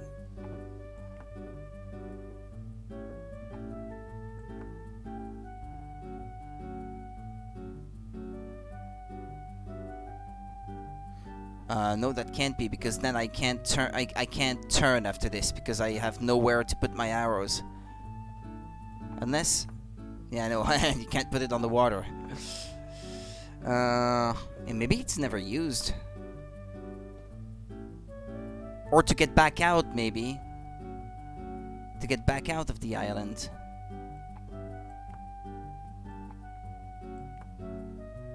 Well, I call it an island, but yeah, you get what you get my meaning.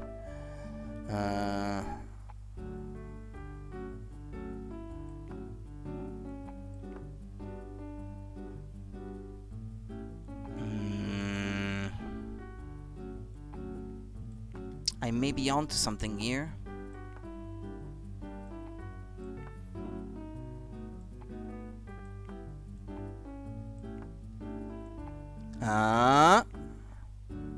I think I've got it. Let's try this.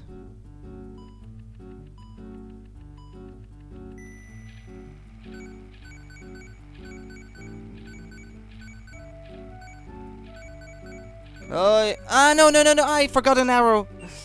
I forgot one that points down. Do I still have one that points down? Ah, yeah, I do. Okay, yeah, my bad. Okay, now it is correct.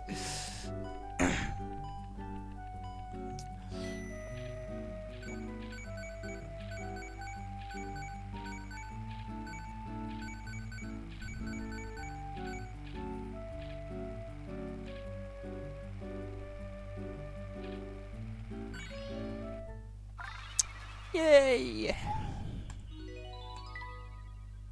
Well done. Go back. Now, Jeff. Jeff the parrot.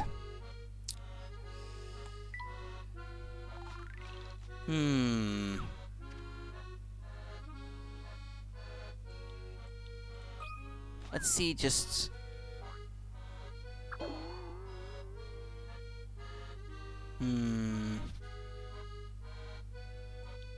I got 5 ropes to work with this time. Okay.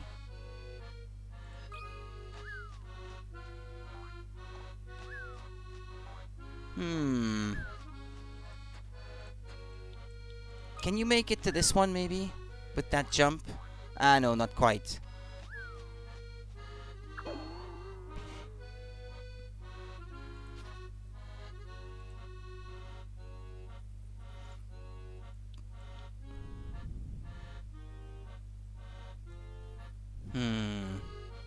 It looks like you're gonna need a big bounce to make it all the way up there, though.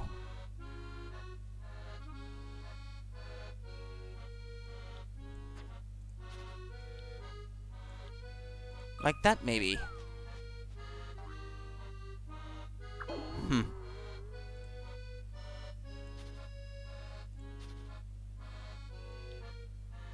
That's what I just did, wasn't it?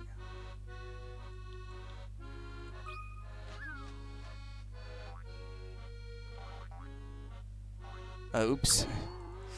Oh boy. Shoot.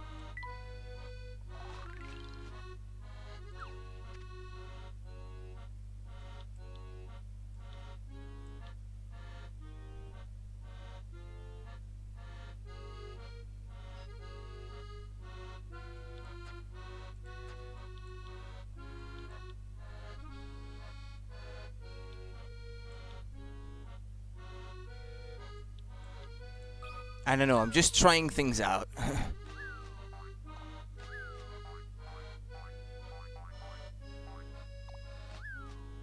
That would have been nice if it could actually make it from there, but...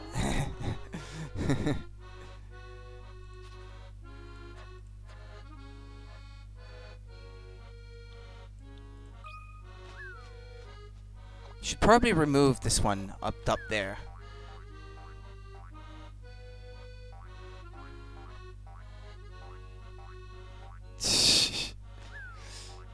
I'm surprised it doesn't fall, though.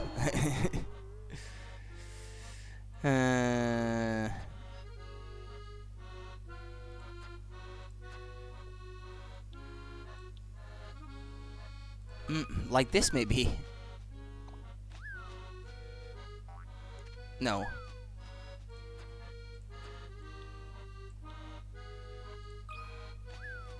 I would expect a longer one to be more bouncy. Yeah, I know.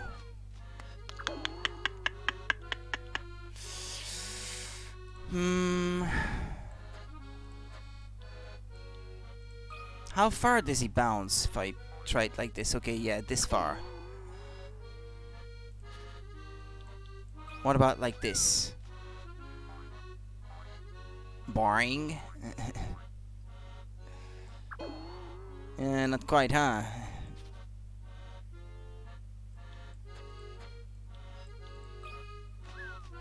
Wouldn't he be able to make it to the platform like this? Not quite, no.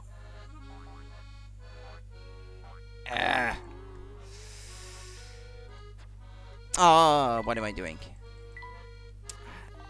I want to figure this out.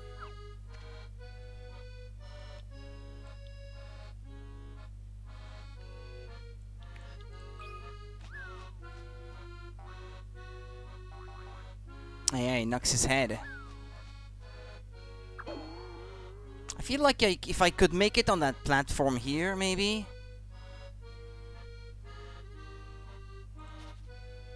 I would need him to be able to turn around, though. He will definitely need to turn around at some point, so I think I need a vertical rope here. I think I don't have a choice. And then to get him to land here, I suppose. Then here, and then he would be able to make it to the top. If I could place 3 ropes here, then...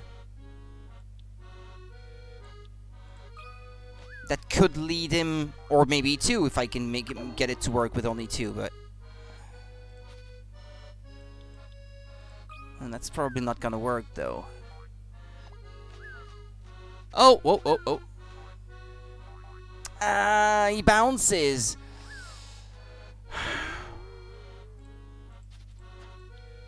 What about like this, then?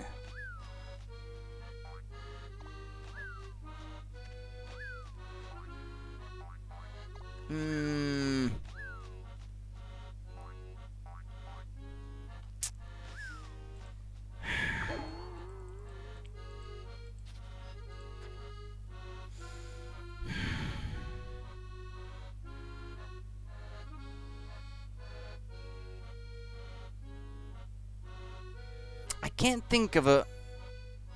well, I guess if he was to bounce on that wall, it would turn around as well, but...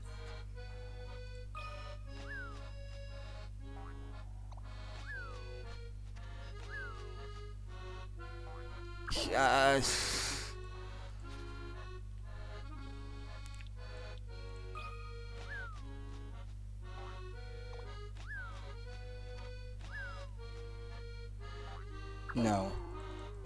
Now I feel like I need this vertical rope here.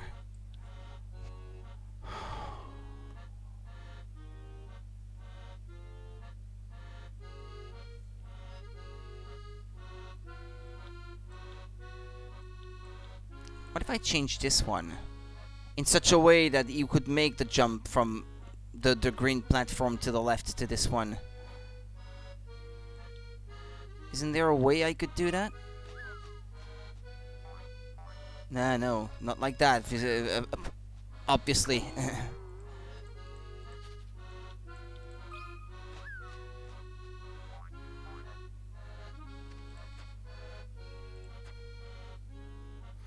If I remove this one, then he can't jump up to the green platform. This was just so perfect. The way these first two ropes here were set up to make it to the green platform. But it's from there. From there, I don't know what else I'm supposed to do.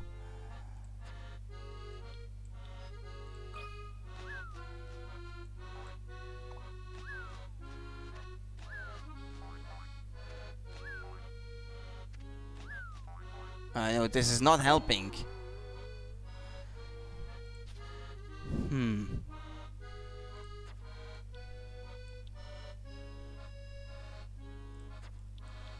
How about like this? I know, because then he knocks his head on the green platform.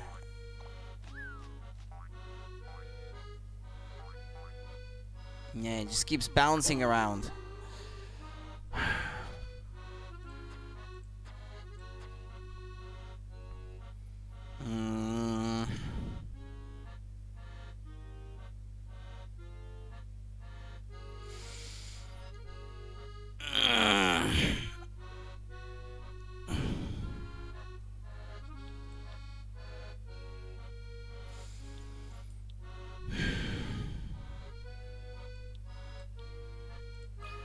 Or is it something less obvious?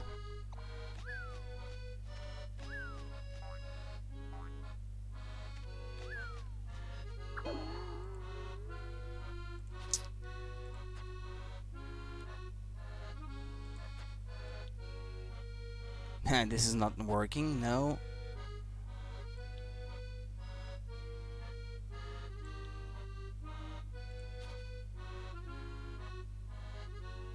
I don't even know if I'm gonna find the solution to this one. I just feel like looking it up right now.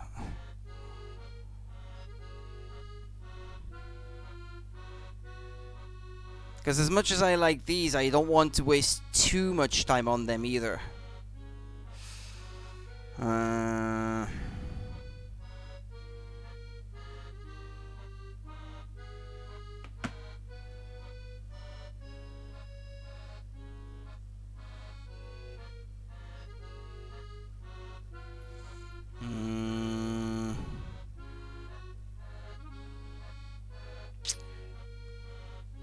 Well, these anyway, because there are so many different possibilities. If anything, the actual puzzles that make the main game to take me less time than this.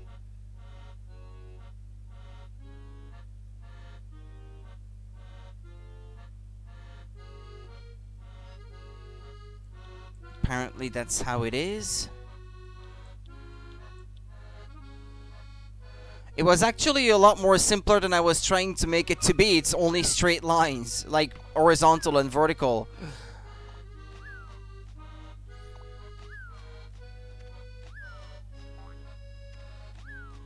I feel really dumb now. Because it wasn't actually that bad.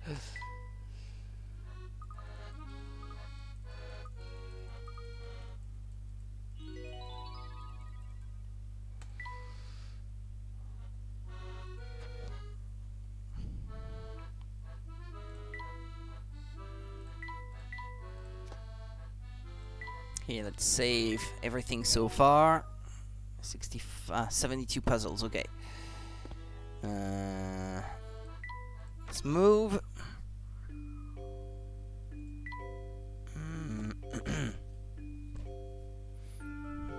Yeah, what about the hint coins in here?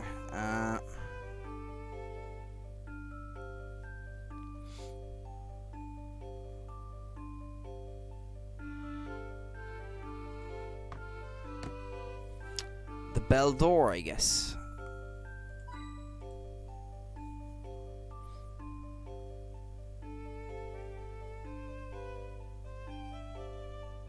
Oh, it lost my page.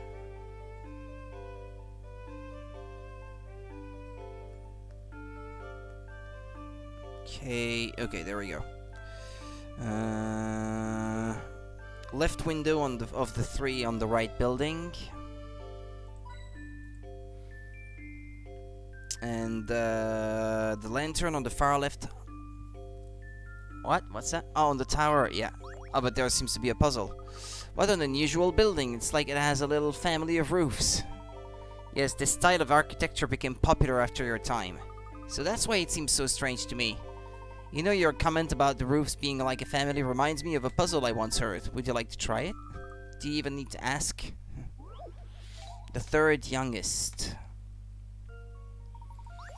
10 close brothers and sisters live together. Now, Luke, let's imagine that you're the 8th child. The oldest daughter is the second son's youngest sister and the third son's older sister. The fourth son is the second daughter's older brother and the oldest daughter's younger brother. There are no boys in between the third and fourth daughters. Is the third child from the bottom a boy or a girl? I can tell just from this. Let's tell Luke the answer in secret. Oh boy. 10 close brothers and sisters live together. Right. Without any knowledge of how many brothers there are and how many sisters. What, it's one or the other. 50-50. But let's try to solve this. Let's imagine, Luke, that you're the 8th child.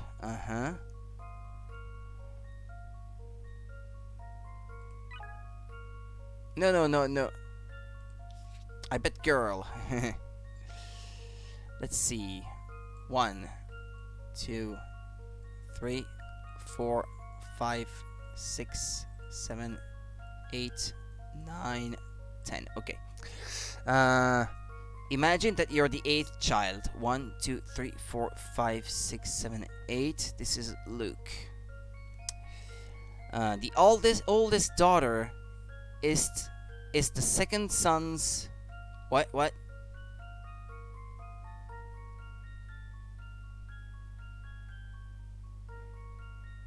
If she is the oldest daughter, then it means that there's no girl above her. So the second sons... So that means the first two have to be boys. Boy, girl. For me, that makes sense. The fourth son is the second daughter's older brother.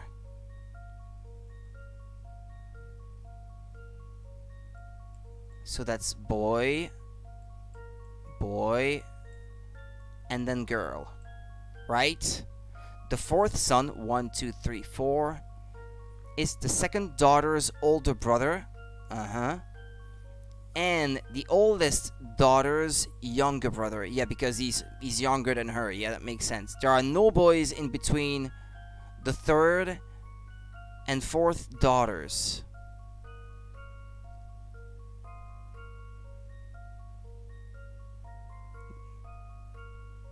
Now that doesn't make any sense though.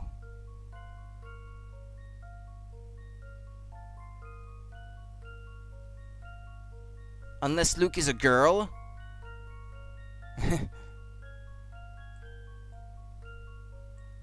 Unless Luke is a girl, I guess.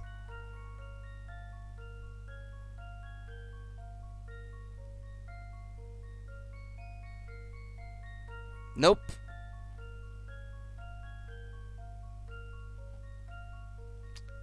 Yeah, Luke has to be a girl then. I suppose. The way I see it. About this? No? Ah, well, okay. Well, it's the other then. Say,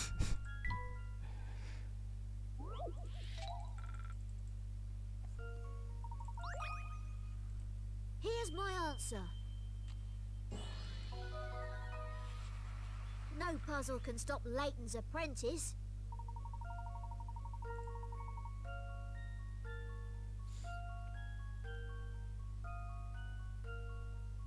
My question was asking about the third child from the bottom, or in other words, the 8th oldest child. That 8th child was you, Luke. I know better than anyone that you're a boy. Well, but it doesn't make any sense with the long explanation that you gave, though. The way I see it. Unless I made a mistake somewhere. Yeah, I guess if you think about it, the answer is pretty easy, but... They flood you with all this information, so you're trying to make sense of that information. I still don't agree that the long explanation made sense, though. Nor should you. No puzzle is a match for Professor Layton's apprentice, after all. Right. And there's the thing. Well, we both lost Quillix. Well, look who we have here. We met you on our way to the Gilded Seven's casino, did we not? Nice to see that I made an impression. Let me guess, you don't want to let us through. No need for that attitude. It's my job to keep out people who've got no business being here. You can't fault a fellow for trying to make a living, can you? Perhaps not, but we do have business here. We've come to meet the man who calls himself Layton. Well, I appreciate your honesty. Nevertheless, I'm afraid I simply cannot let you pass. Why is that? We've stated our business. Because my employer, Mr. Layton, is out at the moment, which means you have no reason to enter the building. You're quite sure he's not in the towering pagoda. I didn't just lie to you, if that's what you're insinuating. The boss has left the building. He's away, gone, not here. Where could he possibly have gone? Well, we know where he isn't, in the towering pagoda. Professor, I propose we do some sleuthing. I'm sure we can track this other Layton down. I agree. Let's ask if some of the people in the area if they've seen my elusive counterpart. Have you seen him? Can pester me all you like, but the boss is still out. That means you're not getting in. Oh, there's a station?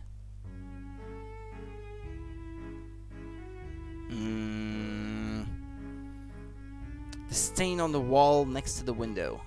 The light above the ticket machine. The valve on the pipe above. Okay. Hold on a minute. I think there's still valuable information to be found here in Chinatown. There wasn't a puzzle maybe in the window or anywhere else? I wish they'd at least switch the ventilation on. Hey, look, you'd be small enough to fit inside, wouldn't you? The platform was over this way. This station is just as dirty as ever.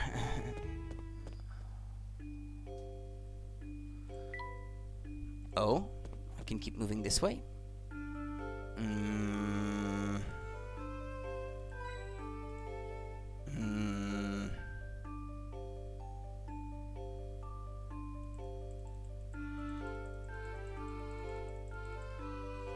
Tap on the area of wall below the house in the upper right.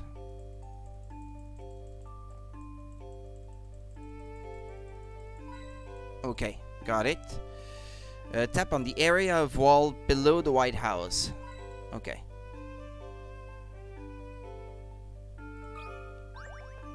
What about you, sir? Slate. Some people have no respect for others. What seems to be the matter? Just look at this wall of mine. Someone has splotched paint all over it. I'm sure the little miscreant with it is only having a laugh, but I'm the one who has to clean up. That paint's completely dry. It looks like it would be really hard to strip it off. I suppose I'll just have to paint over this mess. While we're on the subject of painting, I might as well ask. You ever heard this puzzle? Wall paint problem. This old brick wall has been decorated with an unusual design. 5 different shapes have been painted on a white background as shown. Just by looking at the picture, you should be able to tell which color of paint was used the most. So which one was it? You just count the bricks, I guess. No? 1, 2, 3, 4, 5, 6, 7, 8, 9, 10, 11, 12, 13, 14, 15, 16, 17, 18. You count the halves.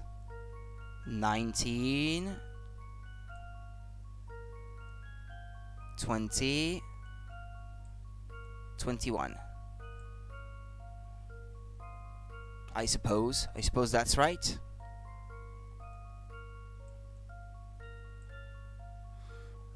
Oh yeah, but yeah, it doesn't necessarily cover exactly the bricks, I suppose.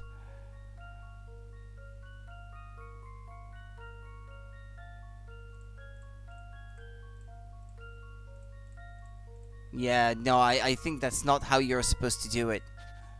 Probably not.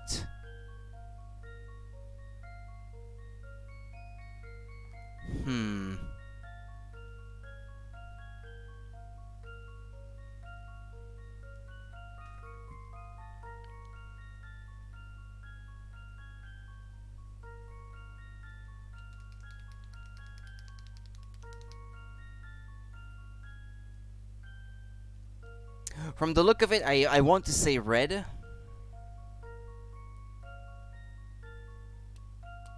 But there's probably some sound logic behind it. There always is. A hint, maybe. It isn't wrong to calculate the area taken up by each colored shape, but there's got to be an easier way.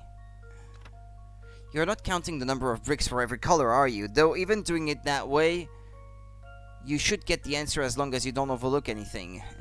Yeah. The colors used are red, yellow, green, black, and blue. There aren't any more, are there? Oh yeah, there's white. What a stupid... Ah! Here's my answer. Damn it! No puzzle can stop Layton's apprentice. Of course there was white. Rudy.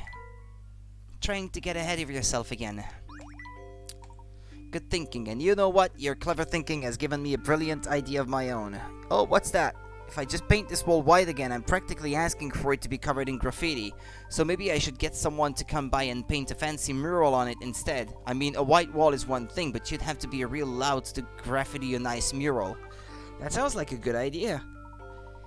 Yeah, I'm pretty excited about it myself, and this is actually how many towns do it. They just get, like, professional graphers to do, like, a really nice one that, like, taggers will not want to tag over. Usually it works. I say usually. I don't have to look much further than my hometown to see a nice mural being covered by tags anyway. Just out of spite, I guess. I've got big plans for this wall. I'm going to get someone to paint something amazing on here. Oh, by the way, I don't think I introduced myself before. My name is Slate. Nice to meet you.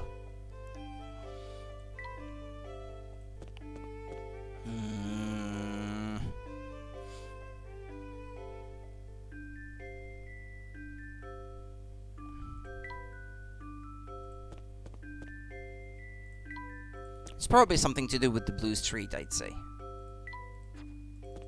Let's ask in the bookstore, maybe. Ah, well, there we go. Avogadro, make way, coming through. I'm in a hurry here. I've got to get back. Goodness, that little man startled me. Who would have thought such short legs could move so quickly? Did you see how he raced out of the shop? He was really sprinting, wasn't he? It can't have been easy in those wet shoes and trousers of his. And he was carrying 2 armfuls of books to boot. He must be a big customer here. Maybe the lady behind the counter can tell us something about him. Hello there, can I help you find something? Actually, I was hoping you could tell us about the man who rushed out of your shop just now. Oh, that's Dr. Avogadro. He's always in a hurry. It was very strange. His trousers and shoes were absolutely soaked. That's how it always is. I suppose I'm just used to it now. He sneaks away from work to come and browse through our new books. You know how absent-minded geniuses can be? I'm sure he doesn't even notice puddles in the road. Or maybe he likes to go fishing on his breaks. Perhaps so. He always bursts in, buys a few books, and dashes out without so much as a word.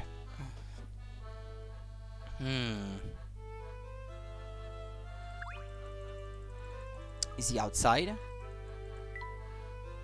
Perhaps. What is it? What do you want? Can't you see I'm in a hurry here? Oh, Luke, I think you've upset him. You can't just go running up to strangers and expect them to chat to you, you know? I can't help it, Flora. How else are we supposed to find leads for our investigation? But some people really don't like talking to strangers. Look, if you two are just going to stand there squabbling, will you at least get out of my way? I've got places to be, and I could do without you obstructing me. Oh, but you can't keep running around like that. Like what?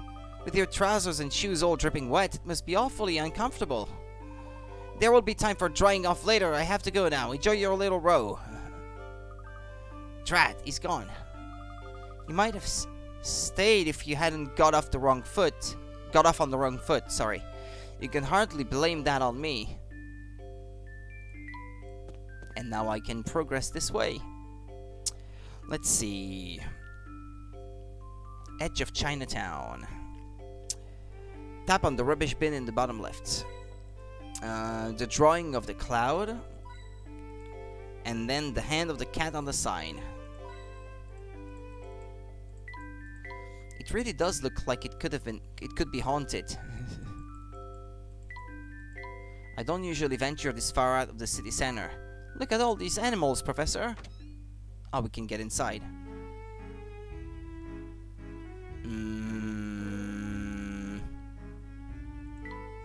Wow, I've never seen a tortoise this big before. Tap on the black right window. Am I in the right place for this? Oh, okay, well, I guess it's this one. On the back right window. Okay, never mind. Tap on the tools in the bottom shelf at the back right. And then tap on the yellow house in the upper left. Who would have thought there were so many products for pets?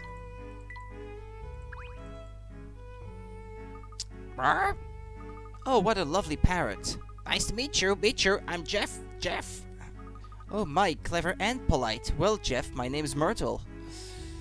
Hello, Myrtle. Nice to meet you. Is this your pet shop? Pet shop? Oh, no. Young fellow, this is no pet shop. It's a meeting place where animals can find true friends. Like you and Jeff, eh? You can say that again. Oh, I forgot to introduce myself. My name's Luke. Well, it's very nice to meet you too, Luke. You and Jeff play nicely together now, alright? Get lost. Now is not the time for that, Jeff. Yeah, Jeff. Not now. Okay, let's get back out. Oh, I should have probably talked to the people outside. Does anything about this room strike you as familiar, Luke? Familiar? Actually, now that you mention it...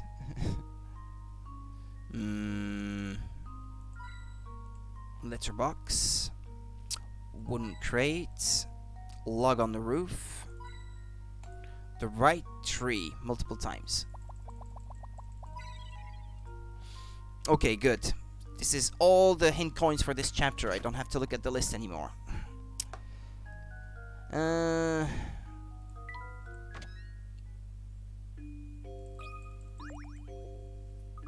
Hello there, my name's Paige. What's yours?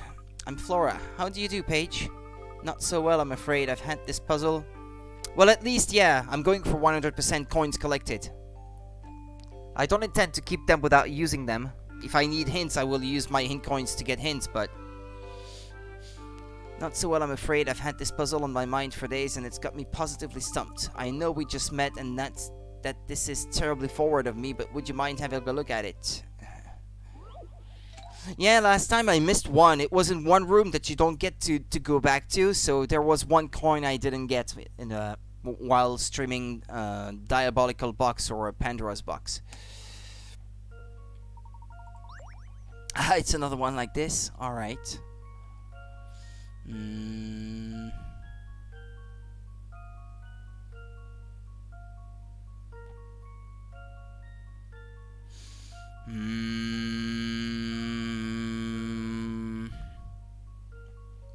Trying to figure out the sort of head of the duck here. Well, I guess it's a bird silhouette.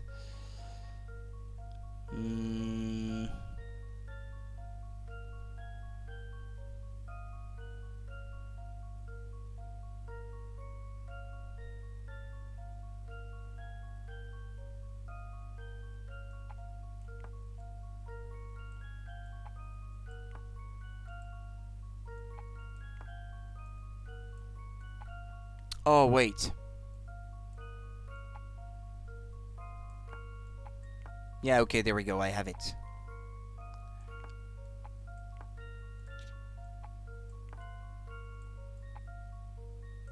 Okay, good. Cross your fingers. I don't want to brag, but that was pretty great. I don't want to brag, but that was pretty great. These chicks are so tiny, they can't even fly yet. Puzzle 75. The chick's shadow is now in your puzzle index. Gosh, you must have some sort of super brain to solve a puzzle like that so easily. Well, I try. After all, brains are something no true lady can afford to be without. Well spoken. Nice. Hello there. Ah, good day, miss. My name's Edgar. It's lovely to meet you. Hiya, Edgar. Oh, it's you. It's nice to see you again. You were using that girl as a decoy to lure me out of hiding. I knew it. I knew something was up when she started chatting to me out of the blue. Why, oh, why did I stop to talk to her? Now you've got me right where you want me. I'm getting out of here. Whatever did I do to get on that fellow's bad side? I haven't got a clue, Professor.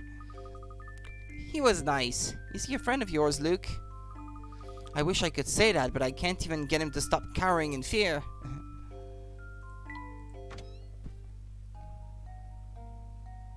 Wait. Oh, this is what's upstairs?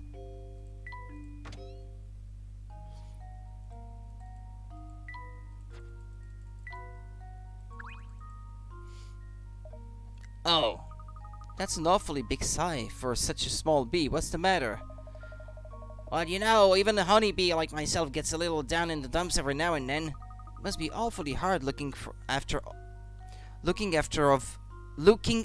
of all those puzzles. This is a bit weird sounding. Being, you know, a bee. Oh, no, that's a piece of cake, kid. My problem is that I'm different from all the other bees. You can say that again. What's your story anyway, Beasley? Oh, so you want to hear about me, do you then? Sure, alright. It's a gripping tale of a lonely drone's triumph over adversity. To become a puzzle bee. I'm talking... Gotcha! No! Beasley! That's better. Bugs are so very icky, don't you think? Oh. We really can't slap them enough. Ugh. Stop doing that! I think he's had enough slapping for one day. Now how are we supposed to solve all those puzzles that we left behind? Oh, no worries there, my fellow puzzle aficionado. I totally didn't expect that. Job now. Granny's put me in charge, so just leave it to me. Granny who? Oh, right, of course. So then you'll... That's right. You can call me Puzzlette, because that's my name. What about Beasley? Yeah, soon. What about Beasley? Is he okay? I can't imagine he'd be okay after all that slapping, because it's just a bee, but still. Beasley, where are you? Beasley, no, don't die. All those little puzzles live in that teeny weeny house over there. The cutest thing you've ever seen? Why some lines are dubbed and others are not? Our voice acting. I guess she's the one looking after puzzles in the future then. Poor Beasley. I have to tell him in the past, like, stay away from that girl if you don't want to die. I need to change the future.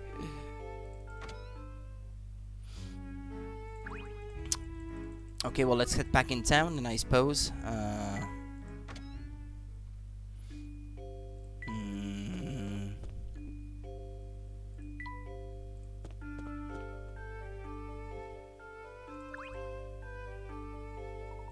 If you're still looking for the towering pagoda, you should know that you're a little off course. Oh, we know that.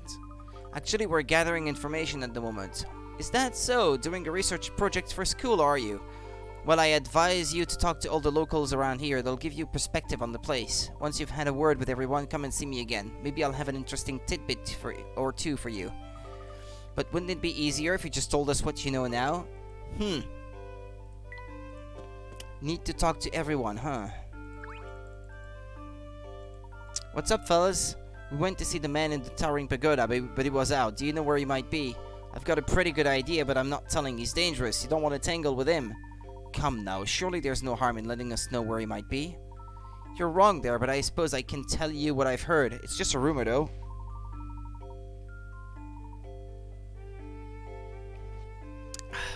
You sure you want to know this? I'm telling you, this fella's bad news. Proper bad. We can handle it. What have you heard? People say he disguises himself and goes walking around town. He could be standing next to us now and we wouldn't even know. Scary stuff, eh? It might have been that old chap from before then. Actually, I'm getting spooked myself, so let's end this little chat, okay? Later. Or it might have been that guy with the wet pants, I guess. Wet trousers. Hello there, Mr. Gentleman. How are things?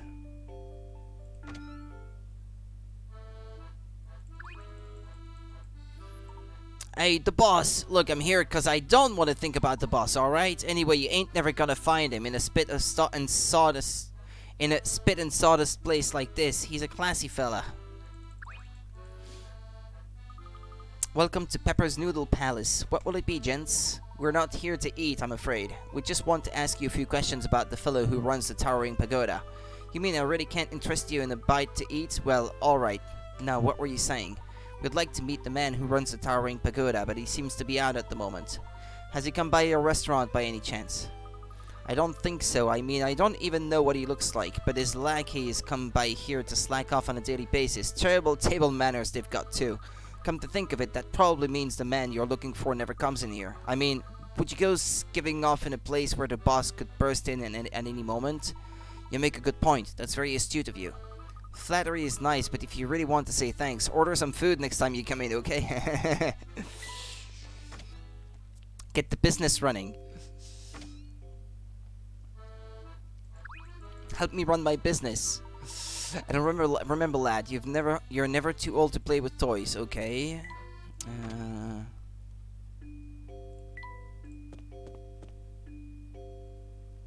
I already talked to them.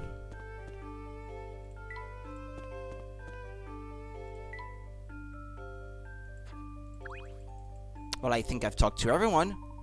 Good day, whippersnappers. Did you manage to find that dreadful man who runs the towering pagoda? Unfortunately not. He was out when we visited. We are still trying to locate him. Ah, well, you're wasting your time searching for him in this part of town. Does that mean you know where we can find him? Oh, ho, ho, I've said too much. I can be so careless at times. So you do know. Please tell us where he is. It's very important. I've said it once and I'll say it again, lad. I like how forthright you are. So I suppose I could drop a potentially helpful hint your way, on one condition, that is. What condition? Run over and tell my darling wife that I'll be eating out for lunch today. Do that and I'll gladly help you. But we don't know who she is or where to find her. Oh, she's easy to find, my Myrtle. She runs a pet shop on the edge of Chinatown. It shouldn't take you long to find it. Okay.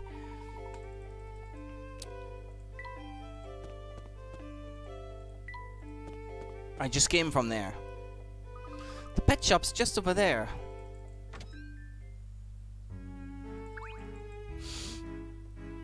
It's Myrtle, isn't it? How do you do? We're here to deliver a message. Let me guess, it's from that useless husband of mine.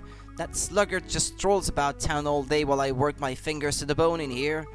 Professor, what's a sluggard? I'll, explain later, Luke. Now, where was I? Ah, yes. Rudolph wanted to let you know he'll be eating out for lunch today. At Pepper's, no doubt. It's infuriating. I'm the one who works, and yet I still manage to make lunch for us every single day, and he has the nerve to let it go to waste? Now, madam. And another thing, we don't have enough disposable income to be eating out all the time. I don't care how much he likes those noodle soups. His behavior is simply shameful. Well, we've delivered the message, so we'd best be off.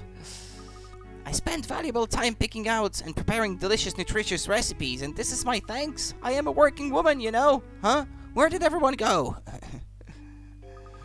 Phew, that was quite intense. It just goes to show that when someone prepares you food, you can't just run off on them. Hey, where's the professor? Here I am. You three surprised me. I had no idea you could run so quickly. My apologies, Professor. It was getting a bit heated in there. But I still think it's very rude to stand someone up when they've prepared food for you. Oh yes, absolutely. Right, now that's over with, Rudolph needs to keep his side of the bargain. Let's pay him another visit. And then he's gone. I know, I guess he's still here. Oh ho, did you deliver the message to my sugar lump? We did, but I have to tell you, she was absolutely seething by the time we left. Whatever for? She seemed rather upset at the thought that you might be dining at Pepper's Noodle Palace. Oh, dear me, I fear there may be a misunderstanding brewing here. Do go on. My wife is a gem. I treat her like a queen, and queens shouldn't have to prepare lunch. She works so hard that I don't want to add to her burden. Plus, who doesn't love noodle soup? Anyway, I'm boring you now. Let me give you that bit of information I promised. This is just a rumor, but I've heard that the fellow you're after is quite fond of old Father Thames. It's said he likes going for walks to admire the river whenever he has a spare moment. Interesting, so there's a chance we'll find our man down by the river. Oh ho, as I said, it's a rumor and nothing more, but go and see, there may be some truth in it. We shall do just that. Thank you for the tip. Just a moment now. You whippersnappers are always rushing, aren't you? Here, take this. I think I see which area he means. It was stairs going down to the river that I could not go down to earlier. A flyer. It's for a small restaurant by the Thames. The Thames Arms? A lovely little place. If you're in the area and have the time, you really should drop in. It sounds like the perfect place to take a break. We'll be sure to visit if time allows. Good day, sir. Oh, you lad. Wait just a moment. Yes? My wife Myrtle, how angry was she exactly? Furious. Oh, I see. Thank you. That'll be all. Oh dear. Is there a spot with a good view of the river around here? There was that hill we walked over on the way to Chinatown. You could see the river from up there. The place that Luke's talking about has some stairs that run down to the riverside. I do remember them. It might be worth investigating. Oh goody, a walk by the river sounds wonderful. Flora, focus. This is serious business. We're hot on the trail of a criminal mastermind. Come on, Luke, loosen up a little. We're making progress on the case, and Flora's just finding her own way to enjoy it. I suppose that's true. Well, what are we waiting for? Nothing, Luke. Let's head for the hill. Well, if that's the end of a chapter, and since I was about to stop the stream anyway, I will leave it here for today, and I'll be back tomorrow, and we'll continue from there then. A meeting by the river. Okie dokie. Well, that was good progress in the end. I'm gonna save again here. I've already found 199 hint coins. Yep, it was productive indeed. You guys are welcome. Okay, that means I haven't missed a single hint coin then so far. That's good. Let's save, and then I'll be back tomorrow. Take care, guys. Have a good evening. A good night, I hope. I don't think my neighbors are going to be super noisy today again. I don't think so, because tomorrow, normally they have to work like everyone else. So normally, hopefully, they shouldn't be too noisy. So I should be better rested tomorrow, I hope. Thank you guys, and see you tomorrow then. Bye-bye. Take care.